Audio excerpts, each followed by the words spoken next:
world of radio shock jocks, the biggest are Opie and Anthony. These people say shocking things that border on offensive in order to entertain their audience. I refuse to sit here and think that radio has to be nice. Why? Why does radio, out of any other medium, have to be nice? We are being now held to a standard where we have to be nice and make people feel good. Go screw!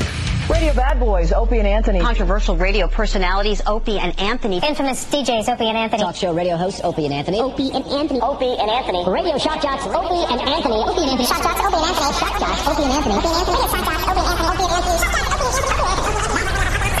This Heath Ledger, I mean, there was going to be no surprise there. It was so obvious he was going to win. And I was disappointed. I thought we were going to see a corpse. Too soon. Did you quit smoking yet? No, I didn't quit smoking. Why don't you guys attack him like you attack me? Quit smoking. We don't care if he dies. They care about you. Why don't you shove it? Shove it like your mother did. Shove it like your mother takes it. Your mother, that whore. That whore. Think of your mom. Think of your mom's sweet face. Think of your mom's sweet face. You know what she does? She's an effing whore. She takes it in a dirty spot. Her dirty spot's a big gaping one. But enough of this palaver. Let's get the show on the road.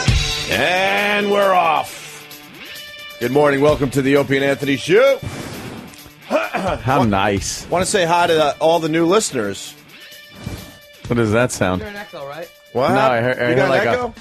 I heard like a... I thought you were just breathing into the microphone. Something bizarre. No. You still hear it? It's gone now. I think you just went... No, I didn't. You didn't do that? Swear. It was like, it sounded like something brushing on the microphone, like a It might have been your coat. You haven't No, shaved? I know better. But I know the fucking one fist rule. I don't know. We're hearing something. There's a speaker on back here, which we can hear. Is that it? Yeah. There you go. That's all it is. All right, I was that's in the what it middle of was. welcoming all the new listeners. Fuck them. Yeah. That's the well, great. I ain't doing no fucking podcast anytime soon. What? I say, not fuck them. They understand. They understand. I'm doing that in jest. I heard that a lot of people are signing up for XM, Sirius XM, whatever it's called right now, which is good news. Actually, maybe you call us if you're listening to us on satellite for the first time. It'd be nice to get a little feel for what's going on out there. Yeah. You know? There are people that just listened exclusively on FM, right? And then they come over here and they listen and go, "Oh my God, they're not being beeped out. What happened? They're going to get in trouble." Did I hear them like do an Asian joke? That's crazy. My God, man! Because we taught them that Asian jokes are a no-no. Yeah, and doing the accent is a no-no. If you work on regular radio, I know. You can't do that anymore. That's insane. We'll do whatever we want. Every day we got to do just Hi, every day, hi. Every day, just the over-the-top Asian accent. It'd be funny if Anthony got really sensitive and just started dumping us every time we did an Asian show. Yeah, I know. I got the button right here. Hey, now, Jimmy, insensitive. He becomes a do-gooder. Do-gooder. That ain't happening. Nope. You should have seen the abuse that was going on last night on Pal Talk. What happened? Oh, my God. What happened? Well, apparently, since Lost wasn't on, we were, in essence, lost for something to do. Okay. Everyone, because a lot of times we go into the Lost room on Pal Talk, and everybody kind of trades, like, theories of what they think is going on. So you're watching the show as they're jerking off with a bunch of people. No, there's no jerking off. You're in your mom's basement. She might catch you. I just picture. I don't have Pal Talk or anything yet. Maybe I'll go down that road eventually. You think it's just a big jerk fest? I just fest? picture it's like just jacking 24 hours a day. But there's themes. Like, well, today as we jack, we're gonna watch Lost. Lost jacking show. Right. It's the Lost jacking show.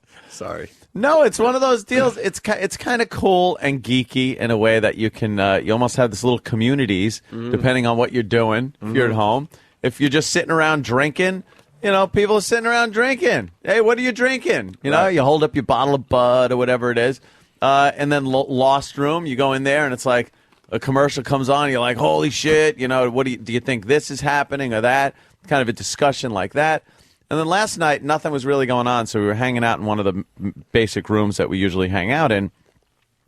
And what appeared to be very young, two young girls were on from, I believe, Indiana. I think they were 17 years old. And they were just being trashed by the room. Why? Trashed. I don't know. One of them was like had a little bit of baby fat on her. Right. But it was, and I kept telling her, I go, you are right at the limit. And at that age, that's not good. Were they? I go, you could teeter each way, anyway. They didn't have a lot of clothes on? No, they had plenty of clothes on. Oh, okay. They were sitting there on a couch smoking like nonstop. And then the other girl looked like the red-haired boy from Harry Potter. Oh, my God. Ron was his name or something? Yeah. Looked like Ron. And she was smoking like crazy. And then we find out she's pregnant. What?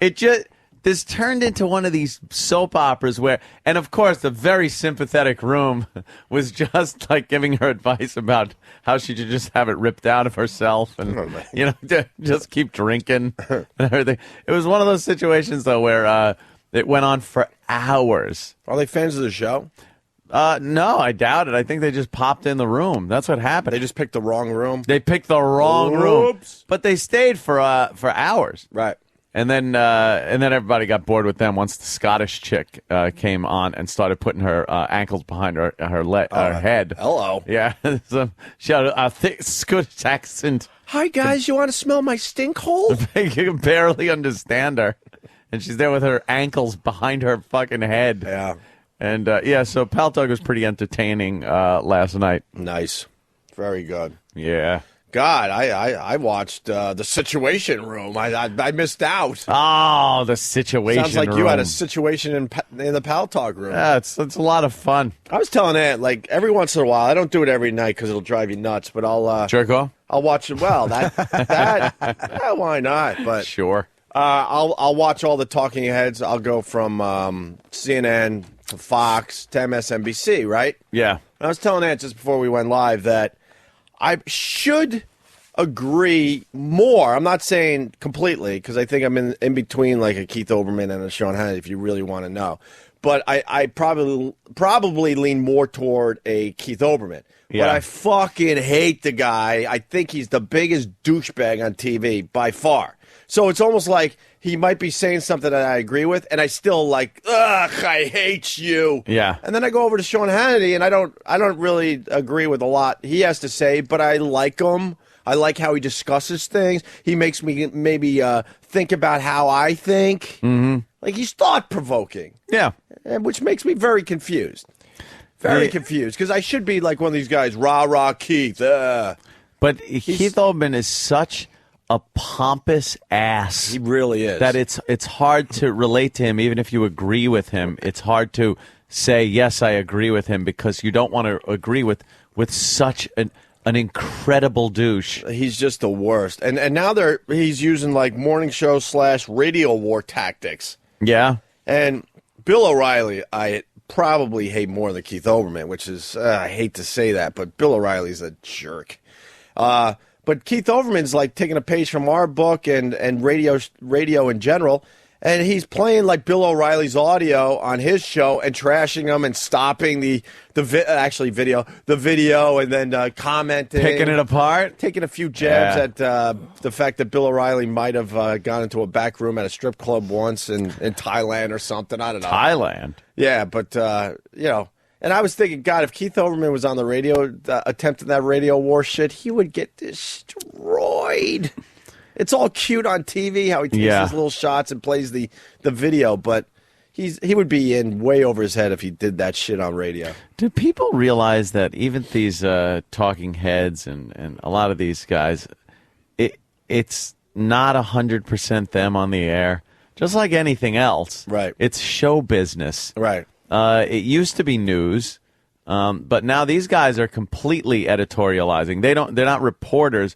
What do they actually call them? Besides assholes. Well, I don't know. They call them something else. They're not reporters, they're not journalists, they're not newsmen.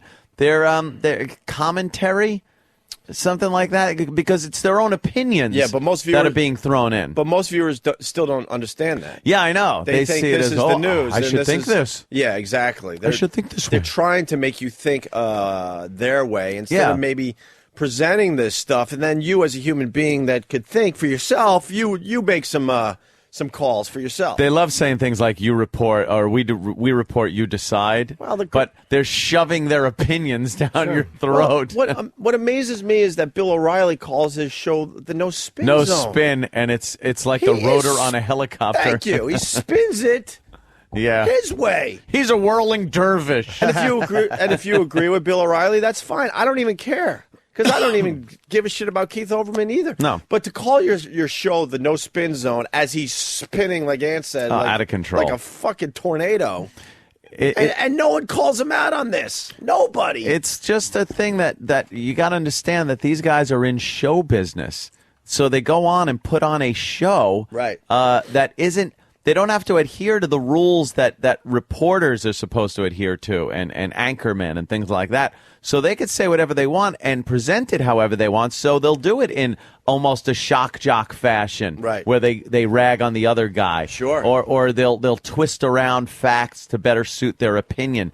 It's a show. Do you think that they're like that off the air all the time when they're just sitting at a bar drinking and someone comes up and just starts debating them on something? I honestly think Keith Olbermann plays that role all the time now. I don't know. Because yeah. I don't know. You think as soon as the cameras are off, he's a whole different person? Dude, do you honestly think when he's filling out that fucking tax return, he's enjoying his new upper tax bracket Obama fucking plan? I understand or is he that. going, motherfucker, I got to pay this shit? Yeah, I understand that. And do you think other things he's just not bashing? And do you think there's certain things that even Hannity, or Hannity said something last O'Reilly. night. Let me jump in for a second because they were having a 401, K discussion yesterday, and he's like, "Yeah, just like anyone else, I'm worried about my 401K," and I'm like, "All right, Sean." Guy probably makes tens of millions of dollars. Shut it's all relative. I'm sure he is. Yeah, but he was trying to make it like, I'm a regular guy just like you, worried about my 401K going away. He's got, sure, no one wants to lose money. I bet he's got an 802K. Right. Yeah, in a way it's relative. And no, if you have $10, you don't want to lose $10 no matter how much money you make. I understand that. But he's the type of guy, if he lost his complete 401K, if he even has that officially, he's going to be all right. This economy's not going to, suck someone like Sean Hannity away. You know what the odd thing is about this economy and this this recession bordering on depression? It's not the lower class earners that are really as worried as the upper class. It's the people with money that are more worried. First of all, I think they have more to lose. Secondly, I don't think they've ever been more vulnerable to losing a lot of money in a quick period of time than they've ever been in this country. You don't know what to do with your money if you're a wealthy guy. Yeah. Do you leave it in the bank? The banks are failing. What happens? I got more than the FDIC is going to insure in the bank. Oh, what happens if it fails? Do I put it in the market? The market. I've been watching. Petrified. I've been watching my bank accounts very closely the last 2 or 3 months. Yeah. I never did that before. I'm like, whatever. Whatever. Well, I've always been like that. I'm not a money guy. It's like, all right, I'll throw it in the bank, whatever. I don't even look at statements. Really? Every once in a while, I do to make sure that, there's no one at the That's branch. how you at the branch taking a little off the top. You don't want to end up like Dane. Yeah, no. You better keep your eye on your cash. No, that's one thing I was always smart about. No one has that type of power. No one. But also, I'm just like, I keep throwing in savings accounts and like I check it every once in a while. And every once in a while, I go, oh wow, doing all right. hey, look at that. Because you can't take that stuff seriously. Nah. Because tomorrow, you don't have it anymore. No, that's just it. Whatever. So you kind of pay attention to what's going on economically. But the point being, those shows are just ridiculous on both sides. Yeah. On both sides, because I watched last night it was all Keith Olbermann and then all of Sean Hannity, and it was just like, oh my God. Like, how about we work a little bit to work just work together a little bit. That'll never happen. I mean, Keith is like rah rah rah over here, and Sean's like rah rah rah against the people that Keith Olbermann was just trashing, and vice versa. It's like they depend on each other for their own mutual survival. Do you think the hardcore conservatives want the liberal left to go away? Then they're out of work. Right. I don't mean politically. I mean entertainment-wise. Sure. With these shows. The best thing that happened to Rush Limbaugh was Obama being elected. Oh, of course. The guy pretty much disappeared for the entire Bush administration. Right. He went from Clinton, where he made his bones when Clinton was elected, and that's when you really started hearing about Rush Limbaugh. He had a great run. He had 8 years of Clinton, and then Bush got elected, and you don't want to hear somebody lambasting the left when they're powerless, So it got to the point where no one was really talking about Rush. They were talking about his pills and his bionic hearing and all that shit. But they gave him a new ear, pretty much. Yeah. That's fucked up. He's got a wire out of his head or something into his ear. And now, though, they're talking about him again. The president's talking about him. Washington's talking about him. This is a dream come true for him. Mm-hmm. So regardless of what you think of how Rush is saying he wants Obama to fail, he is happier than a pig in shit he got elected. And this is where I get frustrated by all this stuff, because exactly what you just said, Anthony, they're not honest. Not only, I'm just going to tag what you said, not only does Rush Limbaugh doesn't want Obama to fail, he's hoping he gets reelected. Of course. Yes. Yeah. And people are like, you're crazy. No, Rush Limbaugh, not only, I bet you even secretly votes for Obama. He gets in there. I'm casting my vote. Think about for John McCain. Right. And I go in here, okay, Right. I wish I had my beep. Where's the lever for the... Yeah. Oh, my God. It's beep. All right, I don't know where's the lever for the beep? There it is. I'm casting my vote. Right. Excellence in broadcasting. The Rush Limbaugh vote happening now as I go into the voting booth. Of course, I'll be voting for John McCain. Yeah. As I pull the lever. Wait, it is a secret ballot. Right. So let me close the curtain now and make my vote. All right. One more vote for the... Who else? Liberal. Right. There we go. Vote for... I'll give the old... abortion, anti-abortion vote. I'll throw that out of the window. Abortions for everybody. There's my vote. That's why all these guys are just full of shit. Rush Limbaugh wants Obama in office for 8 years. You know what it is, though? It's not full of shit. It's his job. If he was honest, right, he would fucking lose all the credibility that he has with his listeners, his ditto heads. He would does lose. He still call them I don't even know if he does. He would lose all the credibility with them if he said, "Yes, I want Obama." This is what he does. He hopes for one thing, right, and then preaches about it like it's the worst thing that ever happened. Yeah. But meanwhile, for him, it's perfect. Of course, you want that. I know some of our listeners are called pests. Yeah, but there's a whole bunch of people that listen that just don't have a name. I mean, we got to start naming our listeners. Asshole. Yeah. I mean, he's got ditto heads. What could we have? We have retards. Yeah. Tards. Tard heads. Tards. Maybe we'll... Shitheads. Maybe we'll come up with that. You guys are misquoting Rush. Oh, here we go. Oh, no. All right. Oh, no. David, Dallas, how are you, David? He didn't say he was going to vote for the... How you guys doing? What's up, David?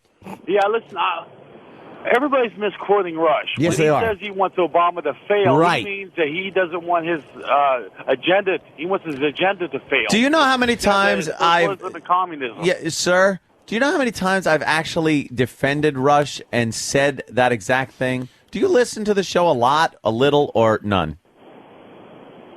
A lot. Okay. And have you heard me say that Rush Limbaugh was so misquoted by the liberal media that he didn't say he wants Rush to fail? He said if he succeeds, this will be a country that Rush does not will not identify as the United States anymore. It will be a socialist nation. Right. So he wants him to fail so the country can be prosperous as America, like the way it was supposed to be when the Constitution was written. I understand exactly what Rush said. I'm not misquoting Rush. You don't have to jump on everyone that talks about Rush and say that I'm misquoting him. I quoted him perfectly. I didn't misquote him either. Okay, No, point taken. Thank you. you're oversensitive. My point is that, yeah, he wants his policies to fail, but he wants his policies to fail for 8 years. Go to Dealey Plaza, old Dallas. He wants him to have fun, do a recreation. He wants him to hang on just enough to get reelected, though. Yeah, that's what he wants. Because that's good for Rush. That's good for business. Great for Rush. What they leave out is that he said if he does this and this, then I want him to fail. Then I want him to fail. Yeah. If the government kind of taking over the banks and the auto industry and the government running everything, if that's his socialism. idea, He doesn't. Rush Limbaugh does not want socialism in this country. It doesn't work in any other nation. So why would it work here? Right. Even the Democrats, though, are kind of like shitting on Obama's policies. A few. And then there's this other, he's taking these little rules that you can use as president to almost do line item vetoes on certain things. So a bill will get passed, and then he'll pull out things that the Republicans put in there, things that he doesn't like. And him and the Democrats were ripping the shit out of George Bush for doing the exact same thing. And he's doing it, and nobody's questioning him on it. I read a small little article on it yesterday. It's amazing what this guy gets away with. What did he veto? There were 2 items in the budget that he vetoed. They were pretty small little items, but he deemed them unconstitutional. Nice. I like that. And as a president, you can then do a line item veto like that, but It's ridiculous that the Republicans can help out, write a bill, he gets sent it, and then just say no. Yeah. Hey, just because transparency, my ass. We can get back to that, but you were just saying this, and it's on TV. You said Britney Spears looks hot again. They just showed video. No, I don't know how old that video. What is this, new? Is that new video right there? The picture in the paper, yes. In the cage? No, that's her fat suit. Thank you. That's her fucking fat suit. You. That was a while ago. No, that's the latest tour right there. Dude, that was her fat suit. I remember seeing that thing. That's her fat suit. That was not from... What do you mean her fat suit? I saw that video months ago. So that video was before she's completely trimmed back down? I was talking about in the paper today. Well, they showed a video, and it looks like her latest tour, and she looks awful. Yeah, she comes down in a cage. But the picture looks really, really good. Because she's wearing this thing. It's like a one-piece old granny bikini that she's wearing. Yeah. Here it is, Brit's comeback. She was at Nassau Coliseum last that night. doesn't look bad. She's wearing some kind of stupid circus outfit, but I think the Daily News had the picture where she's in her bikini. And all I was really commenting on was that half her vagina is hanging out of her bikini. And that right in the Daily News? Yeah. It's wonderful. Really? Yeah, it's smooth as a silk. Look at it. It's on. If you turn your workbooks to page 18. Mine are over there still. Of the Daily News, and check that out. Let me take a look. peek. She's obviously meatier than she was, than she was before she had the baby. But that's not bad, right there. Look at her on page 9 of the Post, though. She's losing her shape. She's dressed like fucking She's losing her Sergeant shape. Pepper's meaty cunt band. That's a stupid outfit. And her breasts, I think she had them reduced. I think she had some breast reduction, like took the implants out or some shit. Yeah, because it looks more natural. I don't know. She's not looking as bad as she looked. Yeah, but we remember what she used to look like. And I think it's just that I find her kooky accessible now. Well, like she's perfect for you. If you actually find 5 minutes that you could sit with her, you're fucking going to be her boyfriend. That's just the way it is. You just need 5 lousy minutes. You need the giant black security guards that she has. You got to slip past them for 5 fucking minutes to talk to her. And you're the next thing, you're the paparazzi. You're holding hands. You're driving away in fucking exotic cars with people snapping through the windshield at you. 5 fucking minutes with How her. funny is that? I swear. 5 minutes. That's all you need. And all of a sudden she gives you the key to her mansion. You're the guy then. Right, you Who become is the this guy? Because that Neil Strauss was in yesterday, and I believed him. He's like, oh, dude, I thought Absolutely. I could have her. And he could have. And he said I was only with her, what, an hour or something like that? If that, yeah. Oh, that's funny. But in that 5 minutes, you got to be quick because the bouncers are going to be coming back. Or bodyguards. yeah. You got to make her cry in that 5 minutes. That's the key. It's like a video game. You got to get in without setting off the alarms. Right. So you could talk to the boss. Because if you set off the alarms and those big black security guys come over, you're done for. Next thing you know, you're wearing some kind of Hollywood sunglasses. You're holding her hand. Yeah, you're holding hands. You're going walking. through the malls. Brittany's Mystery Man. Right. Who is it? If it's you, all of a sudden you don't even know us anymore. Like, Holy hey, guys, shit. can you please, me and Britt. Brittany with a shock jock? Right. Could it be? That would so happen. Shocking boyfriend for Britt. What would Tyler Durden do? Has a ton of new Britney bikini pictures. Thank you, of course Chris, they do. Chris in Michigan. There we go. WWTDD.com. Okay. Look, she's beefy. Yeah, she's I'll give her that. beefy. But you know something? She looks better than she did. I wouldn't call that fat. I'd call it teetering. Right. She's teetering on the edge. And for 2 kids, you know. You but can see the belly needs still a little work. She needs some crunches, like severe. But nowhere is near a lasagna belly. No, the breastises look nice in that little blue bikini top. Yeah. Anything else there, Danny? Any other picture we might want to see? Because it's always good to see 2. You can't just depend on one picture. Right. We need a side view. Yeah, you need something else. Yeah, the side view. The side view would be nice. No, back is good, too, because you got to look at that ass. Let's see. What? That's nice. Oh, all right. See, know, there's no problem there. But when any girl bends over, their ass looks just amazing. It stretches out a little bit. Right. Well, any girl? Just I don't about. Huh? Most girls, all right.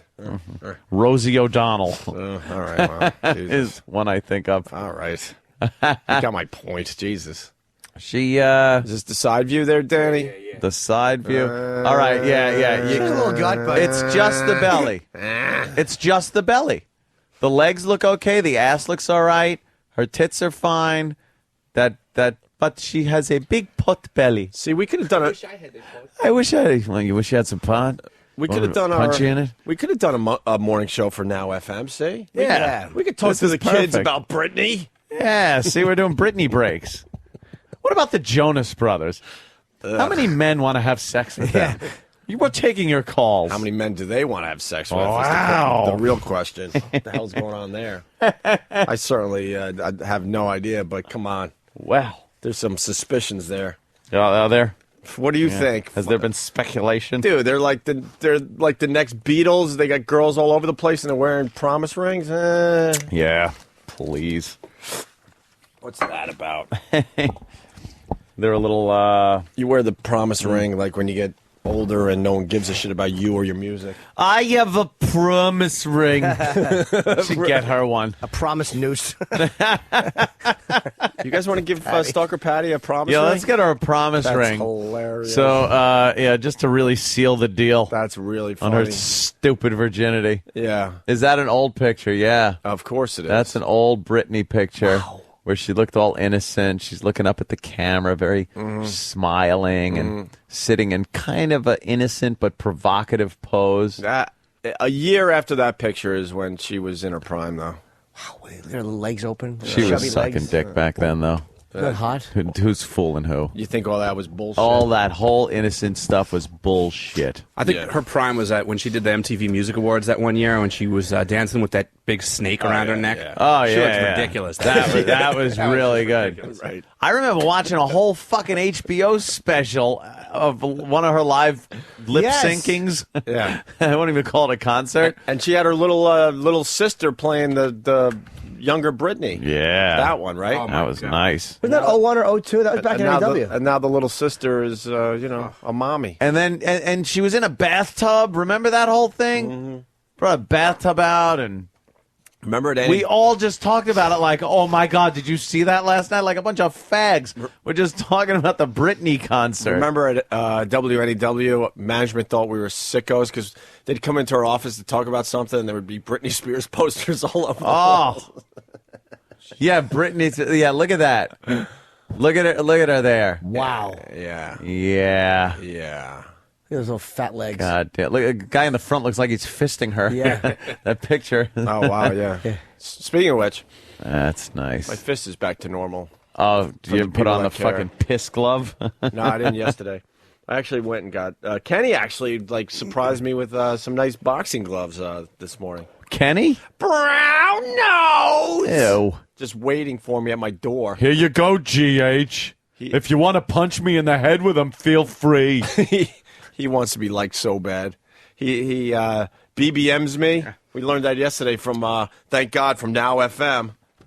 A lot of BBMing going on. Oh, and Facebooking and tweeting and everything else. So Kenny BBM me. He goes, I left brand new boxing gloves at your front door. Enjoy. What? He's too much, man. He just wants to be part of the gang. Love me. Right. Love me. Yes. 2GH with love. So here he comes. Look at him. And he got me two kinds. Really? What'd you get me, Kenny? Because I just threw it in my apartment. I was like, oh, whatever. I got to go. I don't have time to look at this crap. I got you fingered and fingerless gloves. Nice. Plus the gel wraps. Nice. So you don't hurt your precious knuckles. Precious. And wrist wraps to support your wrists. Yeah? Yeah, because I need you in shape. But that's too much stuff. I just want to punch things. You Get will some stress punch. out. You're going to get splints in your wrist if you don't put something on them. Really? Yeah, you're going to fuck your hand up. You got to put something on it. I need you to be able to sign checks. Exactly. Just pay me. And Anthony, I washed your truck this morning. No way, Jose.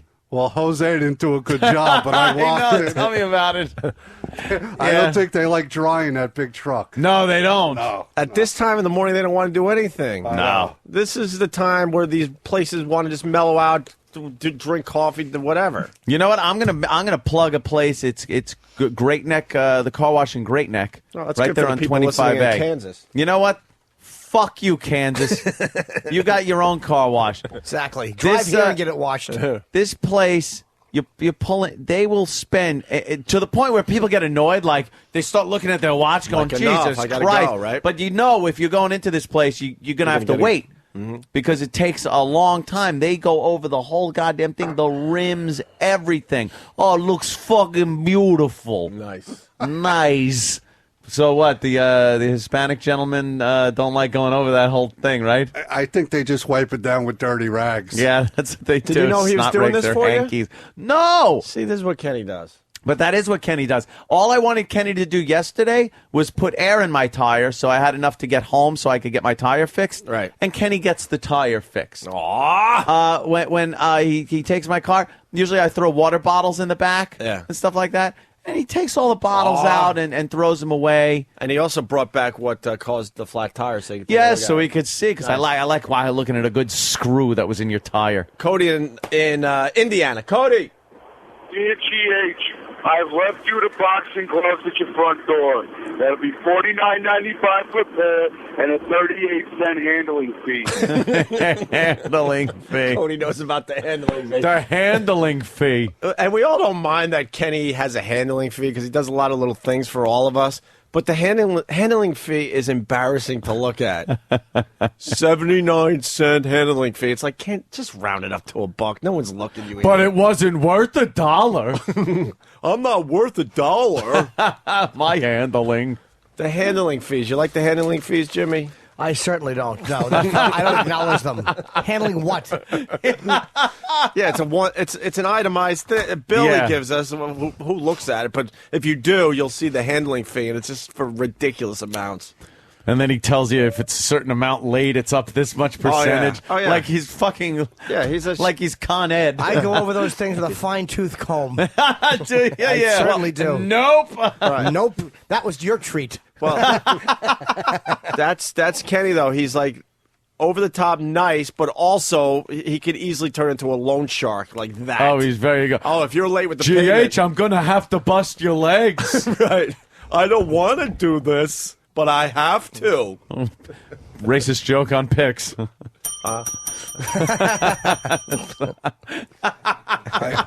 I must say, though, that you gentlemen treat me very nice and you're very generous to me, and I thank you for that. Well, thank you for being such a moron. You might want to call My Stuntbrain. pleasure. Wait till the next bill comes. Compliment $2. That's probably right. Am I paying you for the gloves, or was that a gift? Because we have this weird relationship that there's a friend thing happening too. So there's like gift giving. I'm paying for Gift giving? Yeah, it's not your birthday yet. All right. What are you, crazy? I want to make sure we get it out of the way. All right. Yeah. Let's go to James in New Hampshire. James.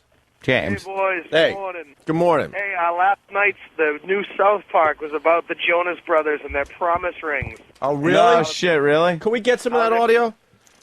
It's fantastic about how they're using the promise rings to sell sex to 8-year-old girls. 8-year-old. They all South Park will always take it to the extreme. It could be, you know. Yeah, go ahead. They turned Mickey Mouse into basically Tony Soprano because the boys don't want to wear the rings anymore. And Mickey Mouse comes in and starts beating the ever-living shit out of them. And it's fantastic. And the whole time he's trashing the kids and beating them up. Between lines, he's giving the Mickey Mouse giggle. Right. Oh, it's disturbingly funny. You got to get the clips. All right, we're going to go find those. Check that one out. All right, later, boys. Thank you, sir. That's a show that I just stopped watching for no reason.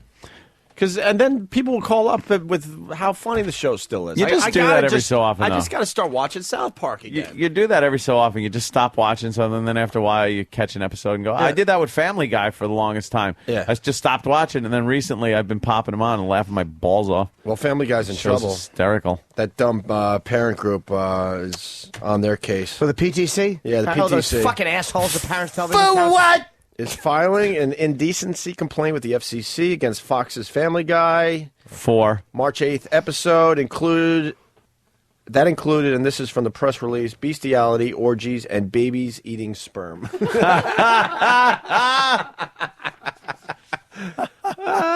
a cartoon. Shut up. Unfortunately. Fox treated viewers to everything from an 11-way gay orgy. An 11-way it was called? Yeah, see, Peter was on some experimental drugs, and the side effect was that he was gay. That's awesome. So it was his fantasy to have an 11-way. An 11-way. What did the 11-way look like? Daisy chain? It was behind closed doors, but let's say the drug picked a very inopportune time to wear off. Oh, really? Oh my goodness. Yes. I got that DVR, and I'm watching that immediately when I get home.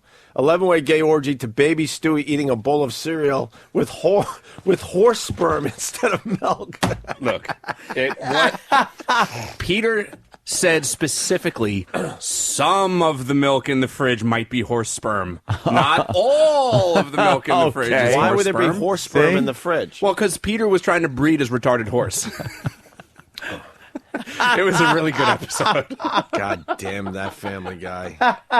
Too bad Seth is such a bore when he calls our show. If that isn't enough, the show's leading character is also shown fantasizing about his wife and moaning while a horse licks his bare behind. Holy shit.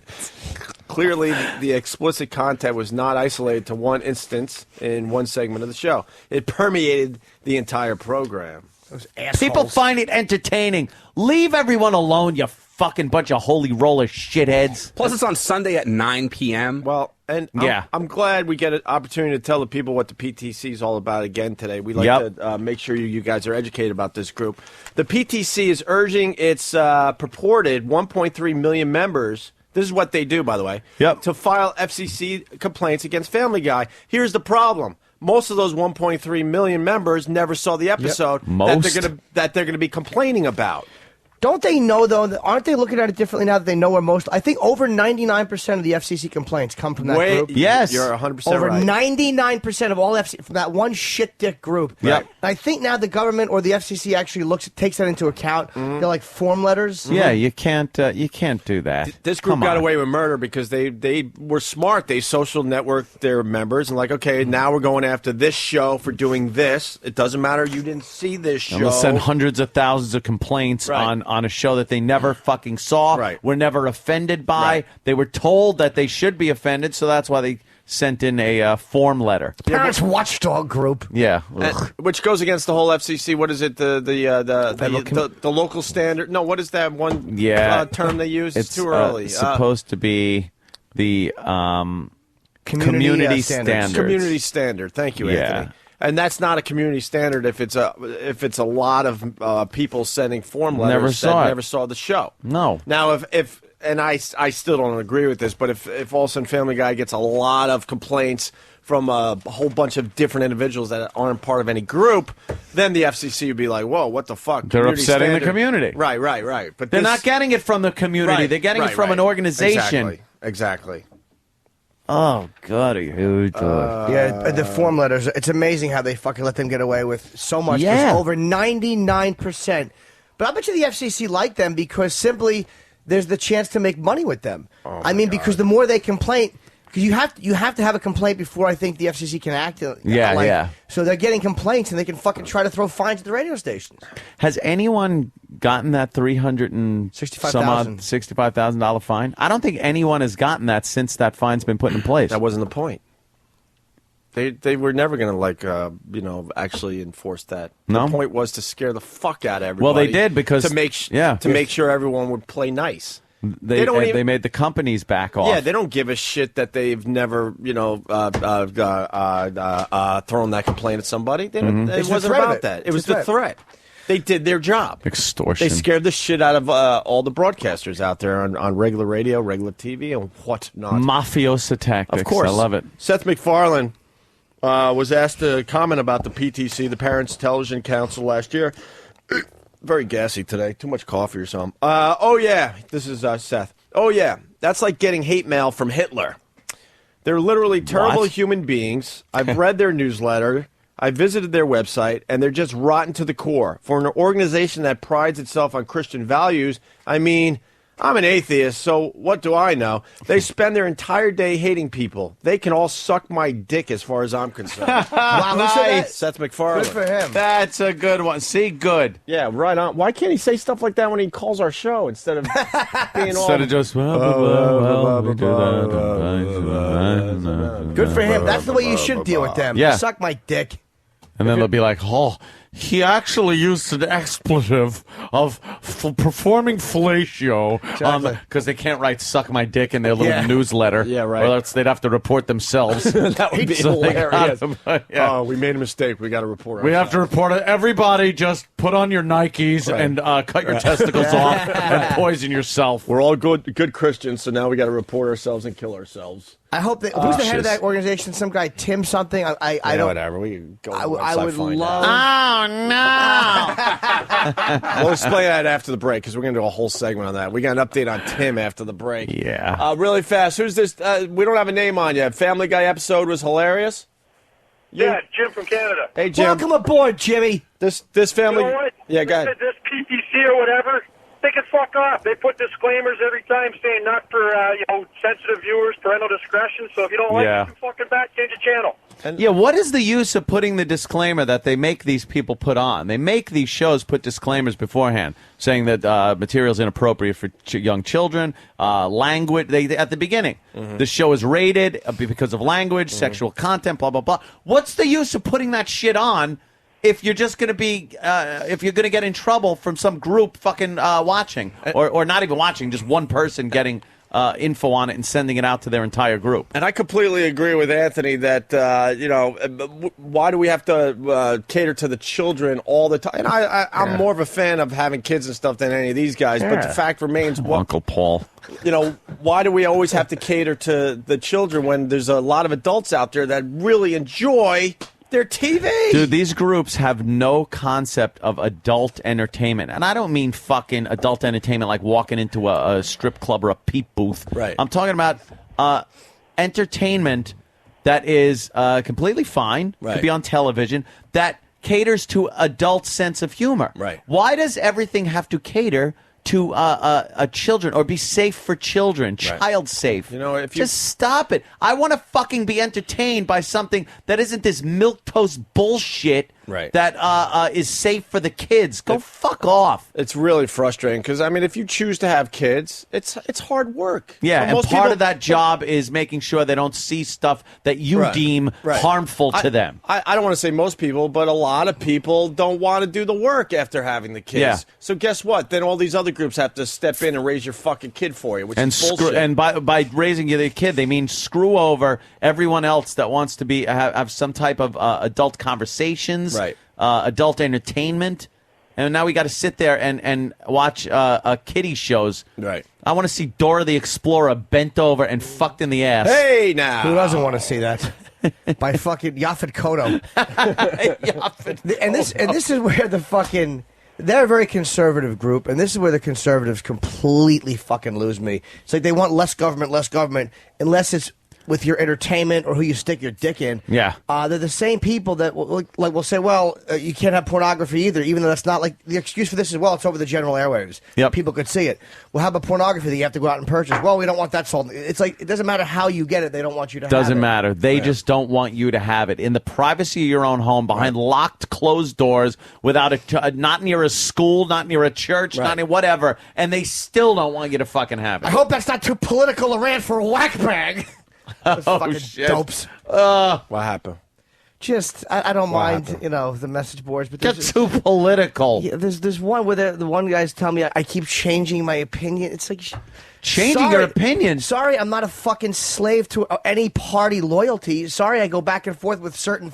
Oh my God, would I about? take that as a compliment, dude? I would take that as a compliment because it means that you're not sided to one side, right or left, cemented there by some fucking lunatic.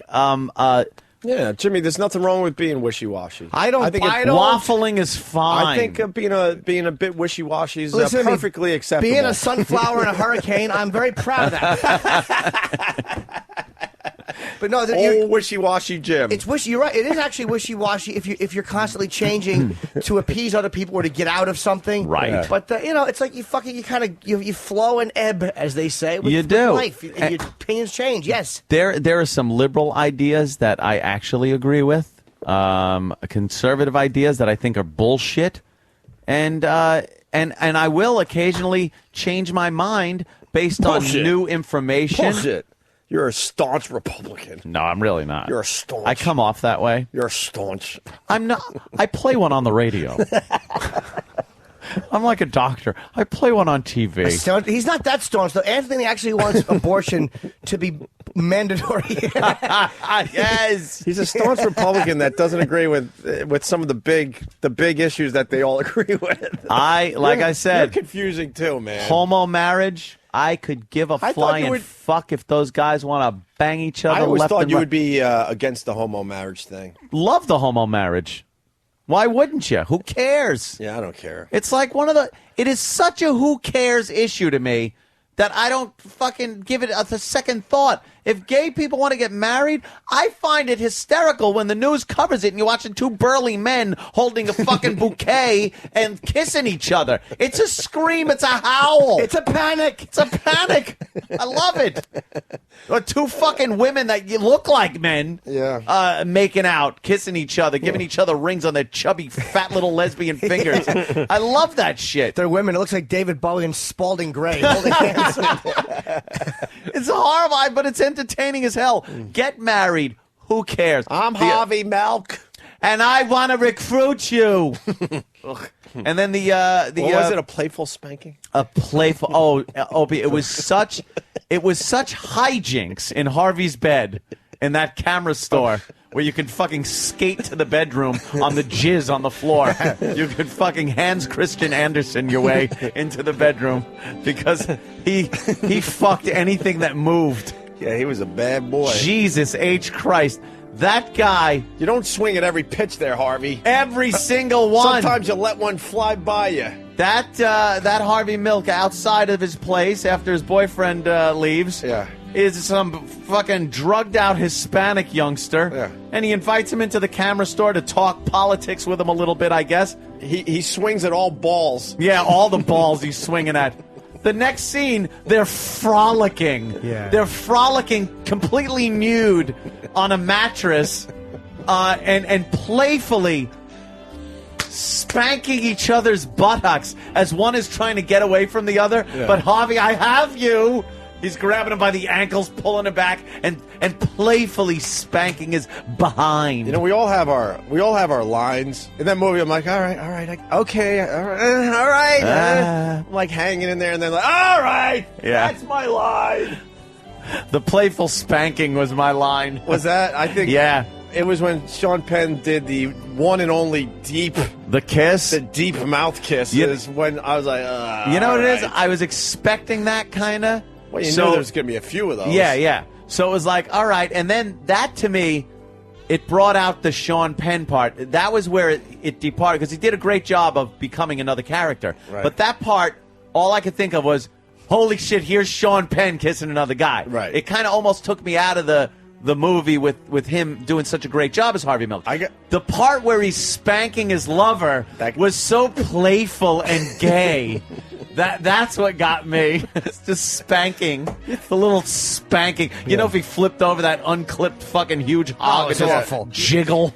He was playfully swatting the buttocks of his lover. Yes. Of his gentleman caller. Playfully swatting the buttocks. Swatting. I like to look a lot like deeper at things. Do ya? And I'm thinking Sean Penn, right? Let's go with that scene. He's playfully spanking the dude in bed. I'm like, is there anyone on set going, oh my God, he does that a little too well. He's really getting into that. That's wow. Is that real acting chops or what the fuck? Is that based on something that we don't know about? You gotta think someone is thinking that. And do you just run off and wash your hands immediately at Purell them just to look like, it was just all over man ass? I think I would just, of course. Or do you go to craft services and start like deep throating hot dogs with the smell of onion on your hand? You take the hot dogs, you dip them in pudding, and then you walk around going, and you laugh. And you laugh. But you think as an actor, yes, you throw a little something in there that shows, I'm hetero. I'm really just acting, obviously. Also, I fucked Madonna. You make believe, like, wait, do you spank it like what? Like, how do you do this? Like, would a gay guy do it this way? Like, can we get the gay consultant in here? I'm a little confused. Instead of just going, I know exactly what I'm doing. You're not doing it right. Right. All right, the gay coach. Like they have a voice coach and dialect coach, things like that. You have the gay coach for how you spank another man's hiney. Because the one man tried to crawl away, but then Sean pulled him back and playfully swatted. Oh, did he ever? The tender backside of his gentleman caller. Creepy. Anthony, someone is reworking your Harvey Milk line. Yes. I mean, it's not yours, but you do it very well. Kevin from Connecticut, who's pretty much our number one instant feedbacker these days. Oh. Stephen S. has dropped down to third. I'm Harvey Milk, and I want... Oh, I messed it up. I'm Harvey, and I want to milk you. Ruining Kevin's great line. Another flub. I'm Harvey, and I want to milk you. Nice. We've talked about this break, but we've done like this subject before, but I actually asked the audience last night, and it was a bizarre thing about, would you rather kiss a guy lovingly, like, I talked about prison rape, would you rather kiss a guy lovingly, or would you rather suck a dick? Like, what would be easier for you to do? What'd your parents say? Well, my father said my father too quickly said, suck the dick, before I even got the question out, which really bothered me, because I said, would you rather? And he didn't know where I was going. I was going to say drive a Ford or drive a Chevy. But I said, would you rather? And Dad went, suck the dick! And I'm like, yes, that's what I was going to say. Suck the dick or die. Dad's always jumping the gun. No, it was... There's just no answer to that. Well, it was just, the crowd was So you're in prison. Oh, you said this to the crowd? Oh, yeah, I was on stage. Nice. And it was like what would be worse because the kissing part is it's more the view, like the fact that you're kissing. Of course, I talked about the hand holding the head and how I'd probably just stare at the eyebrow of the other man. But like if you're sucking the dick, there's really no good view either. It's like what are you looking at? The belly button or the toes? Yeah. Oh, it's like 10 things just accusing you. And then you don't want to shut your eyes because you don't want to look like you're enjoying it. Right. But you don't want to watch. You don't want to see what you're seeing when that's happening. I'd hate to be sucking the dick and you see the toes point down like you know he's trying to come. When you're clenching your I gotta come muscles. Oh, my God. You're clenching those I want to come muscles. Oh, my God. What are those connected to that works? I don't know, but in order for me to come sometimes, my tootsies are pointed straight out. You have to, like, stretch certain muscle and clench your ass, maybe, or do the deep fucking thrust. Yeah, they were a little uncomfortable. That's fucking funny, too. Yeah. You actually presented that to the audience. That's great. Oh, it's fantastic. You're an asshole. Very pleased with myself. And very graphic. Yeah, I bet. They weren't happy. Stephen S. wants to know. Well, yeah, Stephen S., you are third. Blue Healer's number 2 at this point. Yeah. Let them fight it out a little bit. Internet wars. They were goofing Social networking wars. They were goofing on Stephen S. last night on Pal Talk saying, Stephen, shouldn't you get to bed? Don't you have to get up and do the show rundown? Yeah, that's right. Oh. How perfect was it that the show rundown was like, I heard it went all the way up to number 2. In Google Trends. So Stephen S. finally gets this massive exposure for what he's doing. And then and it's over. The other shoe drop. Yeah, we'll talk about that next. This is a good place to take a break. We got an update on Tim, and we have an update on what they replaced us with. It's official. Fantastic. I was going to say they're rocking. They're not rocking. They're playing the pop music. Watching Bernie Madoff on his way to the federal courthouse in an SUV. They have a helicopter, I guess. He seems to be speeding, doesn't he? Yeah, no kidding. They're in an awful hurry to get him there. Yeah. What do they got, like cars following him and helicopters? Cell phone video? Jesus, we know what it looks like. A guy in a car. Yeah, there's nothing. It's blacked out windows, so you can't even see him. Well, that's the latest thing. A fiery wreck would be fantastic. How terrific would that be? To just see a firing Bernie Madoff. Ow! Ow! Running out of the vehicle on fire. He is speeding. And people are gathering at where? The federal courthouse for his arrival? They're passing everybody. $1,000 to anyone who punches him in the face today. I don't think you could actually put a physical threat out for money over the air. I'm a radio shock jock. I was joking. That's shocking. I was joking. It's a parody. Yes. Look at him. Who's driving this drunk? Who's the drunk at the wheel? By the way, because I don't want to get fired, please don't do that. I don't feel like getting fired. No. It was easy to get fired when you had 2 jobs. Now when you have 1, oof. Yeah. Oof. It's a little rough. Oof. All right, we got to take a quick break. We'll see what Bernie Madoff is all about as he makes his way to federal court. I want to see a cop do a pit maneuver on him. Yeah. Just flip him over. Colin's coming in today, too. Yeah. Colin Quinn. And also, Colin will be in a little while. And also, Waddle and George. Right. Nice. And Terry Shepard. Oh, Shivo. No, Terry Shivo. We were going to have in. They're wheeling those bones. Yeah. And they're smarter than they were before they pulled the plug. Yes, and then we were going to fucking her brain, or as I call it, a Jasper. Is that the right word? An Aggie? Okay, is Jasper right? The marble? Yeah. I think they were Jaspers and Aggies. And he'll be in. I didn't see the Warrior TV show, but. No. Oh, yeah. Did you see it? God, yeah. Oh, you didn't see it. No, I did. It's good? Did you really see it? Oh, it's fantastic. What is it about? It's about warriors over history and how they and how they. The only reason we said yes to him because you were supposed to watch it. You know, and half the fun is learning about the program from the star. That's the only reason, though. We said, fuck this guy. And he goes, no, I'll watch the show.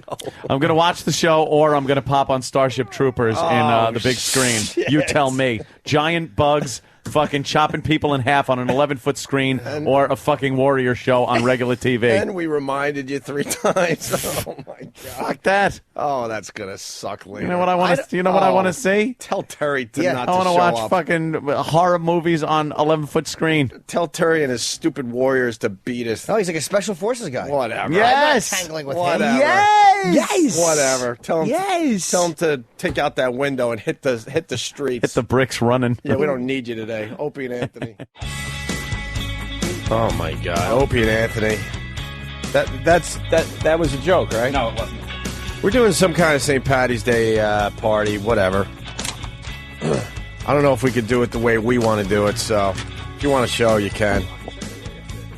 But honestly, it might turn out to be us just drinking coffee and green beer for a couple hours. Coffee? Well, yeah, I'm not drinking that early. That's why I said beer for you, coffee for me. Yeah, that's good. I was thinking ahead. It's all relative time, you know. Something will happen, though. It'll be live, and something always happens that's decent. Yeah. Yeah, really. Yeah. Come be part of the Opie and Anthony show this St. Patrick's Day. We want to do this if we could do it our way. And I guess we're kind of trying to figure that out. We said it would be maybe smart just to not do it and do it right down the road. But party before the parade with the O&A show live from Connolly's at 47th and Madison in Manhattan, starting at 8 a.m. Eastern, 14 East 47th Street. Anthony's brothers' U2 cover band 2U performs live. That's very cool. I like that. Guest appearances from Rich Voss and Colin Quinn. I like that. Yeah. Broadcast starts at 8 a.m., so get there early. What I don't like is the fact that we're trying to do some cool stuff where people are like, wow, what a party. And so far, the lawyers are asking some weird questions. They want to know if girls could wear long-sleeve shirts for what? Well, I think they were concerned that some breasts might pop out. So I think they were trying to cover their asses by seeing if any kind of female activity would, if they would wear like long sleeves. This is just... Will you get out of our fucking way? What happens if they wear bikinis? This is satellite. That's what satellite. We believe me. We said no way is that ever going to happen. You see what the shot girls are wearing, dude. Bikinis, and if you're going to have a problem with bikinis, we'll make sure. Like we said, that we never had a problem with exposure in the past. If it comes down to it, we'll get double-sided tape and make sure that the bikini tops don't fall off. Just double mastectomy survivors. That's right. the only girls we want. Keep it safe to for the lawyers. That keeps it safe. There can't be a nip slip. This is exactly what I was talking about. They're like, good news, we could still do the broadcast. Mike, it's not good news. We want to do the broadcast our way. We don't want to sit there and look like idiots in front of our listeners. You got to work with us a little bit. I understand it's a sales thing and you're trying to make money, blah, blah, blah. But then we sit there looking like idiots. We want to do what? Money Honey? Money Honey. Which is cool. People are like, holy shit, look at these girls fighting over Goopy money on the girls floor. Rolling around on the floor with money. So they came back and said, can the girls wear long-sleeve shirts?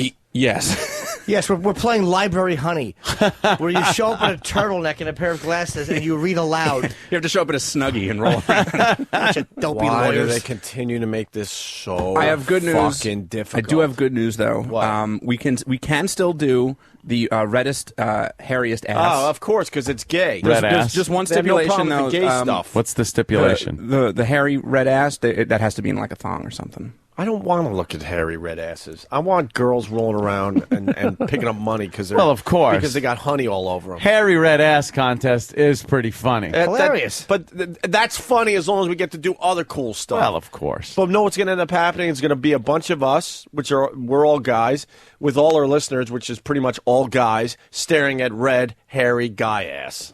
Problem? Yes. That's what Sounds delicious. That's the problem. Oh my God! It's fine though. It'll be fun. Lawyers, just stop. Let us do our. They're never going to thing. fucking get past the lawyers with long certain sleeve things. shirts, though. That's a ridiculous. That's what I mean when I say recommendation. lawyers stop. That is a ridiculous. I'm not even talking about recommendation. what we want and just let us do whatever the fuck we want. I gave up on that a long time ago. But now to take it to a point where you're asking if girls could wear long sleeve shirts, that's just completely crazy. ridiculous. Ridiculous. Well, that's good. Brian in Baltimore, do girls have to wear burqas too? Yes, we got to. If you're a woman and you're going to the event, please cover your face. Islamic rules. Yes, we have please. to do Muslim rules for women. It's not a topless bar, fellas. These guys have a liquor license. Hey, Yeah, but the shot girls wear what's basically bikini. I'm just passing along info. Yeah, it's fine. So if our lovely female listeners are in bikinis, that should be the end of it. Simple as that. And the stupid, dumb lawyer should go, just make sure a tit doesn't fall out, all right, guys? And we'll go, okay, that seems reasonable, and then that's it. So, then we get to do our show. Iraq's got to wear a long sleeve shirt, too. You don't want to slip. He's shrugging somewhere, shaking his head. Arriving in court. Bernie Madoff arrives at courthouse for hearing. All right. Why? Look at the Bet you he's getting a Bronx presence. cheer. Look at the media presence. Here, they're just hoping the media presence. for the shot to ring out. Oh, yes, they are. They want to see a Jack Ruby come running up. Yes. This guy better not be in one of those bulletproof vests. He is. He will that be. is so insulting It's to the probably people an that imposter. are now living in trailer parks all over the place. Is this him? Are we going to get a little view of He him? is in one, but you won't see it. It's probably underneath his. Where? Oh, yeah. That's a He's looking a little vest. thick. He's a little thick. Kaplow. Where is it? Oh, I hope my that God. fucking You shit see his head just rip open? And there you go. Nice That's what 150 years in jail would be nice. There But he you won't go. get That's what everyone waited for. Him walking in the front door of a building. That's it. All right, there you go. And now we will keep our cameras trained on the front door for 18 hours while he's in here. Well, he may actually go to jail today. Like, if the judge doesn't want to leave him, he's expected to plead guilty. Yeah. And if the judge doesn't want to allow him to remain free, which the fucking judge really shouldn't. I know. I think this is it for him. That's why the media presence. I think they got him now. It's the last you're going to see of him for a while. Yeah, no more back to that dumb penthouse of his. We will see. Hey, what do you think his answer would be? Suck a dick or kissing? I think he would probably kiss because it will remind him of his posh lifestyle. Sucking a dick will be too violent an act to have in his older gentleman mouth. True. Yeah. He's 70 years old. Yeah, a little beard rubbing. That lawyer thing is ridiculous. It's ridiculous. It is. I mean, we have people that are like trying to make the channel better. This is the stuff you got to be pushing for us, please. Women should not have to wear long sleeve shirts to get a little sexy for us. How about parkas and hats? I like that. They got to stop. Let me tell you something. The bikini promotion thing has been a staple in radio for years. It's how you handle it as far as how you want to break new ground. But girls in bikinis at a promotion has been going on for years. Has there ever been an issue? And I'm not talking about girls flashing because that's probably been an issue with liquor license and things like that. That's fine. But girls in bikini, has there ever been an issue, a problem with a girl being in a bikini in a place? I mean, I defy you to find that. Do you want an honest answer on that? Yes. I don't know. All right. That was honest. You didn't know, and you said, I don't know. I can't even believe Jimmy. I can't even believe we're discussing this. I know. Don't get me going. I'm at the point now with this St. Patty's Day. I'll be honest with you. I'm at the point right now where I'm just like, I'll show up. I'll sit my ass in the seat. I'll fucking talk into the microphone, but I'm not expecting any huge event, any surprises, any fun, any of this or that. I'll down some beers, which then will probably get fun. Right. Drinking's always fun. Because we got a reputation to uphold. And that's why I'll go there and feel extremely uncomfortable because I'm like, I know we could be doing something amazing here and we can't. So now we got to kind of make the best of a situation. And it's not fun for me. And it might not be fun for the listeners. Here's what we got to do then. Here's what we got to do. We got to take it back to old school days where we decide on a day and a club and do it all ourselves, book a venue to have a party in with our listeners that isn't fucking saddled with a sponsor. Yep. It has nothing to do with sales. It is Opie and Anthony and crew hanging out at a bar with our listeners. We promote the shit out of it. Go there and have a fucking party. And you know what? Don't listen to the lawyers. Don't listen to anyone else because it has nothing to do with fucking them. It's us having a fucking party like we used to do at a club. F.H. Riley's Friday night. Fucking A. Can I fucking get a beer? Can we go to a place where I don't have to stand 4 people deep at the bar? Yeah. Fucking, you're right. You need to expand. But that's what we got to. That's what we got to do to feel comfortable. We can't sit here and make believe. Oh, guys, this is going to be another unbelievable Opie and Anthony event that you're going to be talking about for years. They want us to do it to get a little money in sales wise. So now we have to tell the people that's why this is happening, and we can't guarantee a good live show for you. We're at the mercy of the sales staff. Right. Believe me, I'm not going to phone it in. I'll go there and have a good time and whatever. Right. But we have to do events that we used to do, where it's just hanging out and fucking off with the listeners. Right. And it doesn't have to be a broadcast. Some night we'll just say, here, we're going to be hanging out here and do a party. Right. That's what we have to do. You're right, Ann. So partially, maybe it's our fault that we haven't done shit like that in quite a while. Well, that's why we don't like to do the live events, because they've been cracking They've been down on sales us for oriented for a long time. When sales gets involved with fucking the entertainment portion of radio, whether it's satellite or terrestrial, it stinks. Right. Sales has no clue what's entertaining. They see the dollar signs. The more money they make, the less entertaining the event is going to be. Right.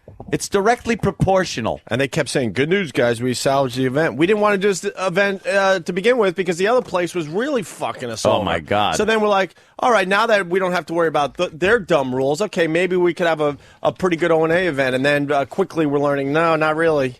Yeah. Long sleeve shirts for the Money Honey girls. Oh, my God. I have an idea, though. If you want to sell the event good, you want something you can do. Jim Norton? How about this? You blow up a balloon, and you throw it to people, and they catch it. Ooh. First person to drop it, we stone him to death. Then what? Outside. You play hot potato with the balloon. Hot potato with a balloon. And the whole audience together yells, hot potato, hot potato. And then you throw it, and a girl comes in, and she's wearing, of course, she's covered from head to toe. Yeah. And she'll show a little shoulder, and then she'll run out, and then someone yells, hot potato, hot potato. Oh, my God, I'm getting uncomfortable. Hello? Yes, this is legal. People have been known to choke on balloons. Right. They're very dangerous, as a matter of fact. So could you replace the balloon with a cotton ball? And exactly how hot is this potato, by the way? Yes, the potato being hot, we don't want people suing if they do get burned. Well, it's a balloon, but you're right. They may actually think the balloon is hot because you yell, how about comfortable temperature potato, comfortable temperature potato. There you go. Okay, we'll go for that. Will the contestants be in suits of armor? We really would like to not be injured. Can they wear armor, ancient armor? Yes, and we're going to have the bar and Mike Bloomberg sign off and indemnify them in case there's a problem. Yes, we need the entire United States of America, all the people, citizens, everybody, to sign indemnification. Lawyer Douche, I got an idea to keep it safe. We could do this promotion on Mars so gravity doesn't get in the way and really fuck up the hot potato bit. With the atmosphere lacking oxygen, this could cause death. Well, which they could then sue us for. All our listeners will be in space suits. I don't know if we have a budget. Space suits, yeah! Do we have a budget to get to Mars? We'll have to talk to sales about that. You think they're going to have a big discussion in the glass offices today? Hurrah. Let's look at everybody through the glass office. Hurrah. Opie and Anthony want to do a hot potato contest. If you stand at a certain side of the building at a certain time, you burn up. It's like a big magnifying glass. Everything aligns perfectly. I was going to say, when you see those rainbows over Manhattan, it's just the stupid Sirius XM glass offices. Welcome to your prism. Right. Every fucking time you look through one of those glass offices, you're expected to pick up a phone and jerk off with a girl on the other side of the glass. Yeah. The curtain comes down. You got to put in another quarter to get yelled at by your boss. It's like a giant buddy booth. By the way, if you think we're a bit paranoid how we're treated by Sirius XM, Now remember, Danny said that they came back to us. They want the girls to wear long sleeve shirts for the Money Honey contest we do. By the way, we've done the Money Honey thing a few times, and it's been extremely safe for everybody. Yeah. And within seconds. We did it nude. We already gave up on the nude angle, but we did do it nude. And guess what? Within seconds, you can't even tell they're anywhere close to nude because they're completely covered in money. With honey and money. Whatever. Sirius Live from Cosmopolitan's record-breaking Bikini Bash.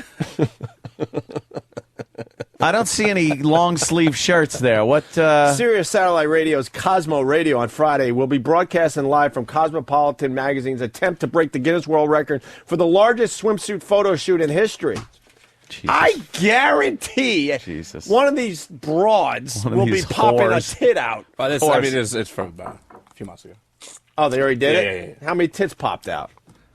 According to this report, none. Yeah, right. Yeah, it's a cover up. Yeah, all right. It's a cover up. Yeah, sure. Bunch of tits were all over the place. All right. Yeah, okay. They were filling each other up, okay. 69ing. Yeah, all right. Shaving each other, licking ass. Harumph from the glass offices. Shut up. Just leave us alone. The big glass office. A giant fucking collection of peep booths. That's all buddy booths. You lift the shade, and there's another guy in a tie jerking off looking at you. Yeah. Another creep on his lunch hour. Big serious puppy dog behind him. So you're working hard today, too. Great. Stupid glass offices. God, they got everyone paranoid over there with their dumb glass offices. Oh, come on. Stop it already. Put up a wall. I would love to talk to a few of those guys because we all just fuck off at work. Yeah. Even if you have a glass office. So I would love to know what they're doing that makes it look like they're actually working. Because it's not as easy as having a cubicle where you can hide behind the walls a little bit. Yeah. And turn your computer screen just right so if someone is taking a peek, you're like, just checking on the numbers here. They got to be like Clint Eastwood in Escape from Alcatraz and make dummy heads. They just prop up by their computer when the guard walks by. Right. That's funny. I feel bad for them.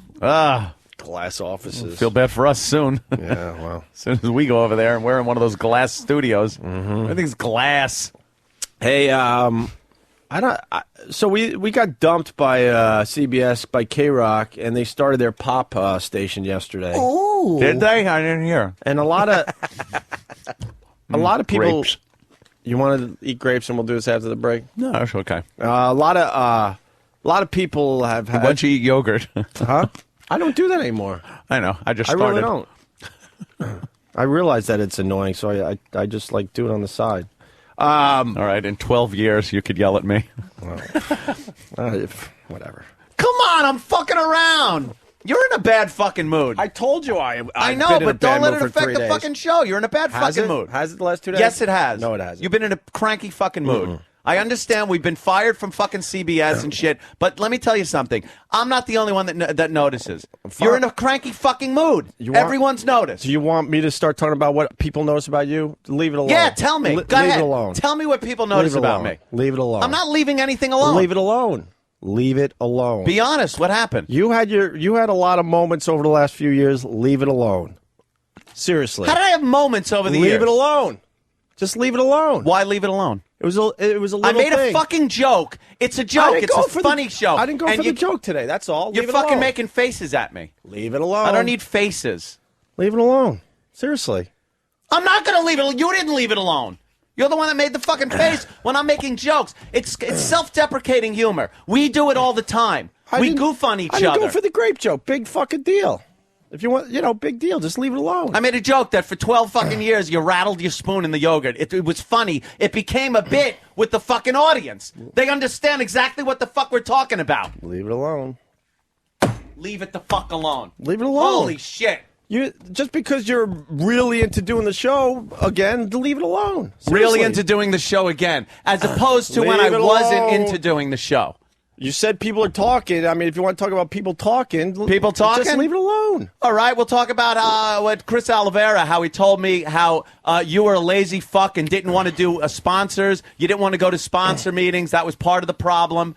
It was always Opie yelling about how, I won't go to a sponsor meeting. Fuck them. Have them come over here. And the reason Danny Bonaducci is still in Philly is because the guy apparently, even though he's got shit ratings, works his balls off and goes to every fucking meeting he's told to go to. We went to every meeting. We did. Yeah. I think I sat in that fucking room a lot more than you did. No. What? No. What? No. Who went to every Apple fucking meeting? That was your thing. My thing. You were supposed to be there. You know they just wanted to look at our fucking stupid faces. You want to compare that shit? Stop. You know they just wanted to look at our stupid... I'm just bringing shit up.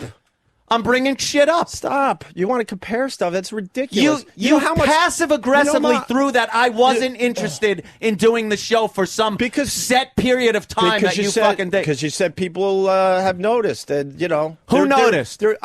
Who noticed? I'm just saying. Give me a fucking name. I'm just saying it works both ways. Give me a name. Who noticed? It works both ways. Who noticed I went through a period where I didn't want to do the show? It works was both that ways. Opie's interpretation during It one works of your both miserable ways. phases that I didn't want to do the fucking show? Don't worry, dude. This will be over soon. You go your way, I go mine. Trust See, that me. would. Trust me. Oh, I could bring up the fact that Trust you've me. mentioned that 80 fucking times in the past 'cause couple of that's- months. Because that people have noticed too. Hey, how come Opie keeps bringing that up? Because that's really going to happen. Why? Because it's just time. Why is it time? Because we've done everything. Have you done everything? Great radio.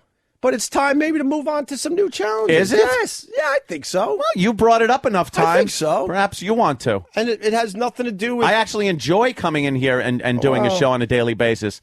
I don't bitch about every fucking, everything that goes on. I try to keep it fucking light. When you're... dude, when I'm what? When I'm what? When you're not distracted by pal talk, your phone. Distracted? When you're I'm fucking doing that. I'm reading pal talk. I get lines off of it. When you've missed a lot of shows. Missed a lot of shows. Dude, I love a you've count. Missed a lot of shows. Yeah, when I'm sick. Sick, out on a date, all sorts of fun stuff. Playing in poker tournaments that were more important than the show. I mean, stop. Holy shit. Who fucking took off Monday to do what? What'd you do? Personal day. What's a personal day? You're allowed to take took a off. personal What'd day. you do? What'd you do? What was so important? What was more important than the show? What I did, Anthony, was I went down to Philly to celebrate my father-in-law's 50th anniversary. That's so important. And I went to a benefit for a cop who was shot and killed. Oh, yeah. And I took a personal day, and I openly said it was a personal day, that I needed a day off, because the big party was Friday, but we had to do a gig at Comics for the Funniest Listener, and you couldn't be there because you were sick. Yeah, I was sick. I didn't want to be there because I had something really important to do. You could have got your ass there. Trust Holy me. fuck you, man. I couldn't have gotten there. I was sick. You could have got there. You asked me, so I'm telling you. I was fucking sick. Who are you to tell me I could have gotten there? You could have got there. Yeah, sure I could have. I was the one that really needed the day off. I was in bed. Were you? Yeah. I was fucking sick. I had a fever and the flu. Great. Yeah. I was sick. Yeah. Yeah. Who's the one that's always saying you shouldn't come in sick anyway? It gets you sick. But you're sick every day. Every day we got to hear about how it's another fucking problem you got. I'm not sick every day. Every day? What did you just tell me today? I think I'm getting sick. I think I'm getting sick. Do you realize every day you say you're sick or your back hurts or something? Let's stop doing this. I don't Why? care. I could go do something else. No, you couldn't. I certainly For this? I could do something else tomorrow. What? Do another radio show, whatever. Good. Or sit out a year. I don't care. Really? Yes. You're going to spin records again? Oh, you're going to make fun of me? No, I'm not making fun of it. Like I didn't making fun of me. At least I'm not saying you didn't fucking want to do the show. Like I wasn't successful on my own. I'm only successful if I spin records. Did I fucking say that? I'm saying my whole problem with you is very simple. I don't hate you. I don't dislike you. But we're moving in extremely different directions, and it is going to be close to time to move on. That's all. You know something? I've always come in here. Dude, you went through a period that you were not into the show as well. Not into the show. And for you to sit here and deny that is ridiculous. I'd love for somebody to identify that. And if you want to really talk about how many days I took off compared to you, it's not even comparable. You got to take the wedding out of it because that's once in a lifetime thing. But all of a sudden you decided that you had to be in a poker tournament for 2 days and you missed the radio show. There was no reason to be in a poker tournament for 2 days. It was a personal day. You didn't work it that way. You was like, oh, I'm down here in Atlantic. We didn't even know you weren't going to be doing the show until last minute. That's the difference. When I say that I'm taking a personal day on a Tuesday for the following Monday, yeah, that's setting up a personal day. But when you sit at home and wonder, well, is Anthony coming back to Atlantic City to do the radio show the next day? That is much, much different. Much different. Well, that's because I just... And then when you went on the day with Jill, which turned out to be really good radio... But we didn't know you weren't coming in the next day until literally hours before you weren't there. That's the difference. Yes. Okay. There's two. Whatever. I don't need to snip back and forth. I'm going to defend myself. Let me start where we were instead of where we ended up. You got snippy at a fucking joke I made. Yeah, because I told you Monday or Tuesday that this whole losing a massive part of our audience is really frustrating. And I even said, look, I have to work through this emotion and get back to a place where I need to be. I'm not okay with what happened. I'm not okay with what happened. You think I am? Do you think I am? I'm not saying you are, but I explained to you why I might be snippy and a little on edge. I'm really frustrated and really pissed off at what happened. No shit. And how we were treated. Exactly. Okay? Well, that's something we can agree on. But when we sit in here and I'm making the same jokes that I make. But to take the lame shots with Chris Olivero and stuff, I could go down that road with people and stuff too. Really? Yes, I can. Mm-hmm. I got phone calls. Wow, Anthony was out today. Yeah, he was. Yeah, the out thing. Okay, wow. There was a lot of Anthony is outs.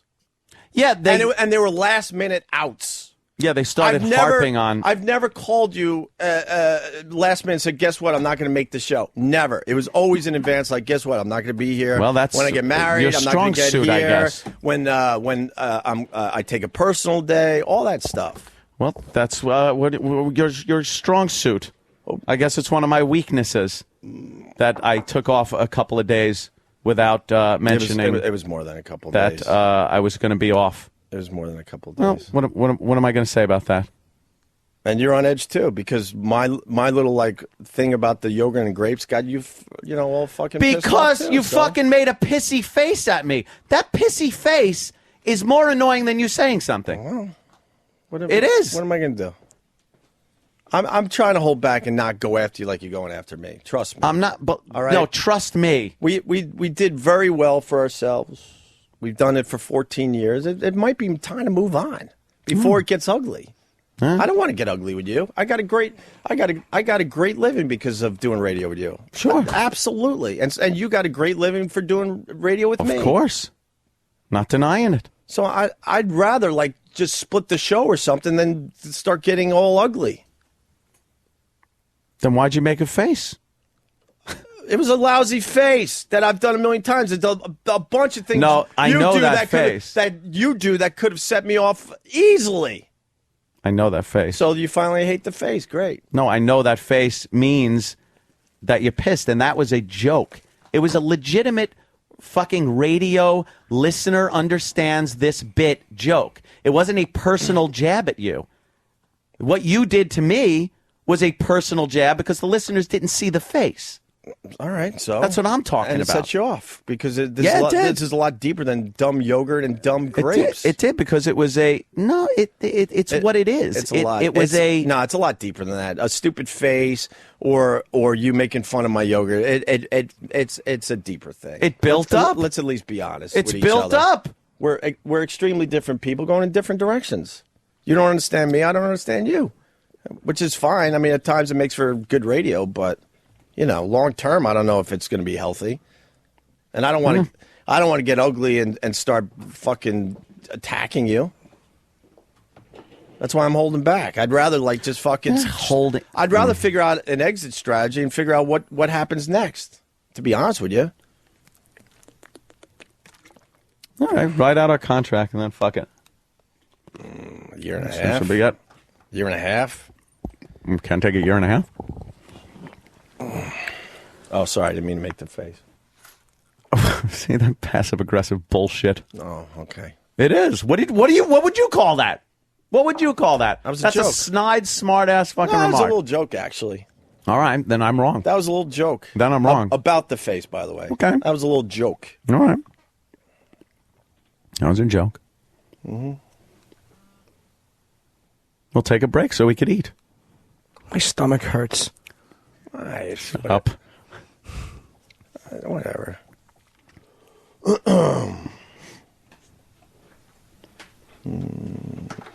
Everyone's all scared. Look at them.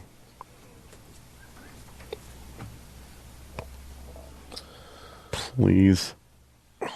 Yes, you rock. Want to do some South Park audio? Let me see it. Oh, God. No. I don't trust you with it. It's really good. Ooh. South Park audio. Yes. He's shaking. His hand is Look shaking. at him. Put your hand out. Nervous fruit. Put your hand straight out. Two men up. Oh, fuck. Two men are fucking arguing. Act like you have a fucking set of balls. Why did you just lick me? I didn't lick you. I smelled you. Yeah. Because you're dripping gravy. You're delicious. And by the way, Danny suggested the stomach hurts line. Had it killed, I would have kept it. It's a bad time for it. Look, you're feeling the same stuff I am. It's obvious, so. I'm pissed. Yeah, so? I'm pissed. Guess what? And it works both ways. There's things you do I'm not happy with either, okay? And I'll just keep it at that. I'm pissed at the situation. I don't really want it to get ugly, but look, you don't think I know exactly. There's things that I do. I'm not stupid that you don't like. Guess what? It works the other way pretty much equally. Pretty much equally. What do you think? I think I'm perfect and that people aren't annoyed with certain things I do? But of I'm not course. going to pick apart and name names like you did. I think that's pretty fucking lame. Trust me, the stuff that they say about me, trust me, there's people that are saying stuff about you. I'll just keep it at that. I know what people say about me. I know what people say about me. I mean, to bring up I don't go to salesmen, I do a lot of bullshit behind the scenes all the fucking time. So that was pretty fucking lame. It wasn't fucking lame. It was lame, It dude. It was being open and honest about certain fucking things that you do that was pissing me off. And the face thing brought it out. So we're not back in Philly because of me? Really? What? So we didn't get back on in Philly because of me. I didn't say that. You sort of suggested that, didn't What? you? When? What did you say about Philly? I didn't mention Philly. Yeah, you did. You said... No, I didn't. You certainly did mention Philly. I mentioned sponsor meetings. In Philly. No, I did not mention There was a Philly at all. mention in there. No, I did not mention Philly. Did he mention Philly, Jimmy? I think so, but I don't remember. What did I say? It was something about being on a Philly. I honestly don't remember the context. No, it said Danny Bonaducci was the one that was apparently working his ass off with the sponsors. I didn't say anything about you losing a gig in Philly. We worked our asses off with the sponsors. We absolutely did. Well, that's what I told him. And the whole thing about we were in a unique situation. So the only thing I ever said to those guys is like, could you make it easier and bring some of the sponsors over to here instead of making us, after we're done over here, walk back over there? It was ridiculous. All that was about was trying to work together and make it easier for everybody. Problem. Well, no one told me. And I didn't yell at him or nothing. I said that it just logically would make sense to bring these guys over here from time to time just to make it easier.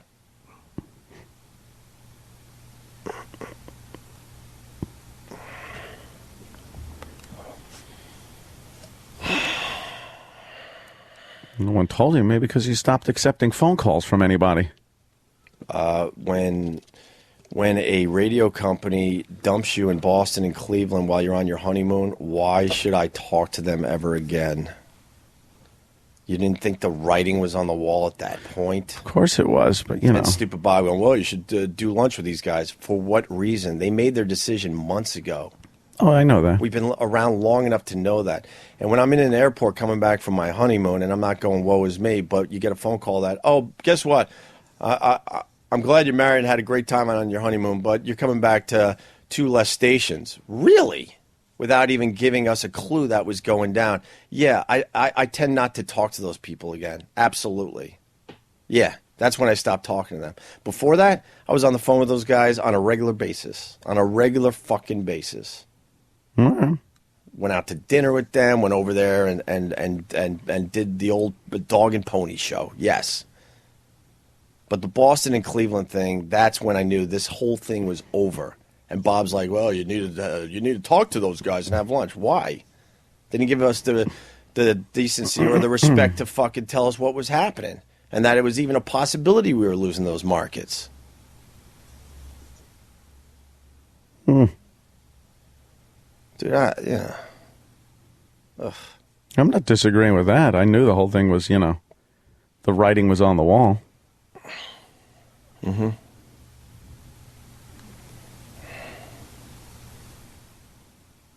It was everyone's a little cranky. Yeah. That's what it is. I think. Mm-hmm.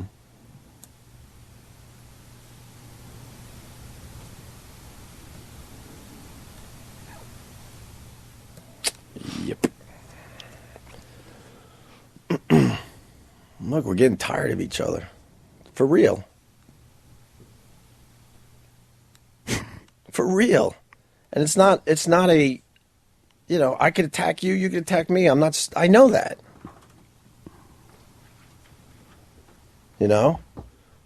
I just wonder if there's other ways to do this. That's all. Keeps everybody happy. I'm just saying that. I'm just wondering. That's all. Or maybe we figure out something that makes sense for another run.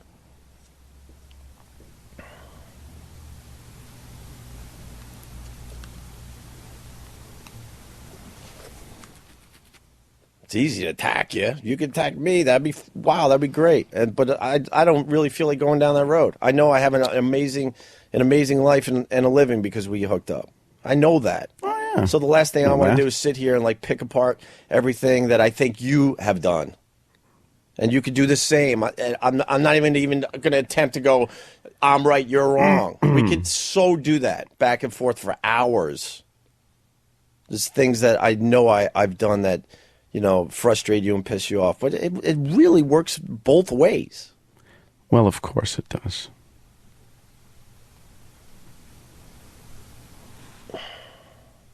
And people taking their sides, whatever. Take your sides. My God. Maybe, I don't know.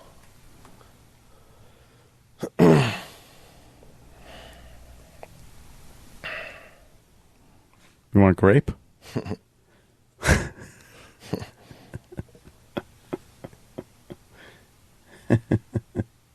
Yeah, I mean, as far as recently goes, I told you, I am so want to strangle somebody. I told my wife, I walked home after knowing we were done. I'm like, my fucking nerves are red hot. I was so frustrated. Mm-hmm. So fucking frustrated. And I told you, I got to work through this. Because the one thing I am trying to do is at least, in the past, I just, would do my shit and people like, what the fuck? But now I try to explain it to people, I'm frustrated. Fucking frustrated what they did to us. Yeah, it's infuriating.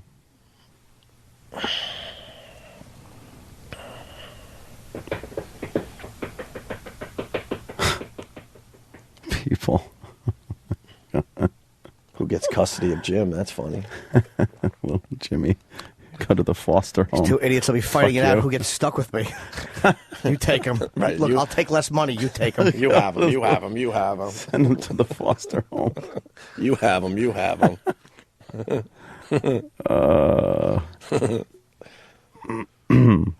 Jimmy would be exhausted because he was trying to keep both of us happy. I know. I'd be fucking like jet skiing, two coattails. Yes. See who does better. And then the other one I'd fucking kick right in the ass. If we had two radio shows, you'd be exhausted. You'd have to do both shows. Oh. How annoying would it be if I had to go through the producer to get on both? Oh, Christ. Yeah, everybody's a little frustrated. And then knowing, whatever. There was opportunities for the company we are still working for, and instead, same old, same old.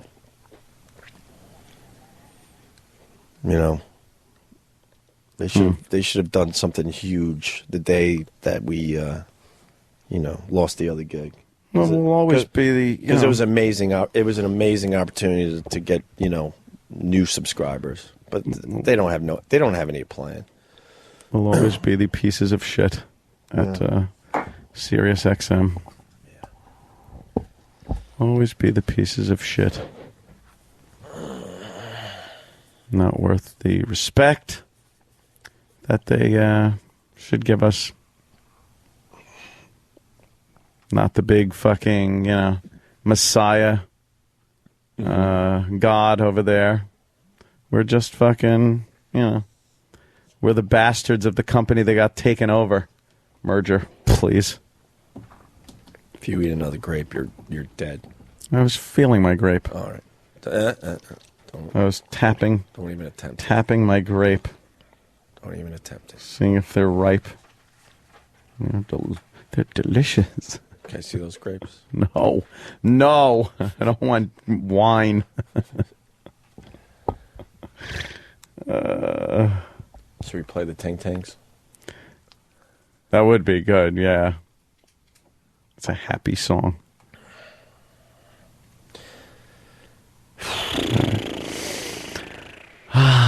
Take a deep breath. Yeah, we'll break. Deep breath, break. I'll shove 80 grapes in my mouth. And I'd go home right now, but then I'd get in trouble for that, too. Well, yeah. I'd get yelled at. We can't do that. Mm-mm. Logically, that would make sense right now, but whatever. Yeah. Welcome to all the new people who signed up today. Sirius XM. Fucking This is what you get. Damn enabler. Shit.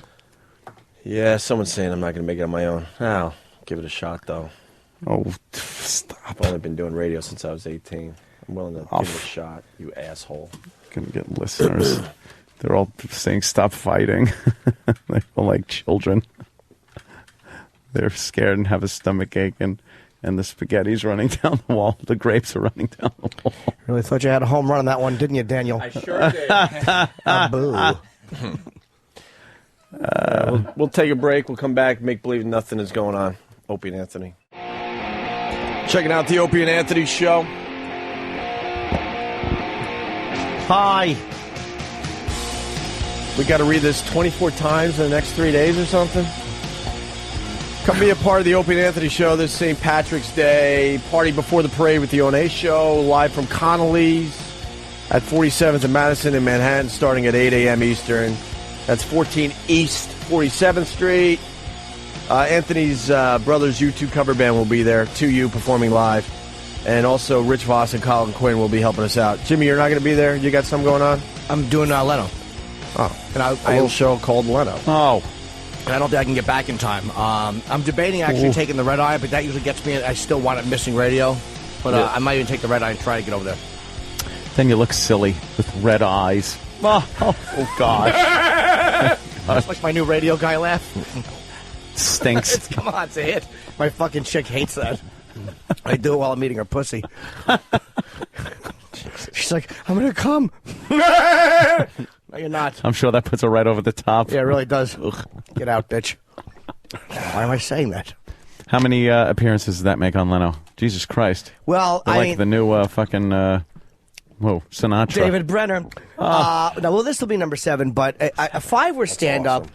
And this will be number 2 on pure panel. Oh, so you're not even... no more shits and giggles? No more court jester when you go there? No, I don't stand up before I stand up. I'm tired, Jay. I just flew in. And, so I'm just doing panel. And then you leave right after your appearance now? Because you have bigger things to do? No, are you kidding me? I sit there and milk it until the fucking sound guys are out of the building. Taking pictures with everybody. Gets out of there immediately. You do it, and literally he is in the car. Yeah. Fucking 5 minutes after showtime, Leno was gone. When we did Leno, I thought it was such a special thing. And, after the show, we're all going to hang, and Jay and everything. Man, we were the last ones out. Yeah. Literally. We had to show ourselves out. And it was only 10 minutes after the show ended. He scrams. Those credits roll, and he is out of there. Hops in some $500,000 jalopy that he built. Yep. And fucking heads home. Yeah. I'm happy they're having me on, though, because it's his final 2 months as a Tonight Show host. And it's very cool that he's having me on again. It's like everyone's trying to get on right now. Colin's sitting out there with I see Colin and Otto's sitting down on that fucking uncomfortable bleachers. Hi, Otto. Well, just bring them both in. Yeah, why don't we have the guys come in? I mean, this is they're entertaining the crowd that showed up today. I'm sure. Believe me, I'd love to know what Colin. Sure you want us to come in this fucking compelling discussion? Needs another 5 minutes. They got me waiting on the bleachers. Yeah. Oh, why? You couldn't take your coat off? Otto looks so normal. Oh, thanks. I saw him in that outfit. I was like, Jesus. $90 sweat. Outfit. He's wearing an outfit. Joe Franklin coming up. Joe Franklin show. I just saw Elliot Spitzer in the diner on the corner there. Oh, yeah? Oh, wow. Sitting there talking to who was he eating? Yeah. He had a $20 That's bill not out. fair, Anthony. Oh, I know. That was a year ago? Literally a couple days ago? It was a year ago already? I know. Jesus Christ. Well, she's been doing yoga. I was reading in the paper yesterday. Oh, yeah. She says that the girl, the hooker. Oh, Ashley Dupree. Yeah, Ashley Dupree. That's one of those names like, hey, I'm from kind of blue collar thing, and my family's I'm gonna make sure that I never remember my awful childhood. I'm gonna call myself Ashley Dupree. You know, by the way, her name's Monique. Her favorite yoga position was downward doggy style. Oh, good gravy. You know what, Jim? That's going too far. I know it's XM, but come on. We've had Governor Keep it Google PG. Eyes for a year now. What? Guy's been in there for a year? Yeah, Patterson. Oh, Patterson, yeah. The blind gov. Governor sleeps upside down in a cave. Googly eyed. His eyes move like George's. Yeah. Hey. Is it true? I mean, this has probably been covered on the show 100 times, but is it true, Otto, that there was many times you had things with girls, like assignations with women, and there was some kind of thing where George was kind of like, the girl was kind of into George watching or not into George watching? No, they always want him locked up. I mean, in the days when I just did like get you after straight the pussy, sex. Yeah. No, it was more of a Twilight Zone thing. They were creeped out and they didn't want to see it. That's kind of great. They're all afraid of What those is it things. about the fucking ventriloquist dummy Rod that Serling, just is man. creepy?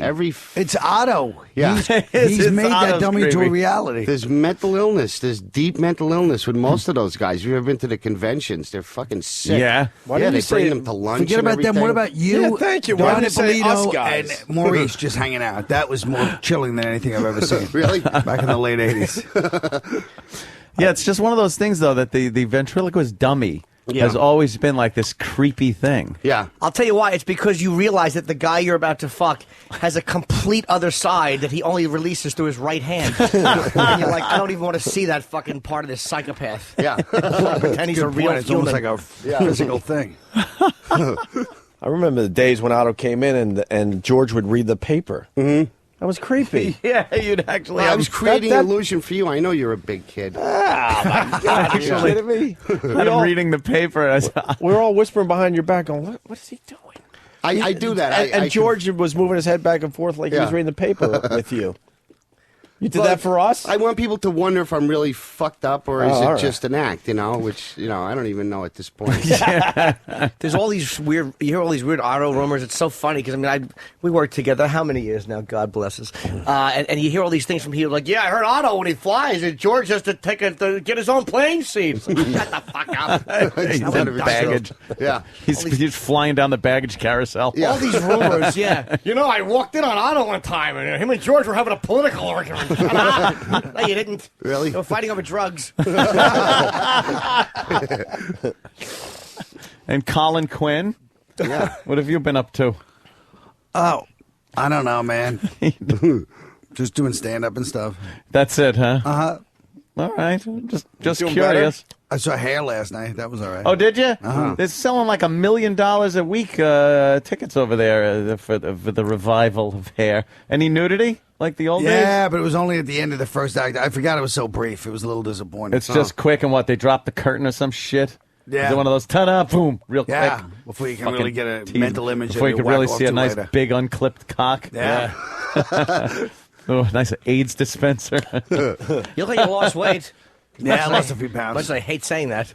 I notice it in your face. Yeah, I've lost some poundage. Oh, you could always hope it's from something awful. Yeah, you sure can. No. I can always hope the doctor said, you want the bad news or the good news? No, you shouldn't say that. Oh, literal Colin. Well, I'm just saying, dude, wish that disease on someone. It's a terrible No, thing. it's very hard. I'm inspired by Robert Kelly to lose weight. Oh, yeah, everybody has been inspired by him. It's son I of was a kidding. bitch. Yeah, it's just Oh, slimming yeah, down. God. Yeah, you lost a lot I of was weight. too. Yeah. You're not happy for him, Colin? I'm happy enough for him, yeah. Yeah. But I feel like somehow he's always preening, waiting for you to say, hey, you lost more. He is. He is looking for compliments. And he's lost his mind about the weight. He can't even be Bobby when you tease him about being fat. You go, shut up, fatso. There's not even a joke after it. Dude, I ain't fat no more. Yeah. You take off your shirt, I'll take off mine. All right, that was fun. It's combative right away. An enjoyable exchange between two comics. Yeah, it used to be Formerly fun. fat, Bobby. Yeah, formerly fat. Now whenever he's in and I tell a fat joke, I go, this would have been real funny like a while back, and then I just hit him with a fat joke. It's like, fuck him. I don't care that he's lost the weight. That's like Bob Zaney. Do you remember him? He's a comedian. He used to do jokes about. What a and you go, coincidence. yeah. Your last name's Zany and you're a comic. Yeah. It's very coincidental. I know. His brother, Bob Curmudgeon, never made it in the business. Just shake his fist at children on the lawn. But I think Bobby inspired me and Colin, actually, because Bob looks good. I hate to say it, and I can't wait till that fucking... Was he ever like a real fatso, or he just had yeah. like... God. He Do you was? got, yeah, do you got any He more... was morbidly obese. He last was? year. Seriously? Yeah. Wow. You didn't see him fat? He lost 80 No. pounds. He was fat for like a year, I year and a saw him half. in the interim. Danny, can you bring up a picture of fucking Piggy Bob? I love when Piggy someone's Bob? obese, but then you got to say morbidly obese. Like, obese covers it. Yeah. Morbidly is just the insult to someone being fat. Morbidly is a Like nice way of morbid. going, you fat cocksucker. Yeah. Yeah, Bob was definitely a fat fuck. Morbidly. Official fat fuck. An official fat fuck. Morbidly is like shit fat's dripping out of every hole in your body. Just Yeah. disgustingly Like fat. Ralphie May size? Was he like that No. big? No, Jesus. nobody's that Almost. big. He was close. And by the way, that's how fat Ralphie is.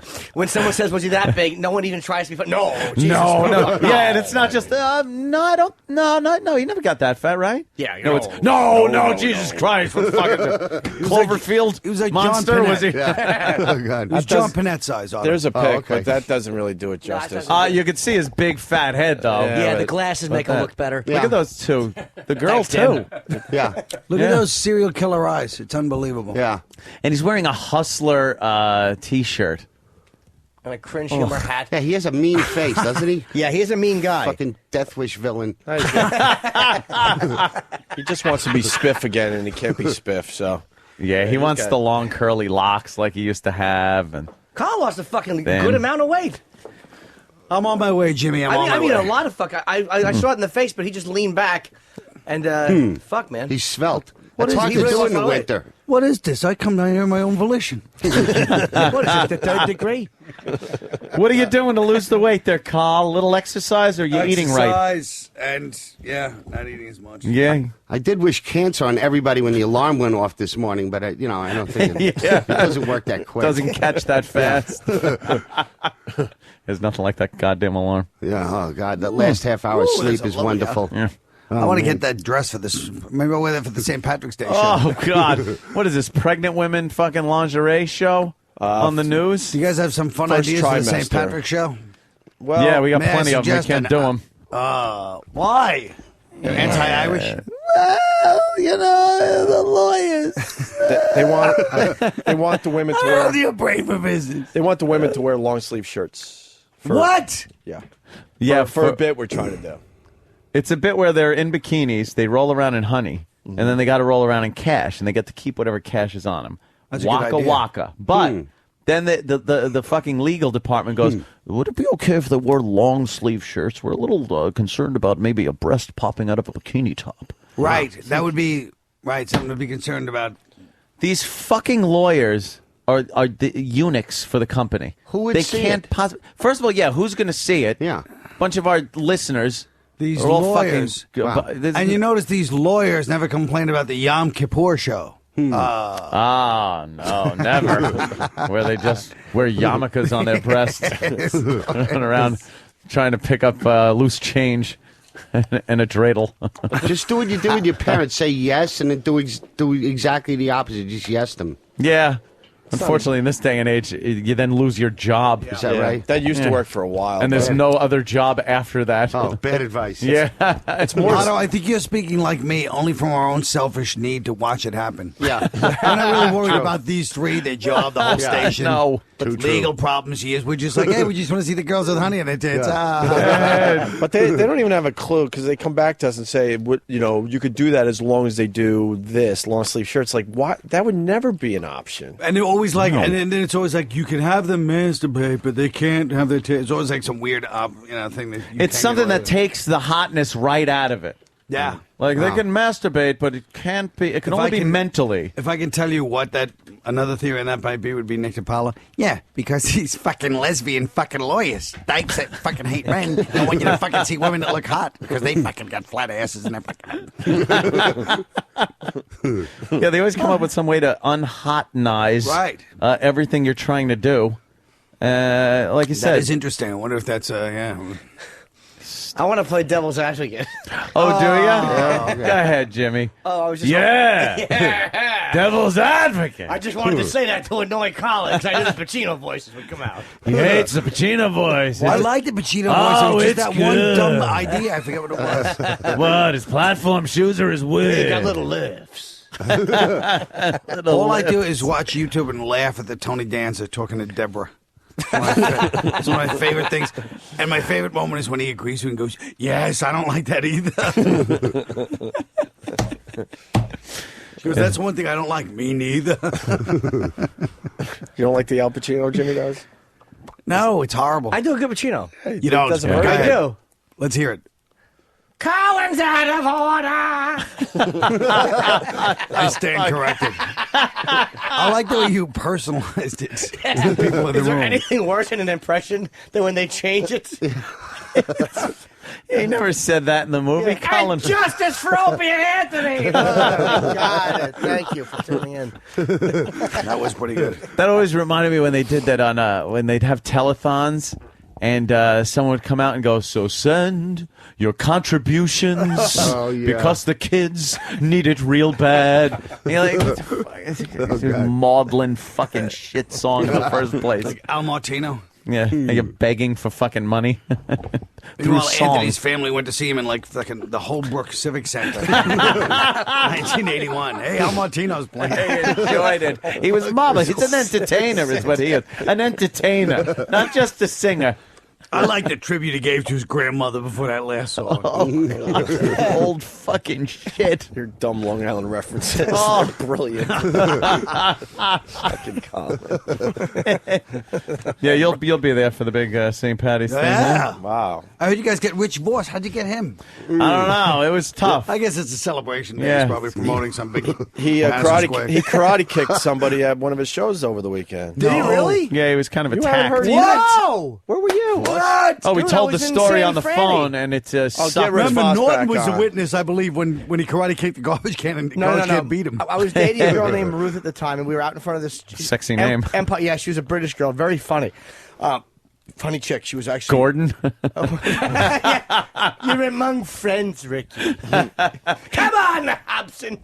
She Come on and eat my pussy, Jim. That's right. Oh, come on, Ricky. Your brother shot himself. Take your cock out. She almost sounded a little like Patty. Yeah. Oh, come on, Jim.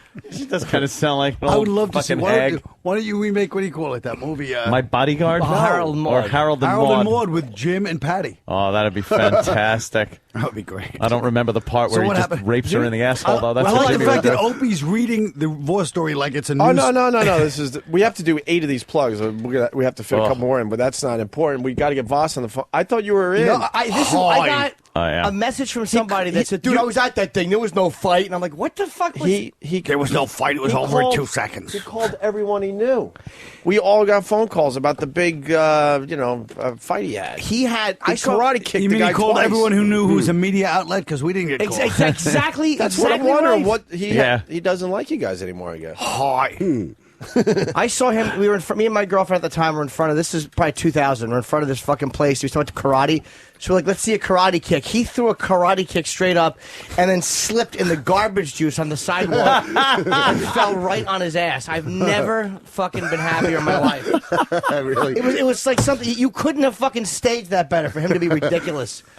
Little stiff, awful Jewish legs. Was he all embarrassed, or How was he could laughing? he not be? I was embarrassed for him, and I was happy it happened. Right in the garbage juice. His little fucking turtle feet hands. Thank God for those little turtles' feet. Yeah, we should get him on the Yeah, phone. we're trying to get because him on right now. We got him on the phone the other day to talk about it, and I guess he had just woken up, and it was one of the worst stories I've ever heard conveyed over the phone. He's like, and then so the guy, and he just kept like talking like that. Because Like, he's Rich, not, his mouth doesn't liquefy till after he's awake for like 40 minutes. Yeah. So he can't speak too well. it's like a dry sump. Yeah. You got to prime the pump. It doesn't work. Fucking Voss. Oh, his liquidy mouth. Got to work up. Yeah, it's like the first few runs on the log flume. They got to do it without people in the car. Make sure it works. No answer for Rich Voss. We'll have to wait on that. Soggy mouth.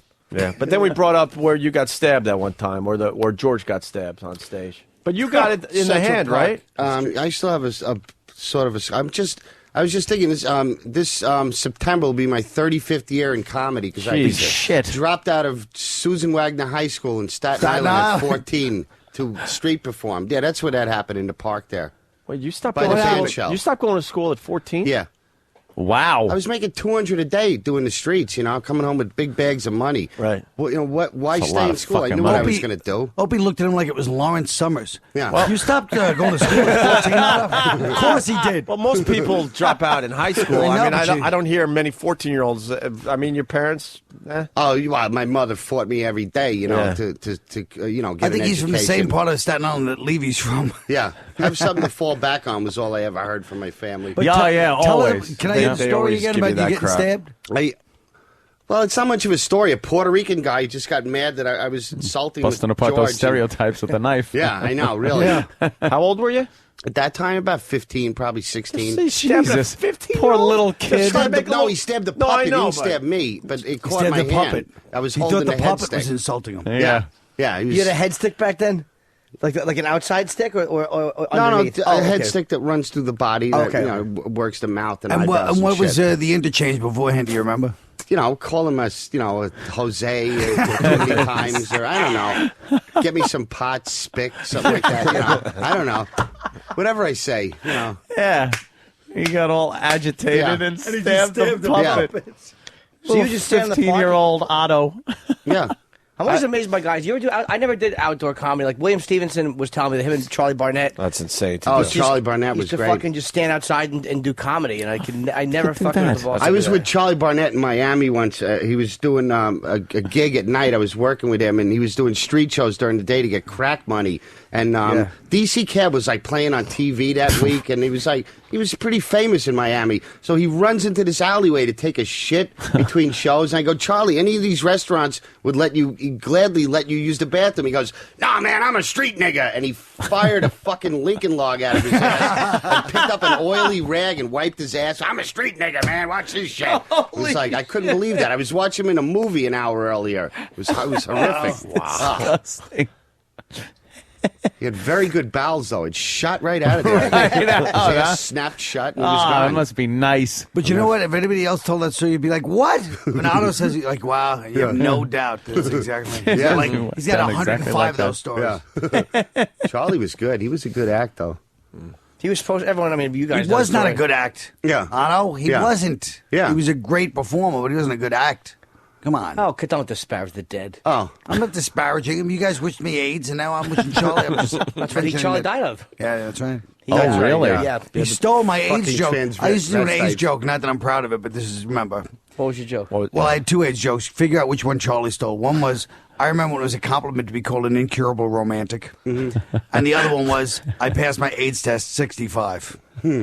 I would say that the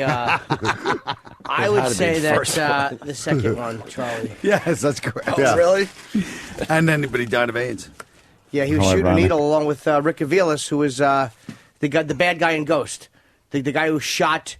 Oh yeah, right. He was a comedian. He did. I just always had villain parts. That guy was a comedian. Yes, he was great. He was great. Yeah, he was really good. His brother is Rod Reyes, who's a guy who's a comedian. He's a really nice dude, man. And is he dead? No. Rod was actually older, and I know he's still. No, I mean, I think what Anthony's saying is if dead, he's not dead, why are you bringing up Rod? Rick was dead. in Yes, Cannonball Run too. He had a big part in that. I asked him once about if he. I was like, "Did you meet Burt Reynolds?" He got really mad at me. What do you think? I fucking mopped up the set and shit. Yeah, I met him, motherfucker. It was like he got really pissed. I just wanted to hear a Burt Reynolds story from the guy. He got pissed at me. No, I mean, I'm confused now. I don't know if the guy that was the bad guy in Ghost, Rick, is he dead? Yes. Yeah, he's dead also. AIDS? Yeah, because they were both had the they were okay. needle guys. Yeah, but he had stopped years and years ago, heroin. It was like a dormant thing. Yeah. Yes. Wow. That's got to be a bitch, huh? Sure. Yeah. Stop all. He was. I used to work with him all the time. I could share a fucking They're needle both with dead, somebody and like meanwhile, Rich Voss lives on. 'Cause he's, Yeah. I'm a survivor. Yeah. Come within 2 feet of me and my baby, you're gonna get kicked. He can't stop talking about The his garbage baby. juice preserves him. That fucking piece of shit. He really does think he's salt of the earth, doesn't he? Fucking Voss. What a fucking bag of nothing. What kind of a bad Elvis Presley karate kick was that? I mean, does he have any skill? Does he have any skill at all? Or is it like He They knows played that Elvis music. Dun, dun, dun, dun, dun. It was probably like a can kick. He probably put his arms out. Can. I guarantee it was a mini mall green belt kick. Yeah, right below the fucking. Maybe got right above the knee. Maybe. What the fuck happened? Does anybody know the story? I mean, obviously there's. What happened? He kicked an audience member? Yeah, the audience member said something like, you suck, and I think he threw his drink at Rich first. Rich threw his drink, and then the guy got up on stage, and then Rich gave him a couple karate That wasn't kicks. Rich's drink. Rich just Police opened were his called. mouth. The police were called. Oh, yeah, Wow. it was a whole thing. Because of Rich's act. Yeah. I'm like Lenny Bruce. The cops could And call we were, him on. like Ann said, we were so excited to talk to him, and it was the worst telling of a story ever. Oh. We hung up on him. We hung up Yeah, it on a was that story bad. like that. A How do you hang comedian up on a story like that? Comedian kicks a guy, and it's first-hand information from the guy, and we had to hang up on him. He was Really? so bad. I kicked. Well, Voss didn't get fucking hit, did he? No, the guy. Apparently, the guy was drunk. Okay. And he rushed the stage after, throwing a drink at him. And Rich I think Rich picked up someone else's drink and threw it at him. You know, and the guy rushed the stage, and before he got to Rich was like, boom! He kicked him right in the chest, I think. Oh, good. I heard that he actually And the guy said came to the guy, back at him again, and Rich kicked him He again. hammers the audience pretty good. I'm surprised That's what he was doing. He He said these two guys were kind of just up front nodding off, all drunk, and talking, doing what fucking drunk people do when they're up front at a comedy show. Yeah. Start yapping, right, ignoring and you. ignoring the comedian Yeah. and shit like that. So Rich got on him. Where was this? Do you know? And the guy, where was it? Some fucking chuckle hut the best- somewhere. I don't know. Yeah. The best is, I mean, everybody's been attacked on stage, but Not I an guarantee, arena. I guarantee Otto has been attacked over 100 times. No way. I had a chair whipped at me once in the box. A metal chair whipped at my head. But it caught the mic stand, so that absorbed most of the blow. And I was trying to salvage the set going, I think I could win them back. And my friend was like, we're in the fucking Bronx. There's handguns here. Come on, we're going. My friend John Pastor was pulling me off stage. I think I could win them back. They're throwing That ain't I furniture. got hit with a Molson bottle once on stage. Oh, yeah? Opening for Joan Jett. Wow. And then she came out. It was at the Ritz. It was like my big break. It was like 1987. I was like New Year's Eve, and I was all excited. And it was like all these Joan Jett fans. Fuck you! The minute I came out, and they whip a Molson bottle, and then she comes out from the little balcony, and just comes out. She's not on yet. And just goes like this, and the crowd's like, "Yay!" And the spotlight hits her, off me, and then she just looks down like a fucking. Like this fucking idiot, and walks back out, and they're like, "Oh," and then back to booing me. Holy shit! She I didn't thought tell maybe the crowd she was to going shut up to. and give you a listen or nothing? No. I thought the She's story not was that going kind to of be. rock star where it's like, hey guys, give the guy a chance. Yeah, that's He's true. a real funny guy. You bring a gentleman out here like Colin Quinn, and she just looked like Yeah. a fucking piece of shit. Who's this slouch? Like, what's his fucking shit going on before my shows? You heard the noise. throwing bottles. I never got attacked. I had an ashtray thrown at me many years ago in Lodi, New Jersey. That was as close as I've ever come. Yeah. Land of dumb Italians. Yeah. Lodi. That's great. I think that's the only physical problem I've ever They had. threw an ashtray. Why? I kept calling the guy gay. I don't remember what happened or why. Did it hit you? No. It was a terrible throw. Yeah. And I Isn't it funny though? I kept calling the guy gay. Like we think that's totally normal. Yeah. Hey, faggot. He actually Yeah. apologized Gay. after the show. He's like, "I'm sorry, man. It was stupid." Wow, you talked to him? Did Well, you he came up to me. apologize? He was apologetic. So Did you yeah. apologize for calling him a sodomite?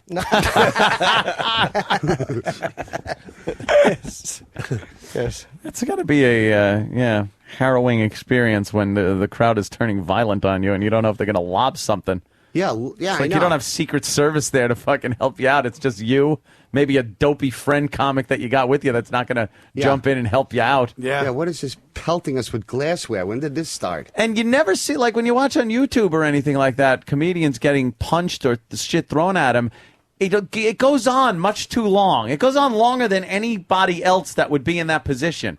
Like, no one comes to help the fucking guy. Yeah. It's like, it's got to be part of the act. Oh, yeah. This is hysterical. Look, he's stabbing him in the face. The blood looks so real. Yeah. There's just no, it's the comedian against the guy, and no one's helping. Yeah. It's true. That's why I like having Kenny there on those gigs. Oh, Kenny is an animal. We watch Kenny bodily remove people, and without any fucking consideration to the guy's health or safety. Like right down the stairs, the old, and stay out. What's the line the where bums he... rush. What's the line bums rush. where he has to get physical with somebody? Like, what would the anything? If somebody sneezes, Kenny would love to run in and remove them by their Adam's I don't apple. picture him being quick, though. I picture him being good at blocking crowds, but not like... Oh, you should see him. Yeah, he's like a Is he fucking agile? snake. Yeah. He's like a crocodile, big and then lumbering, And but then all of a sudden... prehistoric. Yeah, he could rip out There's the neck of nothing an elk. more violent than an ex-cop because they had to hold back all those years so they don't lose the job in the Well, three-quarter. Kenny didn't. Yeah. Not back in those days. No. He worked in what he likes to call the good old days, before video cameras and phones with cameras and everything else. He said, they used to watch, I'm getting too cranky with his job every day. Well, they So say they went out on patrol. when a cop Hold him shines a up. flashlight and he holds it like this, it's always so that he can smash you over Just the head. smash you over the bridge of your nose. That's the position right before hitting you, right? Yeah. A cop hit me with a flashlight once. He did? I've gotten beat up by cops about 6 times. when I That's was a why kid. they hold them right up by the light, the big Light me mag up. lights. But now they don't even use these mag lights. You should see the shit they got now. They're very little. Yeah. And the light clicks on the back, and the front of the lens is serrated. Oh, shit, And really? you crack someone on the bridge of the nose with that thing, they are fucking going down Wow. and bleeding like a stuck pig. No kidding. Oh, they're Serrated edges? fantastic. It's a serrated edge on the fucking I love it. flashlight. Wow. Yeah. That's what you love about Anthony. He's got like 4 of those in his house. Oh, I do. I hand him out as party favors. Carries them behind his ear like pencils. Yeah, just in case. Whap, there you go. Kenny's like a multi-degree black belt in a couple different martial arts. Is he really? Yeah, Kenny's a fucking. He looks like he wouldn't be quick, but he's like a second-degree black belt, I think, or a black belt in karate, and Yeah. one other thing. No, he's definitely Getting dangerous. food. Yeah. How about the guy that has no skills but thinks he's an expert? What style? Yeah, what style? A drunken master? What does he use?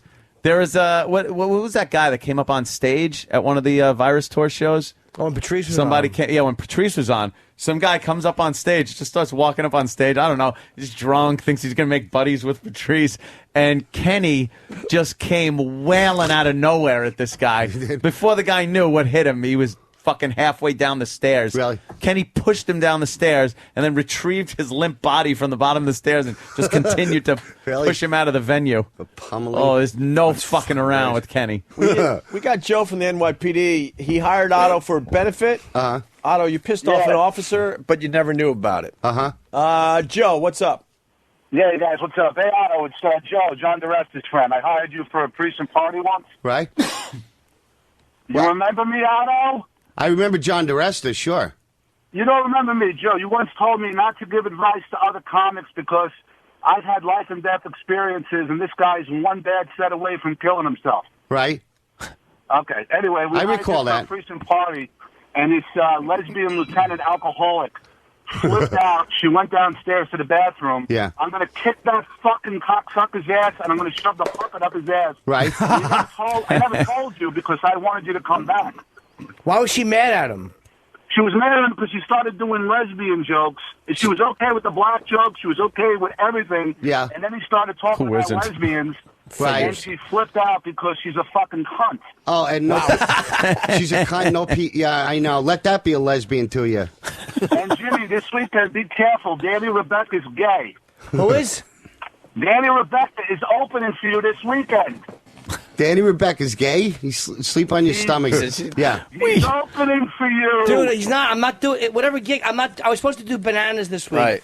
I'm not doing it. You're not going to be there. This guy's kidding, obviously. By the way, sir, I have no idea what you do. You can't just get on the Yeah, you air can't and say a just say certain that. gentleman is He a said homosexual. Danny LeBecq is gay. Yeah. You can't just say that. You can't, yeah. I'm doing it. What do you mean? Oh, shut it. He's kidding, obviously. Dummy. Yeah, Maybe he has some hole. maybe he has some information that verifies Well, that. that's his information. He's an it's not opera singer ours. that does stand-up comedy. Then he probably is gay. What's I'm wrong like with a that? libel. You want a libel suit there, Colin? Well, I'm just A saying, what's wrong with a slander? gay opera singer? There's nothing wrong with it. I don't consider gay being a libel slander, Anthony. That sounds like you, man.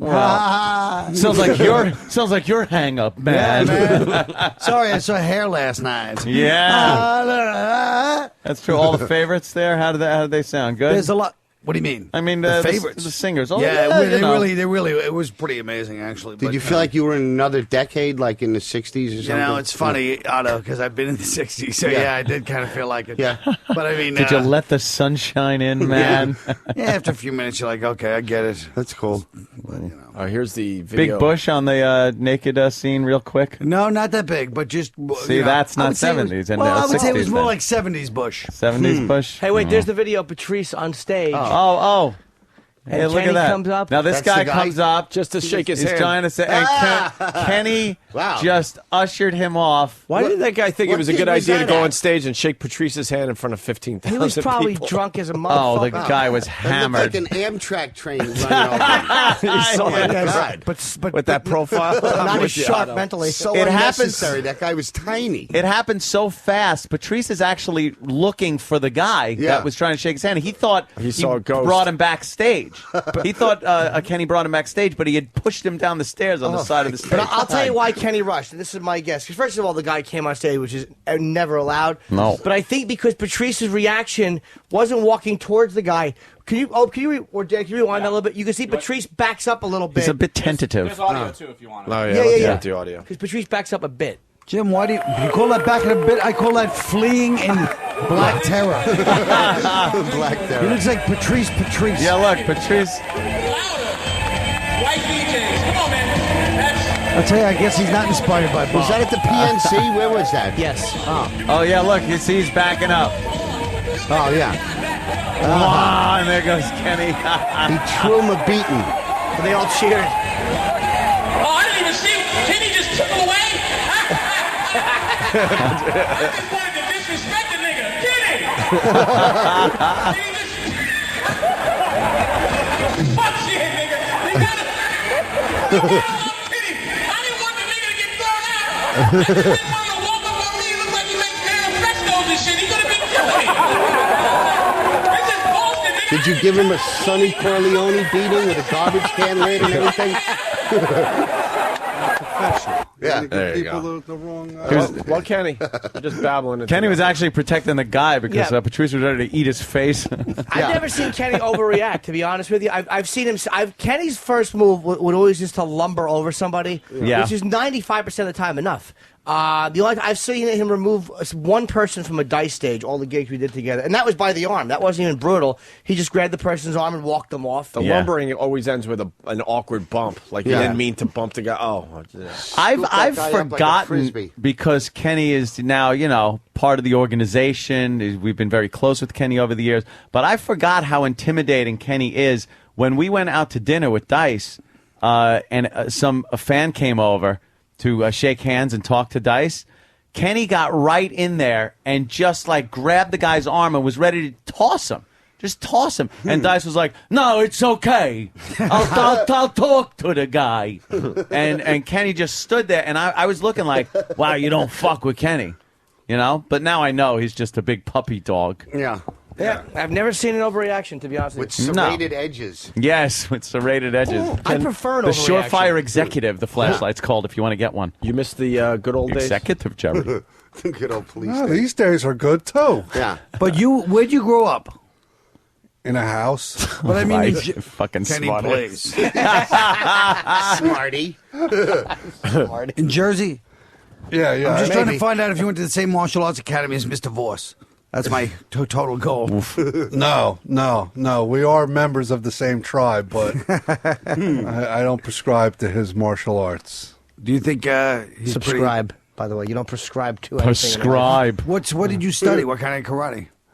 Taekwondo. I got my first black belt in Taekwondo, Korean. First. Yeah, now I study Shido-Ryu, which is a Japanese style. Damn.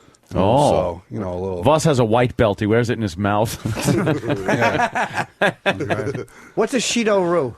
It's a Japanese style. I know that, but what is it? Is it like It's keto? defeated by an atomic bomb. It's more centered punching and kicking.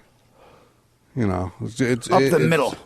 Yeah, it's good for street stuff. Yeah. Where would you like to ideally strike somebody to just end it quickly? I mean, if you had time to line up a shot and not, Well, I don't want to give away my trade secrets. like but where would you hit the balls? The no, windpipe? no good. Too Why small. are Adam's apple or the too small of a target? Too small of a target. especially if you fight a and Chinese guy. Right. If you don't hit him just right, it's just going to piss the guy off. Okay. Yeah, that's true. And then he's going to fuck you up. Right. Kick you in the balls. If I really feel threatened, right, I'm collapsing your throat and or your kneecap or something. Wow. Shit. You go right for Just the a rest of floss. someone's life, don't you? Yeah, exactly. Yeah. The fucking guy's got a trach for the rest of his life. Yeah. I was in a fight with Kenny. I was just trying to shake hands with Jimmy Norton. He's fucking breathing through a Bic pen tube in his throat in the ambulance. How about a warning strike first? Yeah, what Jesus. Ain't no warning, right? Yeah, no, I'm going to pay to fight fair. Just makes him mad. Good point. Yeah. Why don't you do a Straight dramatic chicken. reenactment of a dice conversation with Kenny in 1991? 91? Hey, Kenny, throw this guy out of here. I'm trying to eat my butterfly filet mignon. Hey, waiter. This isn't butterfly. Did you see him? Did you see him on that Trump show? Yeah. Oh, yeah, for the one episode. They should have had him on for the whole thing. I know. They should have had him on. It's so stupid. He for didn't help throwing his him He was off. cause, acting though. up. Yeah. I know. That's He what didn't you want want. to he didn't want to make the cupcakes. He said, "I'm from Brooklyn. We don't make cupcakes." It's like, Make cupcakes. just make the cupcakes so you can be on the I'm show not a gonna. while. I'm not gonna sit here and make cupcakes. All right, Donnie Trump. Hey, Donnie Trump. Why don't you bring some bagels? Oh, he was yelling at Donnie for the bagels. Yeah. There was a time we went to dinner with him, and he got the butterfly fucking filet mignon, and the waiter he had this poor motherfucker running around. Which way? Which way? Medium or well done? Medium. Yeah. You're like, what the fuck are you talking about? So the poor guy comes up. He goes, Dice goes, I want a baked potato, and I want the skin rolled around on the grill. So it's golden brown. You hear me? Remember? Because he's there like it's like the half Italian bully and the half like Jewish kvetching Yeah. customer at the restaurant. That's exactly what he is. So the waiter comes over and brings this shit, and I guess the potato wasn't rolled around on the grill. And believe me, they brought this shit out so fucking fast to keep Dice happy. And then he's like, "Excuse me, the potato." Do you remember when you were here before? Do you remember when I told you? He's talking about it like it was years ago, and the guy had ordered like fucking 5 minutes before. Do you even remember?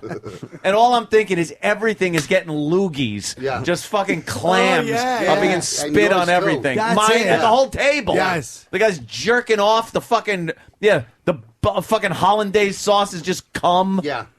What is this? Excuse me. Right. And then his steak was undercooked. Oh, yeah. Yeah, it was undercooked. And then he wanted it butterfly. He gets it butterfly and then goes, now it's too well done. He sent the steak back, no joke, 3 or 4 times. Yeah. To the point where everyone was around the grill because the grill was in the open. They're all in a circle staring at the steak and making a decision like, I think this might do it this time. Wow. Yeah, they had The to throw manager away of the like 3 place and steaks. everything.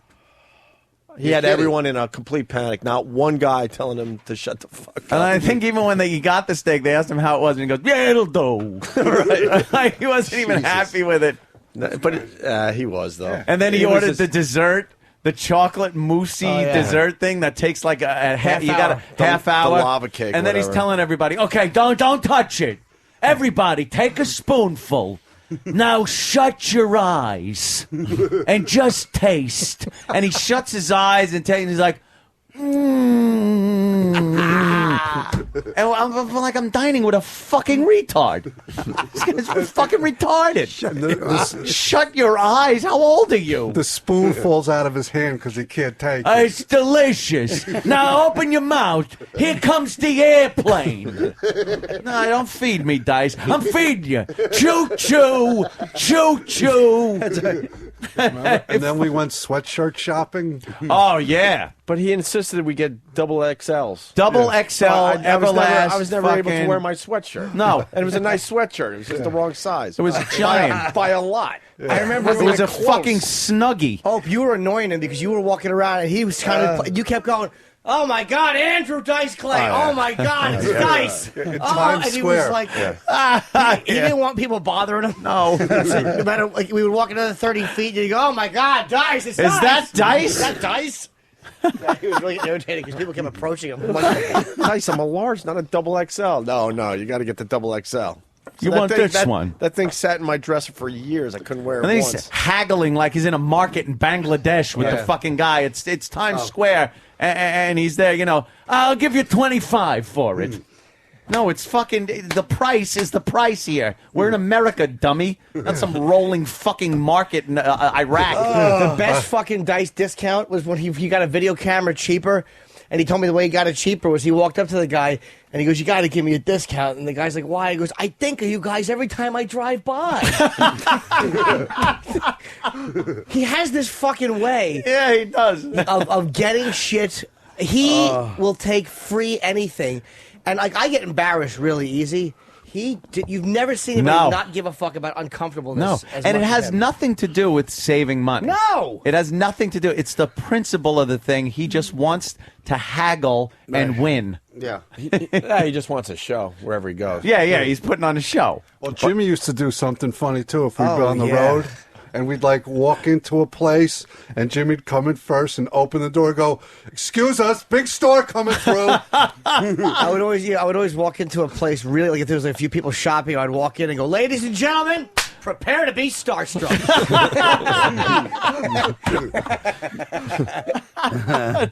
But he loved it. Like I would be mortified if someone said that. He would just walk in like that's the way it should be when you enter. Were people starstruck? What? Were people starstruck?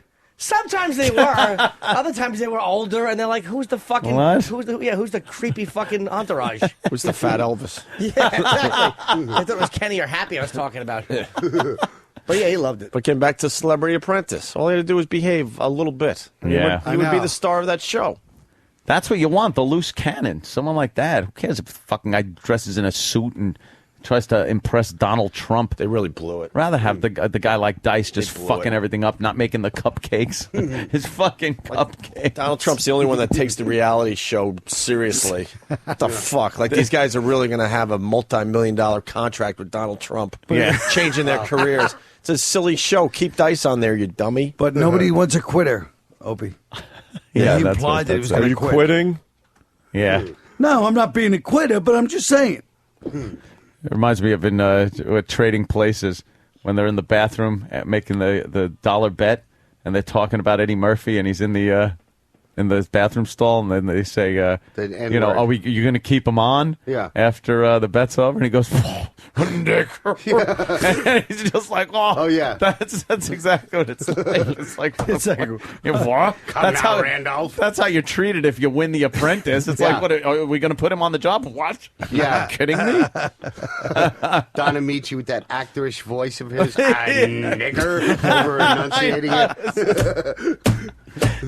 Those fucking you And, could like, not nowadays- get away with a comedy like that. But not only that, but nowadays an actor like that would be like, I'd rather, could you change that line? Yes, change it to something less In those days, Don offensive. Amici's like, of course, we used to say it all the time. It's almost refreshing. Don Amici was saying it off camera. He's said it all just the using time. it. He doesn't Could even you notice. bring? Yeah. Go to the trailer and get him. He reads his script and he's like, yeah, it's okay. I'll He take doesn't the even part. notice. It's like a while.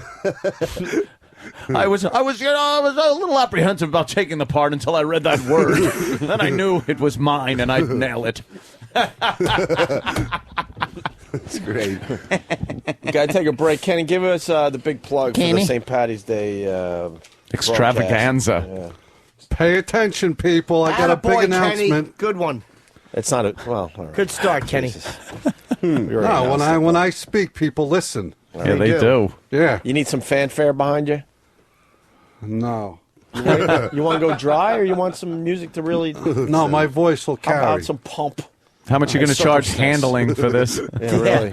No, a personal endorsement? Oh, it's an endorsement deal. Shit. It's a different fee, isn't it? Wow. Yeah. You mentioned primetime. I'm in primetime this weekend. Can you Well, throw that I don't in like there? the fact they got your boss's name before yours, so I'm going to take Thanks, care of Kenny. Yeah, that. fix that. I'm going to take care of that. Yeah, straight. You take care of it because I don't have the balls to confront Voss. Apparently, he's not afraid to go at it. He'll No, throw it down. I Take it to learned street my level. lesson. You remember the marquee at the Tower Theater? Oh. New Year's? Of course, I remember they had pictures of it. They made a T-shirt. I have a Norton. T-shirt. I forgot It about was that. my and Voss's name, and then they put Colin's name really small, and I had a T-shirt made of it. It's pretty funny. Remember that shirt? Yeah, but Colin just did the gig and left. He didn't even stay. It would help him welcome the New Year because he had to go to the Borgata. Oh no, shit! I should have done my job as the host and welcome the New That's Year's. right. And then a hand for your headliner, ladies. Come on, ladies, get them fucking all pumped To up. all acquaintance, and again, I'm singing along. Yeah. Like Norton's favorite movie, Harry Met Sally. That's a good movie. You comics must love when they hand out the noisemakers when Yes. you're trying to do the act. Yes. Do your act for a New Year's Eve gig. No, we don't love that. Do you tell? No, literal Jim. Oh, literal Jim. I think about that New Year's Eve money. I don't care if they hand out cannons. I think True. about that fucking triple regular check. Paycheck. Oh, they could fucking hand out small. Cappuccino machines and jackhammers. If the money's right. Go get your IEDs, then come back in and enjoy the show. I don't care if I get one laugh, you cunts. Speaking of St. Patty's Day, Jesus. Sure and Bigora. come be a part of the Opie and Anthony show this St. Patrick's Day. Party before the parade with the O&A show, live from Conley's at 47th and Madison in Manhattan, starting at 8 a.m. Eastern. That's 14 East 47th Street. Anthony's brothers, U2 cover band, 2U, will perform live. Ooh. And special guest appearances from Mr. Colin Quinn and the Karate Kid himself, Rich Voss. Now, wait a minute. Is Anthony's brother the one who beat up my cousin? Because I'm inviting my cousin now. We're sick of your I believe goddamn you're family. going to all family business is going to be settled. You want a rematch 30 years later? Yes. In the square circle. The broadcast starts at 8 a.m., so get there early. Thank you. All right. We'll continue with these guys in just a bit. Relax a little bit. Thought it was Really? Yeah. Opie and Anthony. Hey, bro. Oh, it's We got great. Colin Quinn and Otto from Otto and George. Really quick, where are you guys playing? What are you guys promoting? I'll be at the Primetime Comedy Club in Sayreville, New Jersey this weekend. Oh, very good. Nice club. I'll be there, too. I'm canceling my gig. Jesus Christ. You are? Yeah. Colin, Otto's for a you. coconut. Fuck the Spider-Man suit. He's unclipped. It's a totally nude Tony Yeah. Danza. Wow. He has a lot of skin on the head of that thing. Yes. That's Jesus. Photoshop, right? No. No. It Why looks like did his a new dick- picture of Tony Danza for? It looks like his cock he's wearing the night before Christmas hat. We're talking about Tony Danza. There you go. His cock should be wearing a nightgown and holding a candle. Some goodness for Colin Quinn. Why does he have a nude picture? That's an old picture. I mean, that was probably Pre-taxi. But Yeah. why? Why? Because people took nude pictures maybe who occasionally. knows? What are you gonna do? Look, all I did was I Googled Tony Danza Spider-Man, and it was the second thing. It's a fat penis. Fucking Tony Danza. That's right after a shower, too. You can tell, boy. Yeah. After a nice warm shower. He Might must have been be a in good warm shape. one. Wow. Yeah, his balls look a little loose for a cold shower. Staring at Tony Danza's junk. It's fantastic. Thoughts and prayers to my cock. Thoughts and prayers. Yeah. Deborah. Deborah, thoughts and prayers. He actually puts his change and keys under his foreskin and then ties the head off like a fucking balloon knot. Unclipped. Oh, yeah. Otto, where are you going to be? You and George. Poconuts. I think it's Poconuts? Poconuts in the Poconos. There's skiing. There's gambling. God, I've done it. It's actually a good gig. I have no doubt it's going to be a good gig. It's always just the name. The name is fucking double meaning because it's like coconuts and the Poconos. It's like a horrendous name. It's like a double meaning from one friend to another. You get it, Donnie? Yeah. Do they got heart-shaped tubs and champagne glass bubbled tubs? The hepatitis suite. Yeah. I went into one of those once. Holy shit. Oh yeah. Yeah. The jungle gym motif and all that. I actually went and saw Louis Black was playing at one of those, the Caesars, fucking whatever it is. And you go into those rooms and just, you have to go in there with a black light. Name with that like a stain. Peter Max poster on the floor. Yeah. We went there. My friend was doing something there, and we went and watched. And it had a tumla, one of those old Jewish it was in a pool in the middle of the day, like working the old ladies, and it was like a whole crowd. But it was funny, and he goes, "Ladies and gentlemen, we don't get." And there's like they're all gathered around. He goes, "We don't get many celebrities, but how about a hand for the former heavyweight champion of the world? In my opinion, still the heavyweight champion of the world, Mr. Joe Frazier. I'm sorry, lady." Who said that, Rickles? No, one of these kind of guys working at Catskill. I heard that was a Rickles joke. Someone, Mr. Joe Frazier. I'm sorry, lady. Just with no pause whatsoever. Did you laugh? Yeah. They have those rooms with the pictures of them are hysterical because they look so spacious. Yeah. And then you go into the room and it's got its own swimming pool. It's crazy. And you go in there, it's this little it's a little bigger than a bathtub in this glass room where you're dying of chlorine fumes. It's cruddy.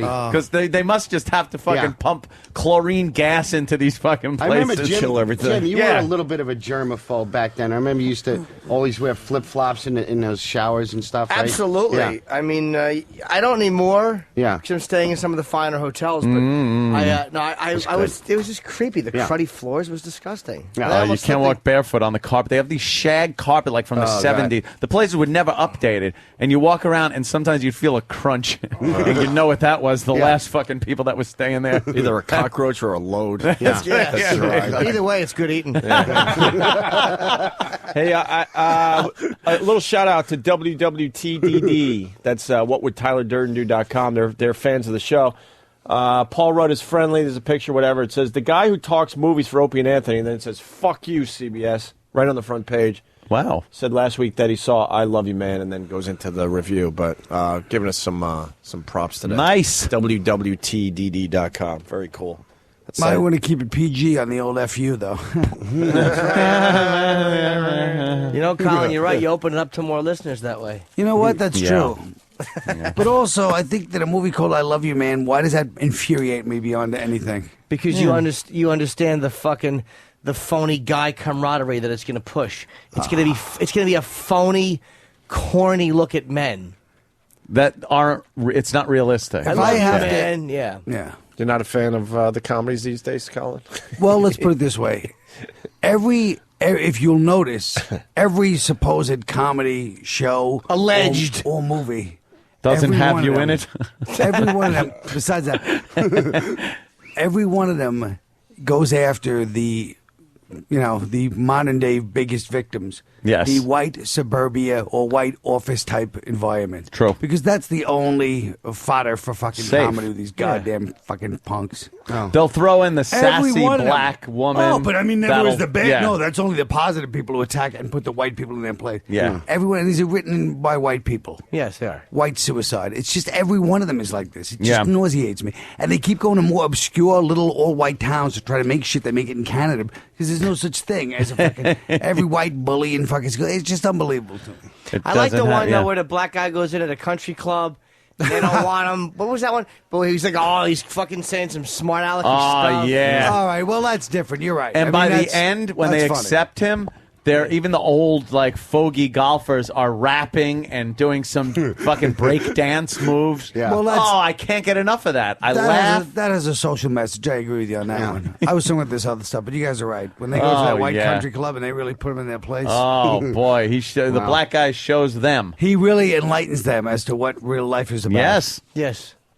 You know what? I enjoyed the old, if you remember the WAMU, the bank that went under. Do you remember the commercial? Fucking commercial. The commercial was a black gentleman leading around old white bankers Old white guys in a pen pretty much. Every time they were all penned up going, what, you're lending to who? What? And the black guy would be like, we don't care about, if your credit's this. We look at every individual and that. We're not like, we think new. We're not like, and it's like, you're giving what interest loans? What? Well, WAMU went fucking broke. You should have listened to the old white bankers. Yeah. And just the fact that none of the... It's amazing. If it was a positive message, half the bankers would have been black. But because it was a negative message about bankers, they were all white and They were all old white guys, and the young black guy was the smart one, the progressive thinker that was looking at these white dinosaurs going, we're not doing things your way anymore. Well, bye-bye, WAMU. Where'd that go? What happened there? Getting back to that movie, Jason Segel from I Love You, Man will be on our show next Thursday. Oh, no bad mouth in that flick. He's great in it. Yeah. Oh, yeah, He didn't let me finish.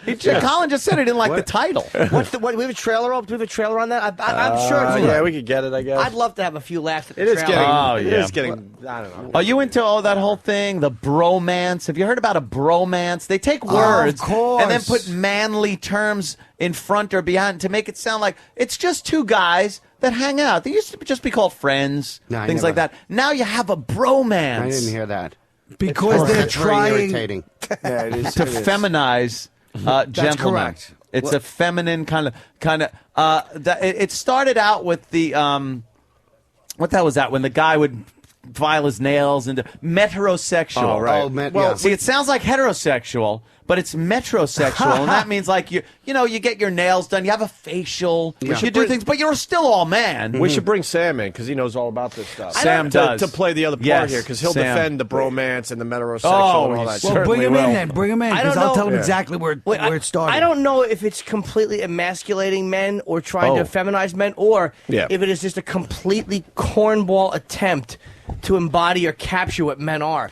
Like men aren't coming up with these words though. Men are not fucking coming up with this shit. Here's the problem. It's these women writers. It's women writers, and it's also like it's fine for like women in gay websites. Right. It's the whole thing with fashion now. Fag There's no hags. fucking way any of us should know who you wear. We should know who fucking Roberto Cavalli. We should know any of these names of these fucking designers, and we all know them all because it's fine in a certain segment. But now we all have to know. Now we all have to know it. We all need things like bromance. And a in guy our like fucking Sam, language. who's obviously not effeminate or a metrosexual, He's a fucking twinkiest knows twink all I've this ever shit. seen. Sam, why do you know all this shit? You're from Syracuse, a rough town in its best days. Yeah. Well, yeah, but it's important these days to know designers. Is it important that and the things Orange like Men that. stink this year? You fool. I'm not there anymore. You fool.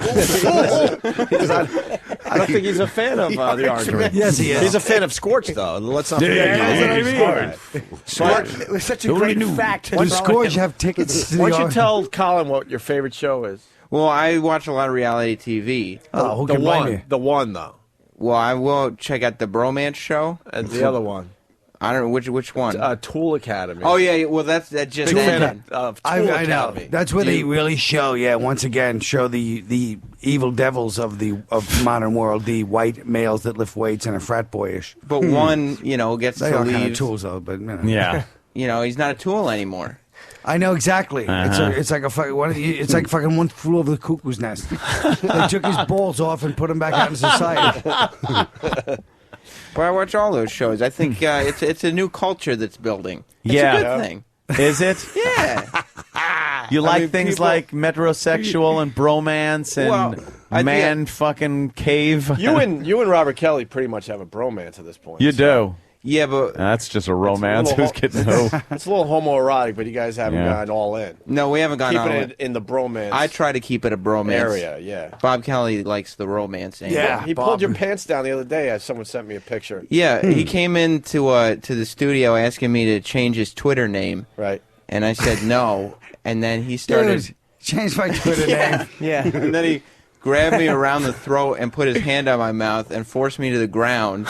And then he started trying. And this wasn't even on the air. This is the show wasn't even on. It's had nothing to do with So he's not even entertainment. playing it Of course, I up for don't- the audience. No. This is just for And he his own started sick pleasure. Pulling the back of my pants down while Mars and E-Rock cheered along. Yeah, do it. Yeah. Oh, he should have fucked you in the ass. He should have went all the way. Believe all he needed was fucking Tweety and Viking to help him. Tweety and Viking, yeah. Did he get all your pants down? No. Because the picture I saw, the pants were half down. That's all he got because I got up and ran into one of the other studios, locked Did he the get door. your underpants down, baby? He just showed the top of the crack. Oh, I'll tell you right now, what he calls funny is often chilling.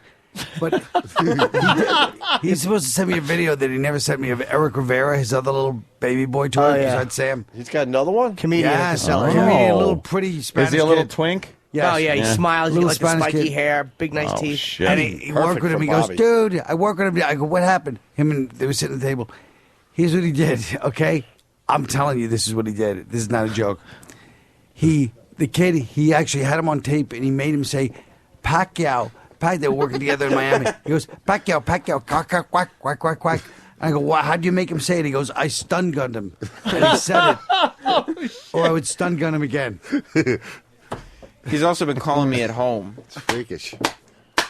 Oh, my God. Yeah, the picture's going around the He room is now. really pulling his pants down. Yes. Yeah. Yes. That is a forcible rape. Yes. That is going on there. Attempted rape is what it was. That is And once attempted again, rape. not for the air. This Not was for the just air. for you and a couple other Why guys. would he do? Yeah.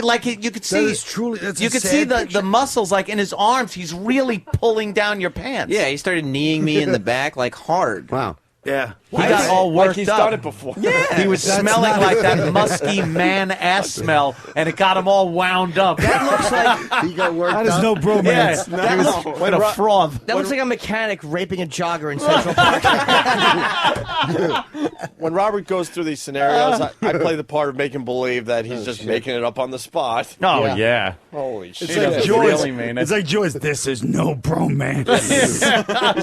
He says it in such a way you're like, oh my God. He's What have you kissed been him. through in your life? He's Yeah. kissed him. He's like, Oh, yeah, they've kissed. Bobby is into twink guys. Yes. Yes, that he's is true. definitely into guys that kind of are a little effeminate looking. Yeah. No Well, offense, Sam's but not you're not the effeminate, most. but he's- Yes, no, he no, is. he's kind of. He's got kind of a biracial, kind of like a. I'd say sleight of frame. Yes. Slight of frame, you would say. Can you start growing a beard just to see what it looks like? Yeah, I grow guess a so. beard. Let's All see right. what that For is. like a week or two? Okay, yes. No beard war or any of that crap. Just a quick little beard to It'd see just what be you like look a week or two, not like 2 years. Bobby's got a beard. His wife. Yeah, grow a beard. I want to see what that looks like. Okay, no more shaving for at least 2 weeks. You know what? We'll do You've it- grown though. Does it come in fast?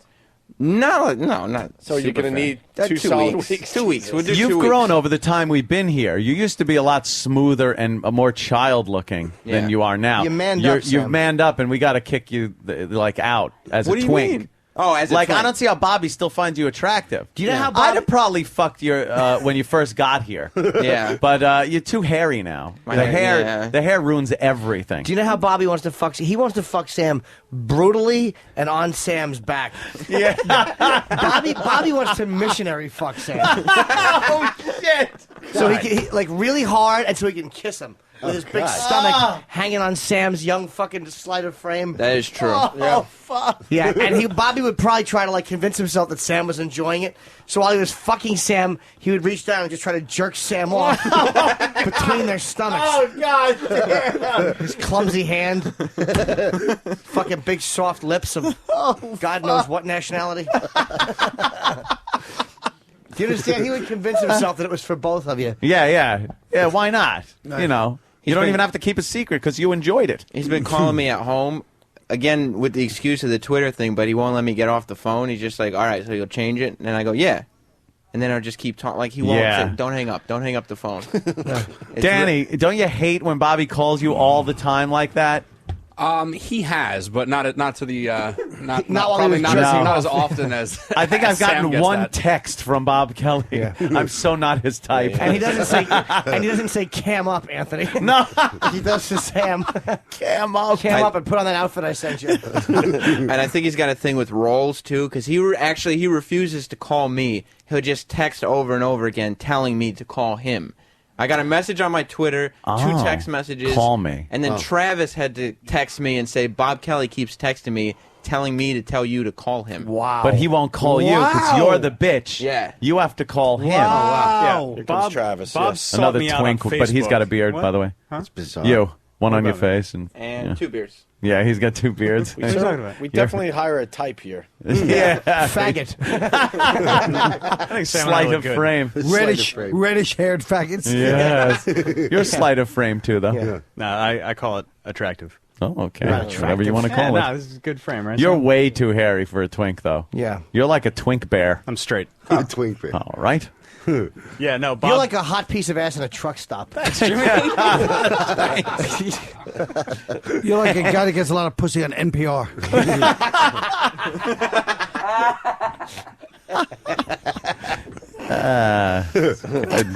Looking good.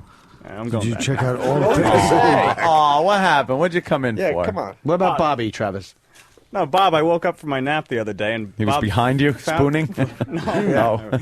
Bob found me on Facebook, and I can't imagine that was that easy because I don't think he just knows my last name offhand. Oh, so you think he had to really search it out? Yeah. Go And he's through just like- friends of friends of friends?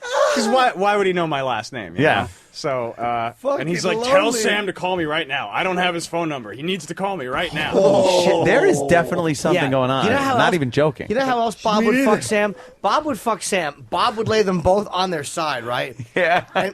And Bob would lift Sam's left leg and prop it up with his own leg so he could fuck him, and then he could reach around and grab Sam's dick, like, kind of angrily that he was so driven to fuck him. Like he's blaming Sam for his sexual Yes, Yeah, but like he you bastard for being so attractive. he would like fuck him from the side. He would grab like Sam's dick and balls together like one clump, and then just kind of kiss his back and neck. And he would actually probably say, "Come on, baby." He'd probably call you baby. Would you like that? No, I wouldn't like it at all. Would you get excited? No. Because he's playing with your dick and balls, so He'd maybe make it would be an involuntary kind of, like you'd get hard anyway. We need to know why you play along, Sam. Yeah. That's what we're getting at. Yeah. Don't blame Sam. This is pathetic. This is the textbook. You gotta blame He him. plays along, though. On air is one thing. No, he but does not. If he didn't want him fucking looking at him, he wouldn't wear cornrows. He wouldn't wear when his he's not in town. He wouldn't wear that cute clothes if you didn't want fucking Bobby That's right. looking at him. Cute Thank you clothes. so much, Anthony. Sam dresses horrendously. Okay. You know what? Dresses Bob was like me. While Bob was fucking you, he would actually like he'd be trying to. He wouldn't want to admit to himself that he was holding you there against your will. So he would like quickly lick his hand and then grab your dick and balls again to try to like. He's got to do it fast though. Yeah, to try to let it out. Yeah, God, dude. He's doing it fast, so even he doesn't think he hasn't acknowledged that he did it. Yeah, but he wants to act like he's jerking you off. But if he just gets his hand wet, you'll escape. Oh, Hey, that's terrible. I gotta just go to the screen again there, Colin. This was an internet sensation Oh, yeah. by accident. Oh, man. This made all the gay sites. Yes. Sam Yep. was playing, quote, a role. Yeah. It's a character. It's A called- character called Creepy Gay Kid. And not only did it do well on YouTube, it hit, I guess, all the gay sites. All the gay sites. Yeah, we ended up trying to find it on Google News, and I found out that the day after it was posted, all the gay blogs posted it really- on their The website. gay guys loved it. They, Yes. they That's wanted great. all the info they could find on Creepy Gay Kid. Yeah, I think so. one of the websites was gaysocialite.com. Yeah. So here's Sam playing a character. Creepy gay kid. Creepy That wasn't gay me. It was the Do we have character. good audio on this one? I hope so. The video. Yeah, right, I hope so at this If point. you want to play along at home. Can you tie your shirt in a knot? That's Bob Kelly, obviously. Like a little belly shirt. You really are into Sam. You didn't even flinch. It's for the Opie and Anthony show. Hey. that attitude. Go ahead, man. For me. See, Bobby wanted it for him. Yeah. Sam is tying in his shirt into a knot. So, that's Creepy Gay Kid. Yes. He looks like Montgomery from Fame. Oh, it's Bob's birthday that day? Yes. Okay. Happy birthday to you. Happy birthday to you. Happy birthday, Mr. Kelly. Happy birthday. You lost Colin, by the way, Sam. Lost Colin. He gained a fan for life in Colin. He looks like a tranny. I love you, Bob Kelly. Oh, God. Was that creepy. Yeah. this weekend? Yeah, Sam has got a definitely That was tranny great. vibe. That's just Yeah. I like that. It was just like the tranny from Q&A. Yeah, exactly. That's Yeah. a little character work for the radio. Very good. And Bob Kelly has taken it, as if it's reality. If you did like the hormones and stuff, you might actually be able to pull off being like a chick. He'd have to shave his fucking stupid Muppet eyebrows. Yeah. No, that would all get plucked and stuff like that. Like you'd have to go through the chick shit, all the chick shit. You'd have to get like hair extensions. Let's do so you don't look like fucking Angela on Davis. Bob as he was watching that though. Yeah, a tent in his dumb pants. Yeah. See those doll eyes? Oh God, look at that. And that's Sam. That's Sam. Look at the stroke he's able to get with. That's Sam sucking. This was Sam's girl's line, by the way. This is where she was like, dude, enough. Because Sam was sucking. We made Eric stand there with a fake dick, like a dildo sticking out, and Sam had to suck it. Actually, had to wait to pull him off. And look at the technique. Yeah. That picture That speaks picture's volumes. not very erotic, though. It's simian, you It know? is, exactly. Yeah. It really is. Simian. He does have a very chimp-like mouth as he's sucking on that cock. Kyle, that's not a good picture. This kid takes the cock like a fish to water. I'd never done it before. Hey, can Exactly. we play Bobby's gay song, Convertible Boy? We haven't played that in a while. Just to wrap this whole thing up. Yeah, wrap it up in Bobby a fucking came up with a condom, song please. called Convertible Boy. And we should get Kelly on the phone and talk about this. Yeah. All right, yeah, we'll get it on in a second. So I thought we were talking about bromance, Brody Jenner. Yeah, Bobby, that's true. Frankie on line 4. If you remember this one. Hey, Frankie. Yo, what's up? What's happening, man? None. I just know for a fact that Bobby Kelly's gay. You remember that whole Sanjaya shit? Dude, remember? Up his chin and kissed him gently. Oh, fuck you, Bobby Kelly. He was so into Sanjaya, that fucking girly-looking boy from American Until he Idol. noticed Sam, though. Yeah. Sam Jaya. Sam's his number one. Sam Jaya. Sam Jaya. He's into like these wafy-looking boys. Sure. He's gay, Bob Kelly. Yeah. Wow. Look at Sam. Fuck. Did he have an erection when he was pulling the pants down? Yeah, coming from the guy that he was trying to rape. Notice no disclaimer on that one, by the way, Colin. Bob's The a other bully. one, we're disclaiming our asses off. Bob Kelly's gay. No one's going to defend him. Bob's a bully top. That's what he is. Bob's a fucking bully top. And Back to he Travis. hates the fact that he needs to fuck Sam. Remember he had that huge thing for Tom Brady, too? Yeah.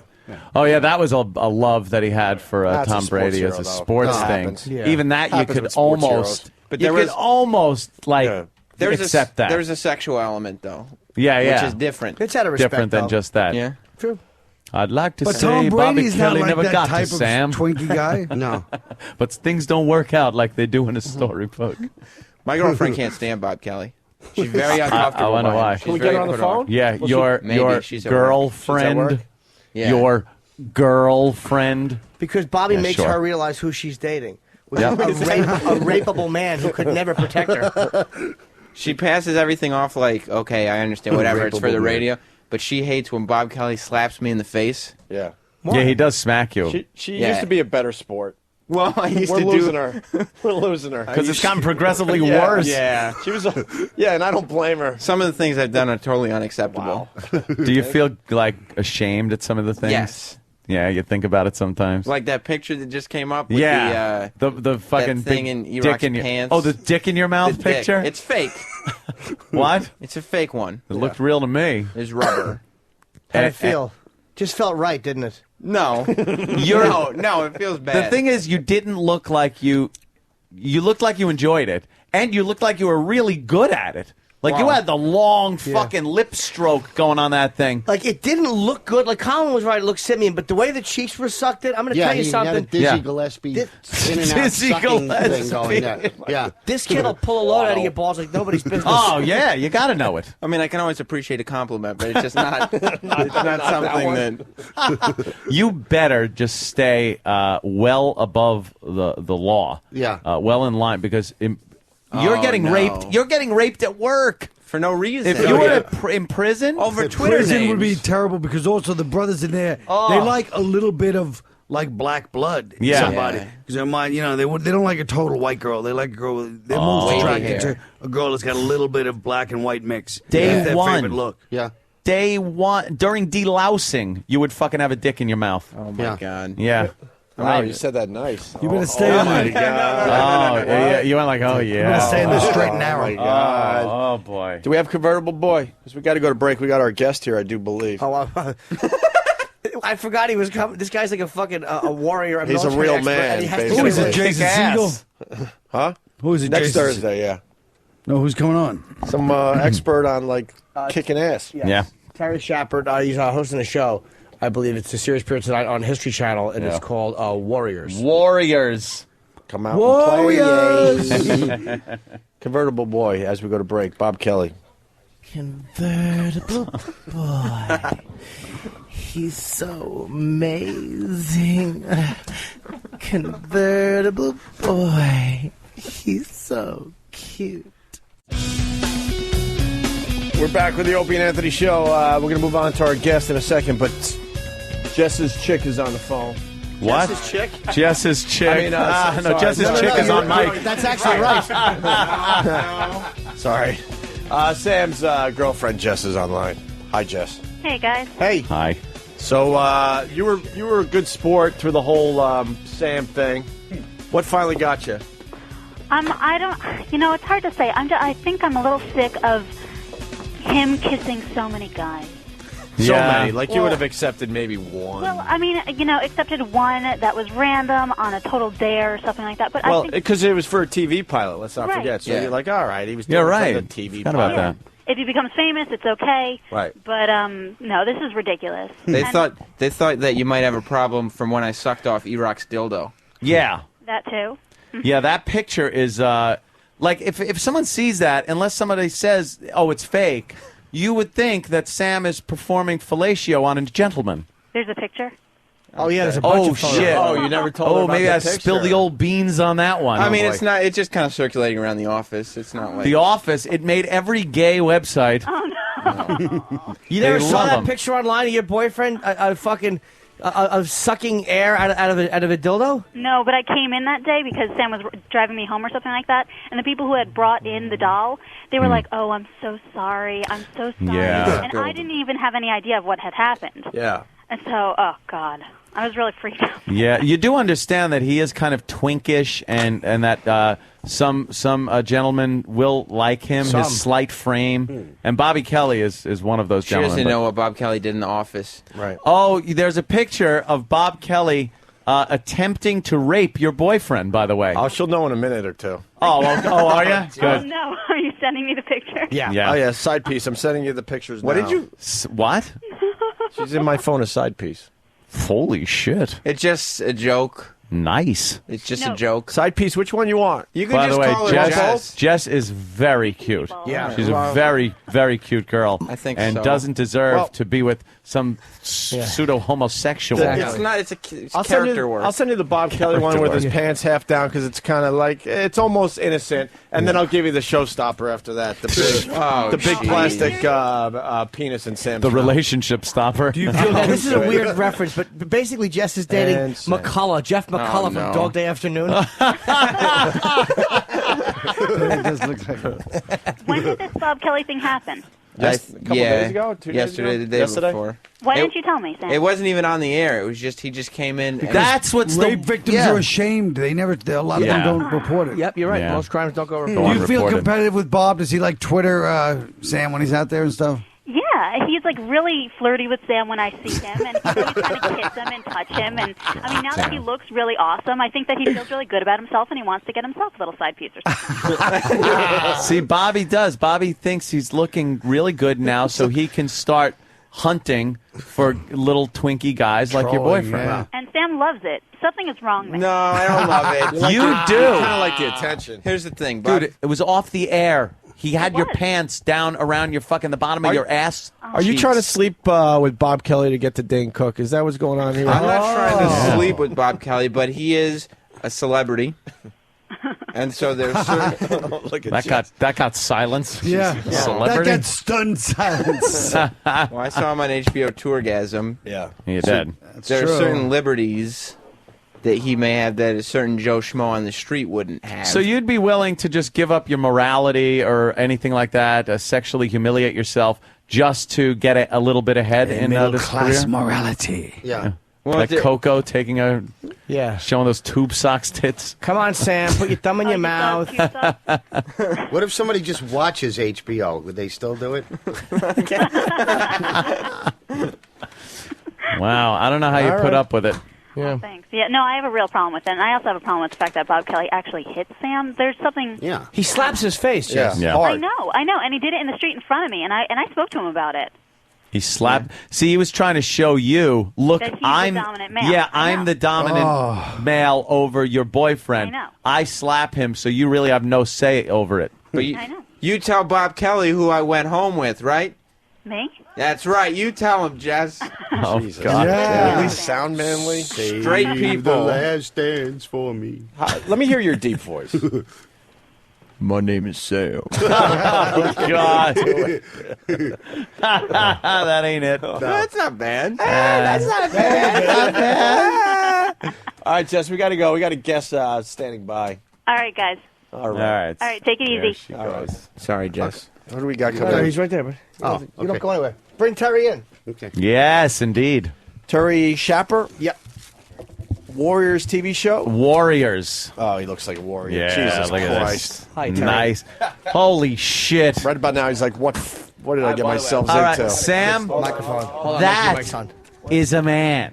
Yeah, that is a man. You are a twink. Well, I'm not a That twink. guy is like all man over there. Voice lessons. All right. Got to get that voice a little deeper. Yeah. Now, your show, Warriors. Yes. Yeah. Yes. Really fantastic because a lot of people know something about these warrior cultures, but they're based on a lot on movies that we see now. And a lot of times you'll see TV shows saying, and yeah, just shake his hand in the middle of my fucking interview, Colin. I have no problem with that. Yeah. Could you snap Colin's neck? That'd be fantastic to watch. We're pussycats, man. We don't really. Yeah? Yeah, we're He's not. a Green Beret. Only when you have to. Of course he can. Yeah. Yeah, you never ran into a guy named Rich Voss. Rich Oh, Voss. God. Yeah. He's a martial arts expert this weekend. This weekend, kicking drunks off of his stage. You've never run into him or seen him if you've watched TV in the last 8 years. You could use his teeth as Roman shields. Set up a phalanx in his mouth. So a lot of these cultures have been shown on television and in movies, and I think you get a misconception of what they're all about. Like we've seen the 300, and assume that that's what Spartan culture was like and everything like that. But you pretty much show what's really going on in these warrior cultures. Yeah. Well, you know, I'm still actually a Green Beret, so we deal with reality. And so, you know, these kind of warrior certainly cultures. do. I'll show you reality. Yeah, we do. And, you know, these are the kind of guys we've been reading about and studying pretty much our whole careers. And so, yeah, there's what you think you know, and then there's what you do when you get on the ground and you see these cats doing all the different things, Vikings, Zulus. It's you guys still study ancient warrior cultures and apply that to what you guys do in the Green Berets? Oh, absolutely. Really? Yeah, man. That's required reading. Except for that stupid, like, you know, lines facing each other, Civil War and Revolutionary War kind of thing. Well, That there was are some stupid. things you don't repeat. Yeah, you know? don't repeat that. Waterloo. Yeah, kind of bad. Those little squares are pretty good, Little though. Bighorn was not so The good. Little Bighorn, the Maginot Line. Yeah, we would just go around the Maginot Once they Line. go around, and then the Germans had the guns on the wrong side. It was fantastic. I read your book. Was that Patton? Yeah. Oh, yeah. It was fantastic. So, what? Now you're doing a show on the Mayans, I guess? Yeah, the first one, actually, it's on tonight at 10 o'clock on History. Yeah, the first one is Maya. It's actually I think it's the sixth one we filmed, and I think they put it on first because I cut my leg open in it, and of course, you know, that makes good TV. A little blood on the opening It makes good TV. episode. But, I'd never been down. I was in Guatemala. And that's a really, for me, it's a pretty exotic place, actually, to go. And that's not a warrior culture I knew a lot about. Yeah. No one really does. And so we were trying to kind of figure out about it while we were there by looking at the murals and sort of getting into their culture and figuring out, okay, that's how these cats fought, you know. And what was their kind of fighting style? Because there is so little known of them because they kind of just they did kind of go away. Go away. Yeah. I guess that didn't work very well. Well, they started. It was cotton balls. They would throw cotton balls at their enemies, and it didn't work. No, it didn't work. Well, they started out as their warrior culture started out with just really to capture dudes and then sacrifice them because the blood was a conduit to the spirit world, and so these guys would capture a king or a really famous guy and ritually sacrifice him. The warfare sort of started changing. Populations got bigger, then it became about sort of conquest, resource acquisition, and then later on it just became really about just completely wiping out cities, just decimating them. And I think that was one of the things that kind of took them down. Wow, really? The fact that they spread themselves a little thin, or it was a lot of stuff. It was environment for sure, cultural, all that kind of stuff. Their kind of worldview didn't really fit so much anymore. And then when you start turning on each other, fighting it. Like in the Mel Gibson movie. Yeah, actually, it's funny. I actually saw that show. Yeah, I actually saw that show, and I really dug it. But phenomenal. The guys, I thought it was really cool. The guys, though, down there, some of the Maya archaeology guys were like, oh, blah, blah, blah, blah. They didn't like it. So I was like, hey, it was still a cool movie. Snob. Yeah. Why didn't they like archaeology snob. Well, what they said was wasn't accurate enough or something? They said, like, historically, that wasn't quite right. I go, well, hey, dude, you really weren't there. Yeah. So, how do you know? Yeah, exactly. He spoke in their language. I think they actually listened to your show back then. How the hell do we know? Yeah, right?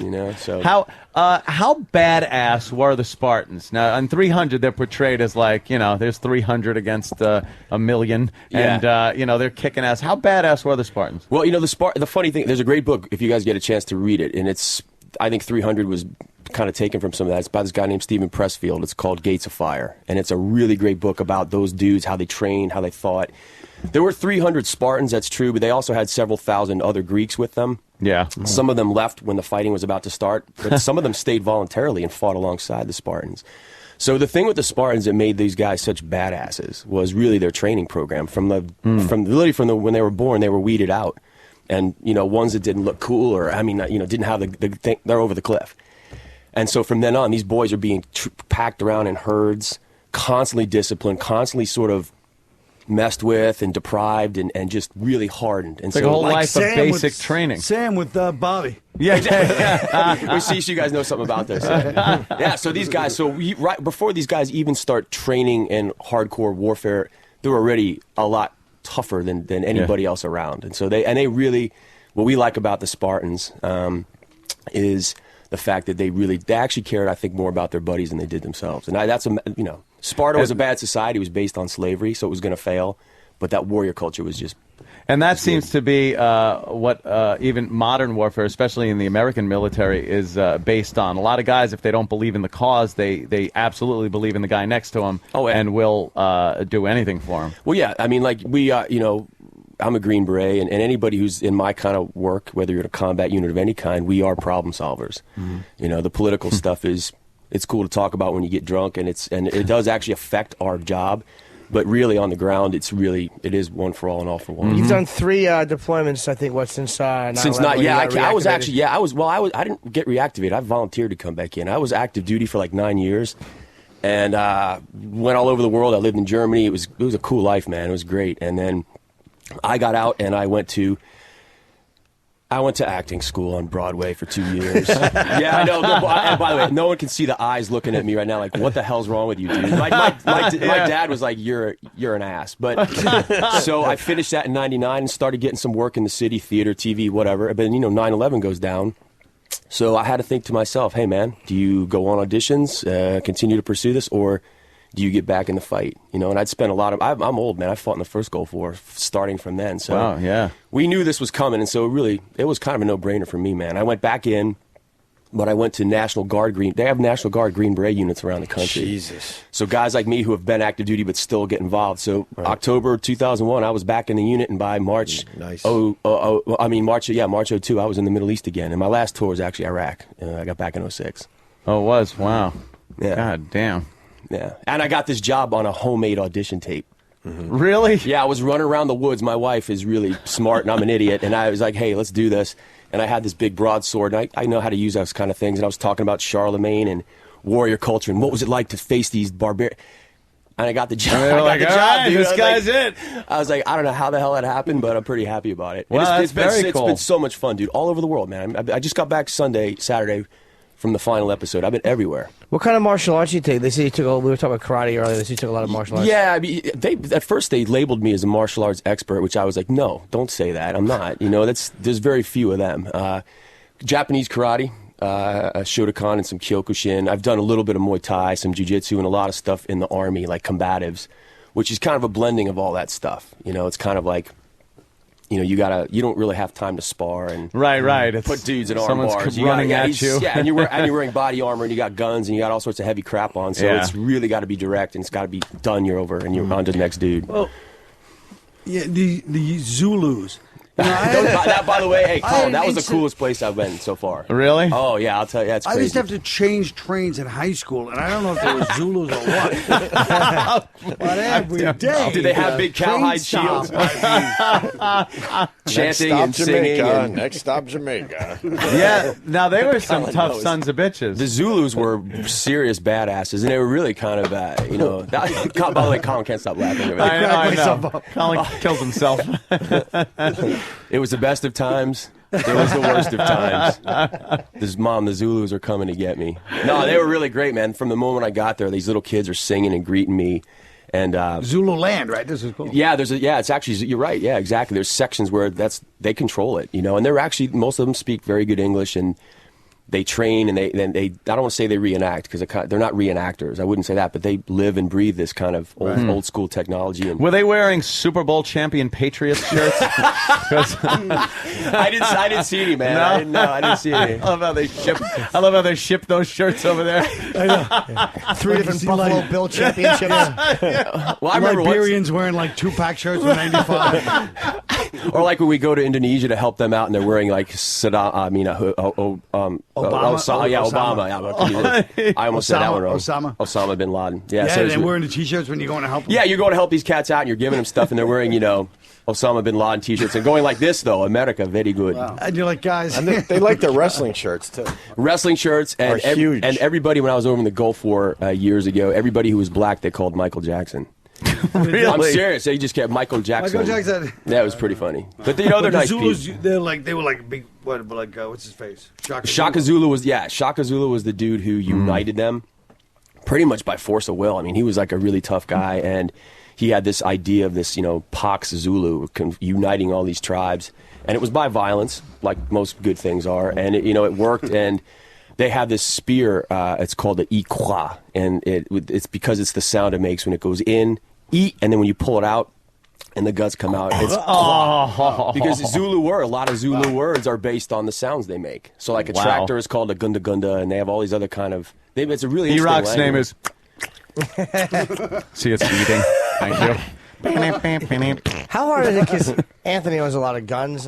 You've shot at people, I'm sure you've had to. Is there? I mean, again, being in combat's different, but is there ever a hesitation or something in your mind when you got to shoot at somebody? How hard is it to actually shoot another person? I don't think practice, not theory. Well, here's what I would say. I mean, if it's him or you, it's going to be him, and that's just the way it is. It's not tough guy stuff. It really is just it's the job, and if a guy is a threat, then he's got to go down. And I think most guys in our line of work, if you kind of interviewed everybody, they would say that probably the same thing. It's like, yeah, we don't want to do it.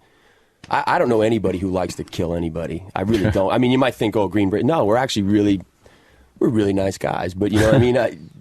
But we will do that if we have to. We sat with a bunch of them. We were over and we went to Iraq and what was it? Which, by the way, guys, thank you for doing that. I meant to say that before. You guys got some balls. So yeah, we did. None of these other cowards will do it. But I mean, these other fucking pinko cowards. But Colin and I went over and they put us with a bunch of Green Berets. It was in Saddam's palace, I think. Oh yeah. Could you believe how that guy lived? And it was on the backs of those people. Yeah. There were dudes in the unit that when I was over there, we had to train this Iraqi unit. So we took an A team. We had to work these guys.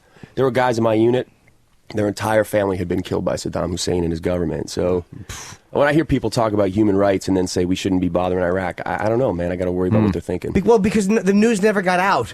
Like, the news never got out about what he was doing because, who the fuck was going to report it? They were dead. Yeah, exactly. Yeah. Exactly. I think, hey, listen, man, I think down the road, I think a lot of this stuff is going to come out. And we'll really kind of know the truth, I think, right now. Yeah, I think time is the only thing that's really going to write the last chapter. It's always that way. Story, it's always that way. So we just got to keep doing what we know we have to do. Do you think other warrior cultures like the barbarians and Vikings had to deal with the press revealing their strategies before they went to battle? I'll tell you what, though, if they did, they would have just freaking killed them. Oh, hells yeah. See, so that's one thing. We're not really allowed to do that. But I think, you're talking about Vikings and stuff. I mean, I think the cool part about the show for me was, I call it Terry Shepard gets his ass kicked every week because I'm fighting and doing certain stuff, and its weapons are cool, the technology is cool, tactic and strategy is cool. I really like getting into their mindset, like what kind of dudes, what kind of guys would be a Viking? What made them do this? And it's all related to how we are today, and so I think the if you watch the series probably from start to finish, I think what you're going to get is not so much these differences of these guys, but the commonality. Like there's the same kind of guy that is a Green Beret, is a Viking, is a Zulu, and there's that element of that that was a lot of fun for me to get into, man. I read about these guys, and now I'm with them. You know, was when you watch something like Gladiator and you see that opening scene, the combat, it's just two giant masses bashing themselves together and hacking each other to pieces. Yeah, was that an accurate depiction of how they fought? Yeah. I think it definitely was. There, think about it, man. There weren't radios. There weren't these kind of technology things for command and control. So a lot of times it would be whistles, banners, and just charge and just crush the guy.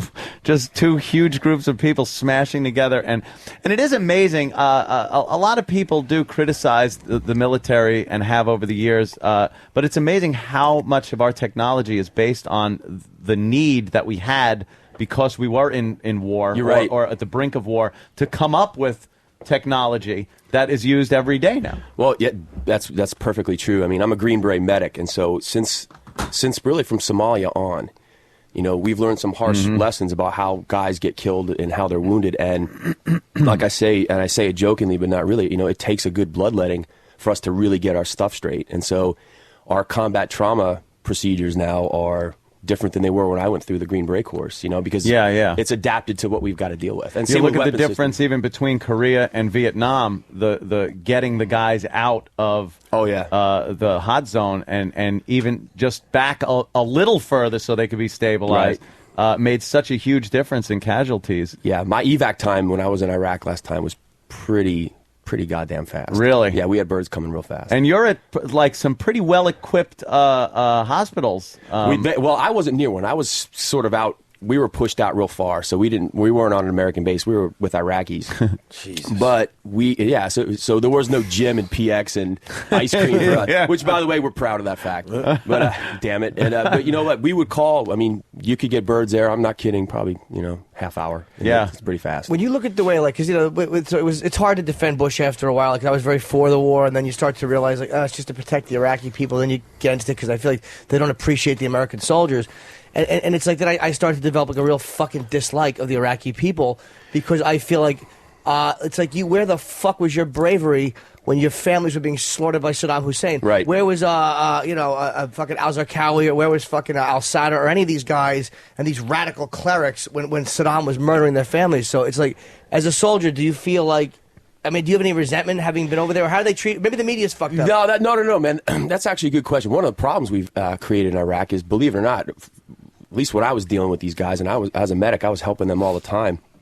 The Iraqi people, from my experience, don't hate us. In a way, we've made a problem, though, where we've created a bit of a welfare state, where they are so used to us solving their problems. A machine will break down, they look at you and go fix it. Daitman mushkila, ana mabara. They don't know. So that was frustrating. But one thing, it is frustrating when you know what we got to do, and you got to train these cats. But I tell people this too. One of the most heartbreaking things in my military career was the Gulf War. I was in the 82nd Airborne then. I was a paratrooper, and we were in central Iraq fighting, kicking ass. And we asked the Iraqis to help us. Where are the bad guys? Where's the Republican Guard? And they were completely cooperative. Then President Bush Sr., listening to the international community, did not go in and take him out. Which is lesson one: never listen to do what's right for you. So anyway. I'll never forget pulling away that day in the back of a truck, and all these Iraqi people are going, "Where are you going?" Yeah, where are you going? I couldn't look them in the eye. I couldn't look them in the eye because I thought, we have to leave. So what do you think happened when we left? Slaughter. We destroyed Saddam's military from going outside of Iraq, which is good, but we completely cemented his power within Iraq because we identified the dissidents and then we left them hanging. Yeah. So I understand their ambivalence to kind of come along with America right now, because if I was in Iraq looking at the news and the U.S. government, I would think, they ain't got the balls to stay in this. They're going to leave us again. And you look at how history played out after the first Gulf War. If we would have maybe supported the Kurds in the north a little more when that was going on, there's a lot of ifs. Well, that's another thing too, man. Listen, we're always going to blow. We're going to make mistakes all the time. Mm-hmm. That's part of the war. That's part of warrior culture too. We mess up. That's the way it goes. And every life is important. I mean, this is a bracelet. This is one of my friends who was killed in Iraq. So we know the cost, but we're not. What I don't like also is, hey, man, thank you for the support, thank you for the thank yous, and thank for what you guys do, but we're not victims. You know, we signed up for this. Yeah. I volunteered for the infantry. I volunteered for Airborne, Ranger, and Special Forces, so... Jesus. I know it, you know what I mean? So we're not victims, and I think any combat dude will tell you that. As much as it hurts to lose your friends, we're not victims. No, every documentary I've watched, the guys are so dedicated to each other that the cause that the political that the president or whoever put in place is secondary. Yeah. To just, I know we got a job to do, but there's such dedication to the guys you're with. Yeah. That becomes the goal. Is, well, you know, here's our job, but my mission is to, you know, get us all out of here. Yeah, yeah. Well, that's the thing too. I mean, in the Special Forces, we operate in what's called an A team. And no, I've never met Mr. T or George Papard. I wish I could. Those guys are badass. Plus, they're great actors. Plus their performances with dynamite, kid. Show business. So we always say, man, we definitely live and die as a team. One dude isn't really worth squat. You know, we don't have nails, we don't have teeth, we're not fast. We don't have hair to keep us warm, but we got big brains and we take care of each other. We evolved in it as a tribe. What if the one dude has a lot of money and his house is like an arsenal? How would you take down? What would your strategy be to take Anthony's house down? I think tactics would work. You and I will just sort of talk about that offline, Colin. Yeah. You know what? Just invite ourselves over for coffee and go, hey, man. I might have superior firepower, but my tactics are lacking. I think Soul says Army would have to show up. We would train you up, man. It's okay. Yeah, they'd have to bring a young captain up the river to hit me with a machete. Face's house. I enjoy shooting. I love target shooting. Yeah, of course. I think we're going to have a little trouble as far as the Second Amendment goes with Obama being in here. That's coming down the road. So I decided I'm going to, purchase as many guns that I believe are going to be banned as possible. He decided way before Obama, he decided. Yes. Well, no, I've always been into He's got grenades. shooting guns. I'm a lifetime NRA member. I just, there's certain things that I enjoy about shooting guns. I shoot targets. I'm not a hunter. Well, let me ask you this. Have you ever robbed a liquor store? No. Right? Nope. So you're never cool. robbed a liquor store. So don't worry about it. Never. He's actually bought a couple. Cleaned them out, maybe. I own a few by proxy. He shoots targets with Jodie Foster's picture on. What's wrong with that? I've hunted, but I'm not a hunter. Yeah, me neither. I enjoy shooting exotic weapons. I like guns. I like shooting guns. Well, dude, you'd have liked when I was in Florida because I just got back from shooting all this World War II stuff like Thompson's and Thompson submachine gun, the M1. And I just picked up a Garand. Yeah. Those great things gun. Are great. That one Garand is still a badass weapon. Go watch your thumb, though, on those motherfuckers. Yeah, look. That thing will smash your thumb. But that distinct sound of that ping, there goes your mag. Coming out, it's fantastic. And I got to meet this guy in the last episode. It was probably the highlight of the show. This is in Florida. They flew... the production company flew this veteran from L.A. He's 85 years old. Wow. They flew him to Florida to meet me. And he's one of the original, there was a group called the Alamo Scouts. These recon guys in the Pacific that had a selection process and training very similar to what we have in Special Forces. We actually came from the OSS in Europe, but these guys are very similar. And he was one of the original dudes. I mean, I've read books and read his name. So I'm sitting there where I'm doing some kind of thing on camera, and all of a sudden I hear this noise behind me, and this Jeep is rolling up. I turn around, it's a Willie's Jeep. And Willie's. I'm like, what the F is this? And the guy comes up, he goes, hey, Terry. And there's this older man sitting next to me. He goes, hey, this is Bill Littlefield, one of the original. And before he even finished it, honestly, tears came up my eyes, and I just hugged him. I said, do you know what a hero you are to guys like me? And he said, he looked at me, and he was, when we had a serious look, and he goes, you guys today are our heroes. So it was the best moment of the show. Because I actually got to meet a guy who's been there, done that, and seen a lot of bad things back then, and now he's talking to me, man. It was great. That is interesting, talking with the old veterans like that when they took, or again, you must have seen Band of Brothers. Band of Brothers was great. When they actually interview the soldiers at the end, last episode. That's the best part of the show, I think, is when you see the older guys. It's chilling. I defy anyone to sit there and not tear up If you don't, when you you're have no watching heart, those man. guys. Yeah, you don't. It's just amazing. And they're also matter of fact about the way they talk about this stuff. I know. That's it, too. It's like, they're just so damn... like today, where everybody today is always like, oh, man, the pain I went through. Yeah, whatever, dude. These guys came back from World War II and rebuilt the country. Yeah. And shut up, and they shut up about it. It's like Born on the 4th of July when Tom Cruise is in the fucking bar and he's in the Marine is like, don't go crying in your beer. You signed up and you lost. He's in a fucking wheelchair. Don't go crying in your beer. Asshole. You signed up and you lost. But that's true. Yeah. I just need one question answered. You were all over Iraq, right? Not all over. I've been in certain enough parts. though, right? Mm-hmm, yeah. You ever see a werewolf? No, dude, but I and I'm being because this stupid Bob Kelly that we go back to our friend. He went over there and he swears he saw a werewolf. No, but really, we're saying Saddam used to try to crossbreed lions and stuff with right. Those. Well, but listen, Ligers, I would right. only the most feared. No, he was crazy, and his sons were crazy. I will say I didn't see a werewolf, man, but in the Gulf War, we were occupying this villa, and all the Iraqis would come and see us. And out of nowhere, one day, this little kid shows up, and he looks like he's got the hair of like Carrot Top. Oh, Jesus! And I was like, I was like, who got this kid here? Like, where's your daddy? You know what I mean? And no one could really explain. No one in the village could explain. Hello. Yeah, it's fabulous. And he was. No one could explain. No one in the village gave me an answer about. He was pale white. Carrot. So he wasn't aware. Maybe he was a werewolf. So they stoned him. Freak. Bobby swears. I mean, we made fun of him, and he goes, "No, I'm telling you, we saw a werewolf. We almost ran it over." But I was. Remember, he's told you guys. I wouldn't want to see. I wouldn't want to see that. I might run away from that. Yeah, that a little. I'm not really scared. Of course, there's no werewolves.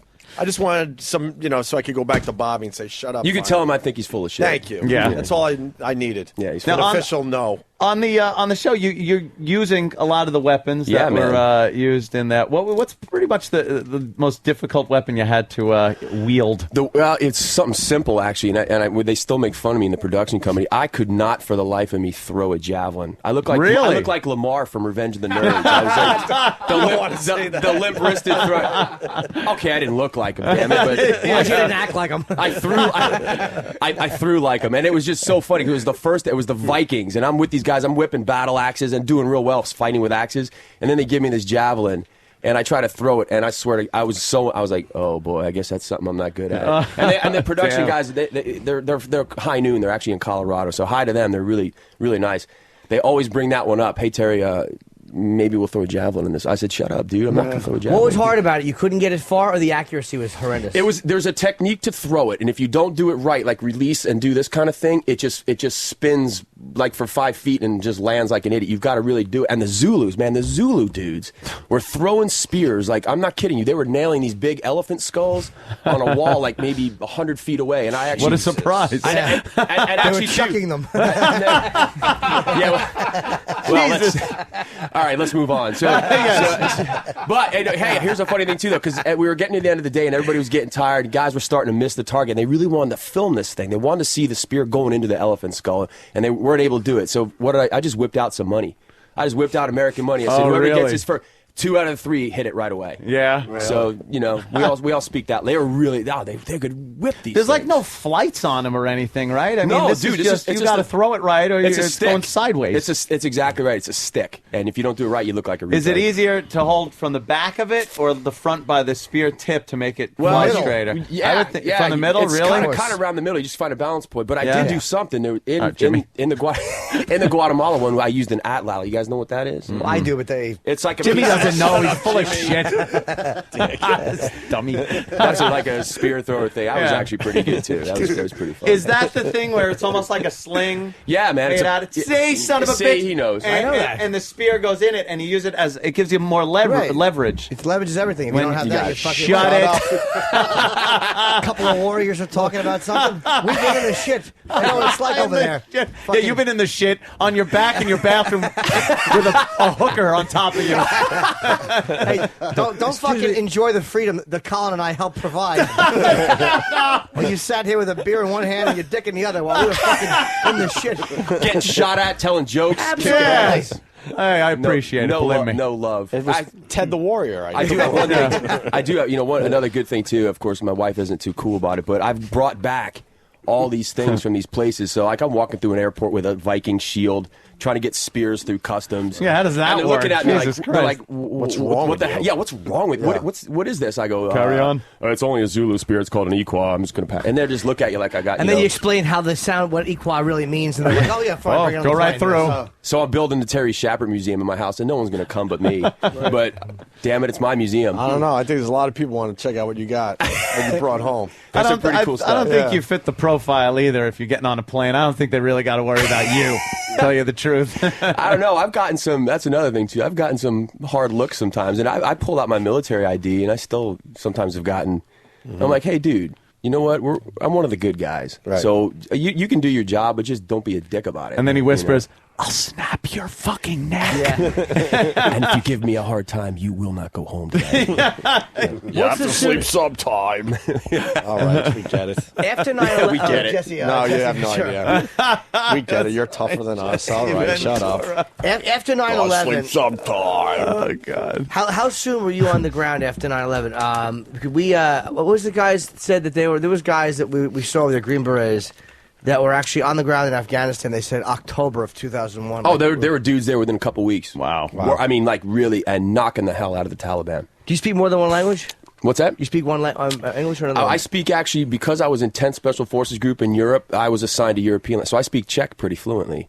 And I also know German, just some pretty decent German because living there, but everybody in the Green Berets, we're the only military unit where before you actually can graduate, you've got to speak at least one foreign language because we go and we live with wherever we are. We're living with Iraqis. We're living with the South Americans, and so you got to know how to communicate, and you can't be a jerk either. You got to respect the way they do things, and then kind of work together. That's the fun part about it for me. Actually, it can be frustrating, but man, it's great when it works. When you're living among them, how do you sleep at night? That's a good point. Because, I mean, you stand out, and these people are like, I think we're going to have to take this guy out while he's sleeping. Yeah, I don't blend well. You probably have a lot of mousetraps set up for yourself. Well, you know what? Marbles and tacks. We take some precautions. We do, especially when we first got on the ground before we kind of work with this battalion of guys. But once we'd gone into some missions with them and trained with them a lot, I felt pretty good that we were pretty safe. You never let you never let your guard down. If you do, you're an idiot. You always, hey man, it is Iraq, so it's What's the problem? Pakistan is probably where they think Bin Laden's hiding. I mean, like in those tribal areas. What exactly? Could we hear about that? My first thought was just carpet bomb the whole fucking area. But how? What exactly? Little politics involved there. But what exactly is the problem with the tribal areas and the location? How big is it? What's the exact problem? Yeah, well, the problem is for years we kind of took down our intelligence capability, so you can't get that kind of information about those dudes in Pakistan from satellite photos. You have to have guys on the ground among them. And they're hard to get into because they're very clannish. Everybody knows everybody. The terrain's tough. So it's not like you can just kind of get guys in there. Hey, I want to join your group. They're going to, you know what I mean? It's a very tight-knit group in a very hard-to-reach place. And if you don't have guys on the ground, and aren't those like the closest things to those ancient warriors? Is like those Afghani type guys, right? Those guys are still the same as they were back when Alexander the Great tried to go through there. They are pretty damn medieval. Yeah, they're like badasses for little guys, right? They're very tough, and they're tough because the environment makes them tough. Right. You know, it's not, they have none of these comforts that we have. And it's funny, man. It's all mountain training for their whole life. The whole thing. Yeah, it's an outward bound ass kicking outward bound your entire. From you were born up. So yeah, they're really tough. How big of an area is that? The tribal regions in Afghanistan or Pakistan or wherever you might be. It's big.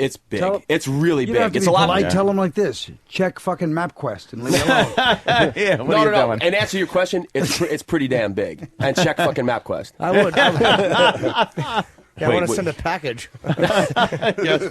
Well, that's something else too, man. I send packages too. One thing, if you go to the website too, now I'm going to just shamelessly plug this, history.com/warriors, and also they have a Facebook page. I'm a computer retard, by the way. I can barely turn one on, but they have a Facebook page for warriors, and I have a site there too. It's Special Operations Warrior Foundation, and I've been giving to those guys for years, and now I was like, I couldn't ask a better opportunity to kind of do more for them. And it's what it is. It's like they basically provide scholarship money for kids of whose dads, special operations guys who got killed or drastically wounded in combat, And, you know, that's the thing, man. A lot of people say, I support the soldiers. You guys do. You went and did it. And I think a lot of people do, but the word support is a verb, so it implies action. So what exactly are you doing?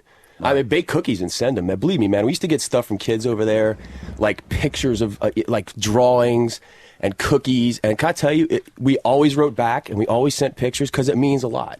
That is support. Just say, yeah, I support the troops without the war. Sorry, bro, that doesn't cut it. That's a great point, man. Everyone says it. I know. Actually, I'd rather have people... I say it. I haven't done anything. But no, that's cool. But Jimmy has said it, but he's gone over there and performed. Collins went over there and performed. I'm banned from there. And I believe That's because of your homosexuality. They fucking banned me for making fun of the for Afghani real? You're homosexuality. banned. Did they really? Yeah. They banned you? You guys were for joking. mocking the homosexuality of the Afghani. So you can't go back in there?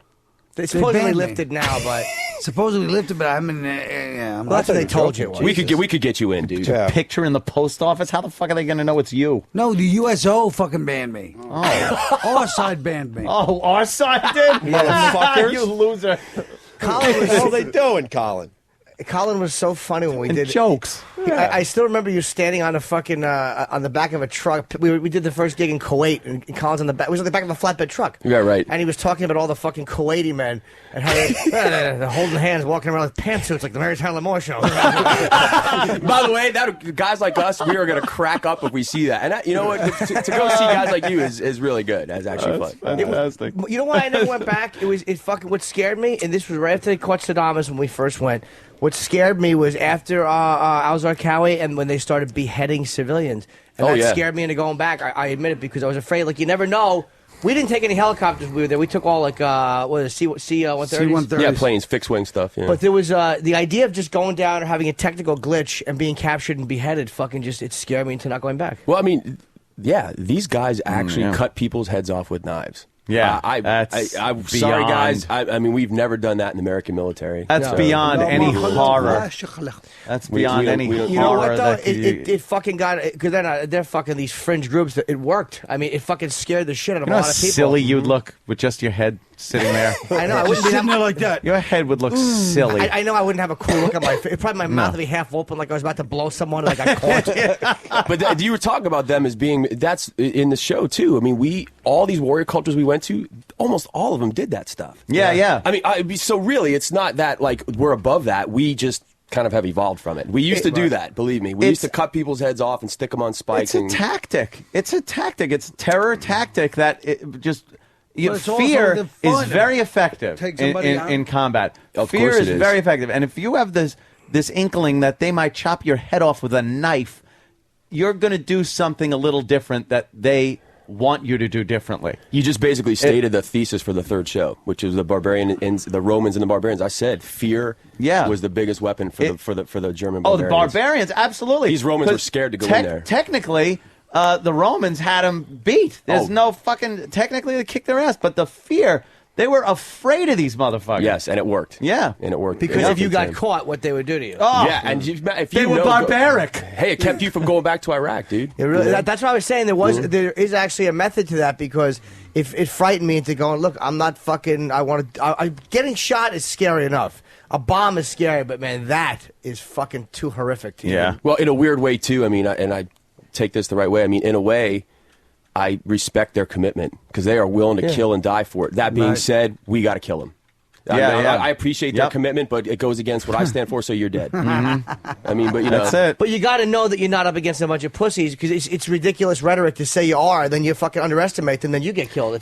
Dude, you just said it. If you're out on the street in New York, if you're in Iraq, anywhere, if you're in a board meeting, you underestimate your enemy, you are going to lose. And it's never about the equipment. It's never about the cool gadgets and GPS. We have that stuff, but it's the dude on the ground that kicks ass. Mm-hmm. Wow. Well, it's guys like us understand that, Terry. It's unfortunate that a lot of unfortunately, a lot of the penny waste just don't quite get it. Penny waste. Well, you talked me into it, man. I'm going to watch this show. Watch the damn show and tell me what you guys think. What is it? Fantastic. It's the History Channel. Starts tonight. It's 10 o'clock tonight, man. It's the first one, and I think they're going to have. I'm assuming they're going to do it every Thursday at 10, and every week's a different one. Yeah. So we got Maya. Next week is Vikings. Next week's Vikings, and then the Barbarians. You got a hit on your hands.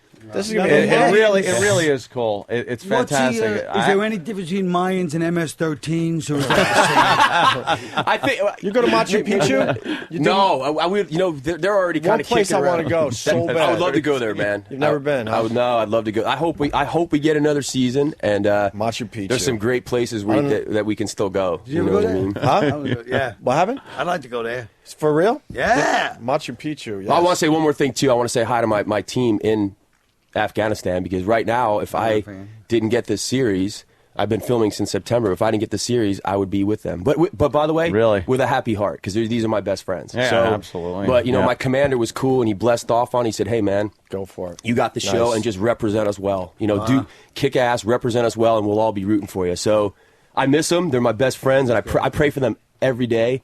But I hope my goal for the show is to do right by them, and also just let you guys in on it. Hey, man, we kind of all understand this. Mm-hmm.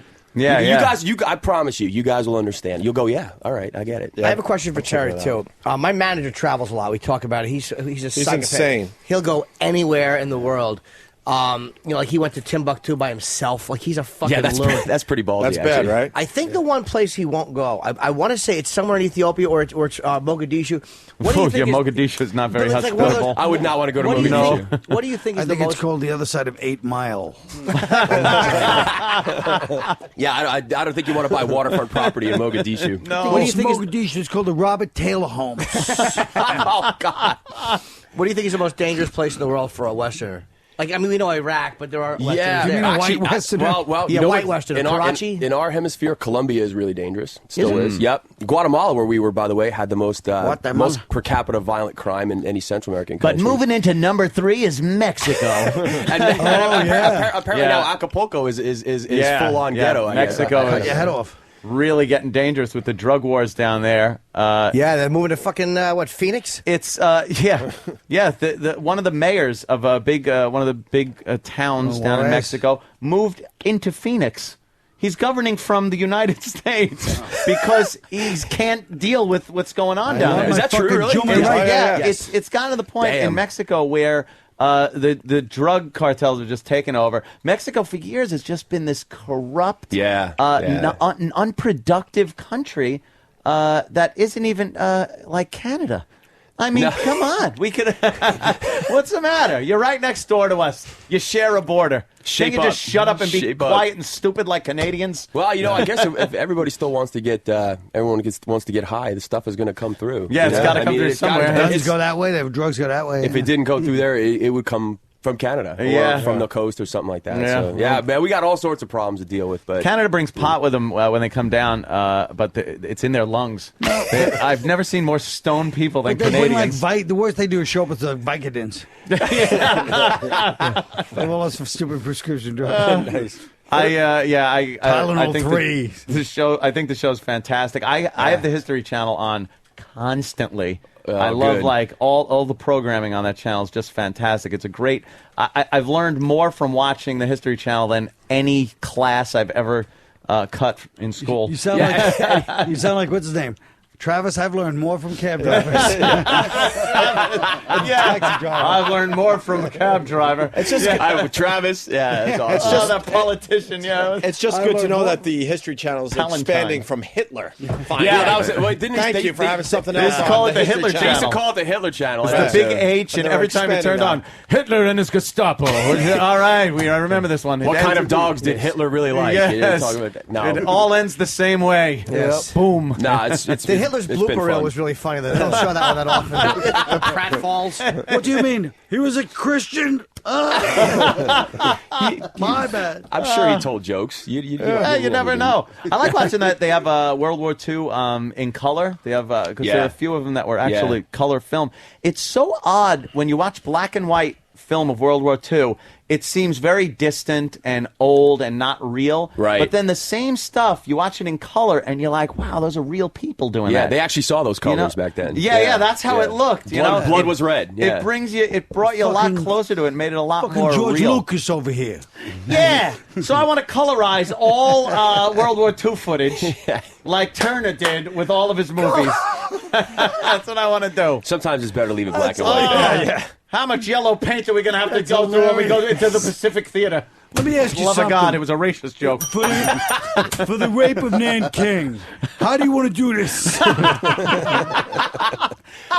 I'm thinking some jolly pastels. it up. Yeah, something in a soft pastel color To kind of just Oh, lessen my the God. shock. Unbelievable. So make sure you dudes watch it. I want to hear. Absolutely. Let me know. Let me know if you like it or if you think it sucks. But We're I going to tell you it sucked? Are you kidding? Yeah. Have a knife at our throat at night. I think you guys will like it. It's going to be though. great. It's obvious. You It's got a hit on- on your hand. On tonight at 10 o'clock. Yeah, History Channel. Terry 10 o'clock Shepard. history. Terry Shepard. It's Yeah. actually called Warriors with Terry Shepard, so I Hey, better look not at that. screw up. Nice. Very cool, man. Yeah. All right, thank you, Terry, thanks so much. Hey, thanks, boys. Have a great Last weekend, talking man. with you. Yeah, I think we're done too. So, Colin, where are you going to be? Hey, guys, put a fork in me. I'm done. Colin Quinn. You're encouraged. Oh, He's my got God. jokes. I'm going I to be wish at I had prime a time in fork. Sayreville, New Jersey, and I'll be on Opie and Anthony on St. Patrick's Day. Oh, that's right. The big gig Hey. at Connolly's Rich Voss. next week. Oh, Right? that's fun. Sounds cute. And Otto. Polka nuts, 9 o'clock. I know it's a good place. Kills but you the to say name- that. Yeah. The name Is it related to polka nuts from West Palm? Terry's talking about these exotic places and warfare and everything, and you're going to be in polka nuts. Faggot number 1 is in Sayreville, and faggot number 2 is in the Poconos. My troops along the Delaware Water Gap will be. I send a prayer out to them. And Terry this weekend will be fighting the Somalian pirates. Jesus. Oh, my God. We hate when we get real men in here. It's so embarrassing for everybody. Stop mocking me. You got the plug-in Otto. Yeah. Polka nuts right? Friday, Yeah, yeah. Saturday, Yeah. and for Colin, it's in Thank you, Sayreville thank you, Friday, thank you. All Saturday. right. Thanks, everyone. Bye.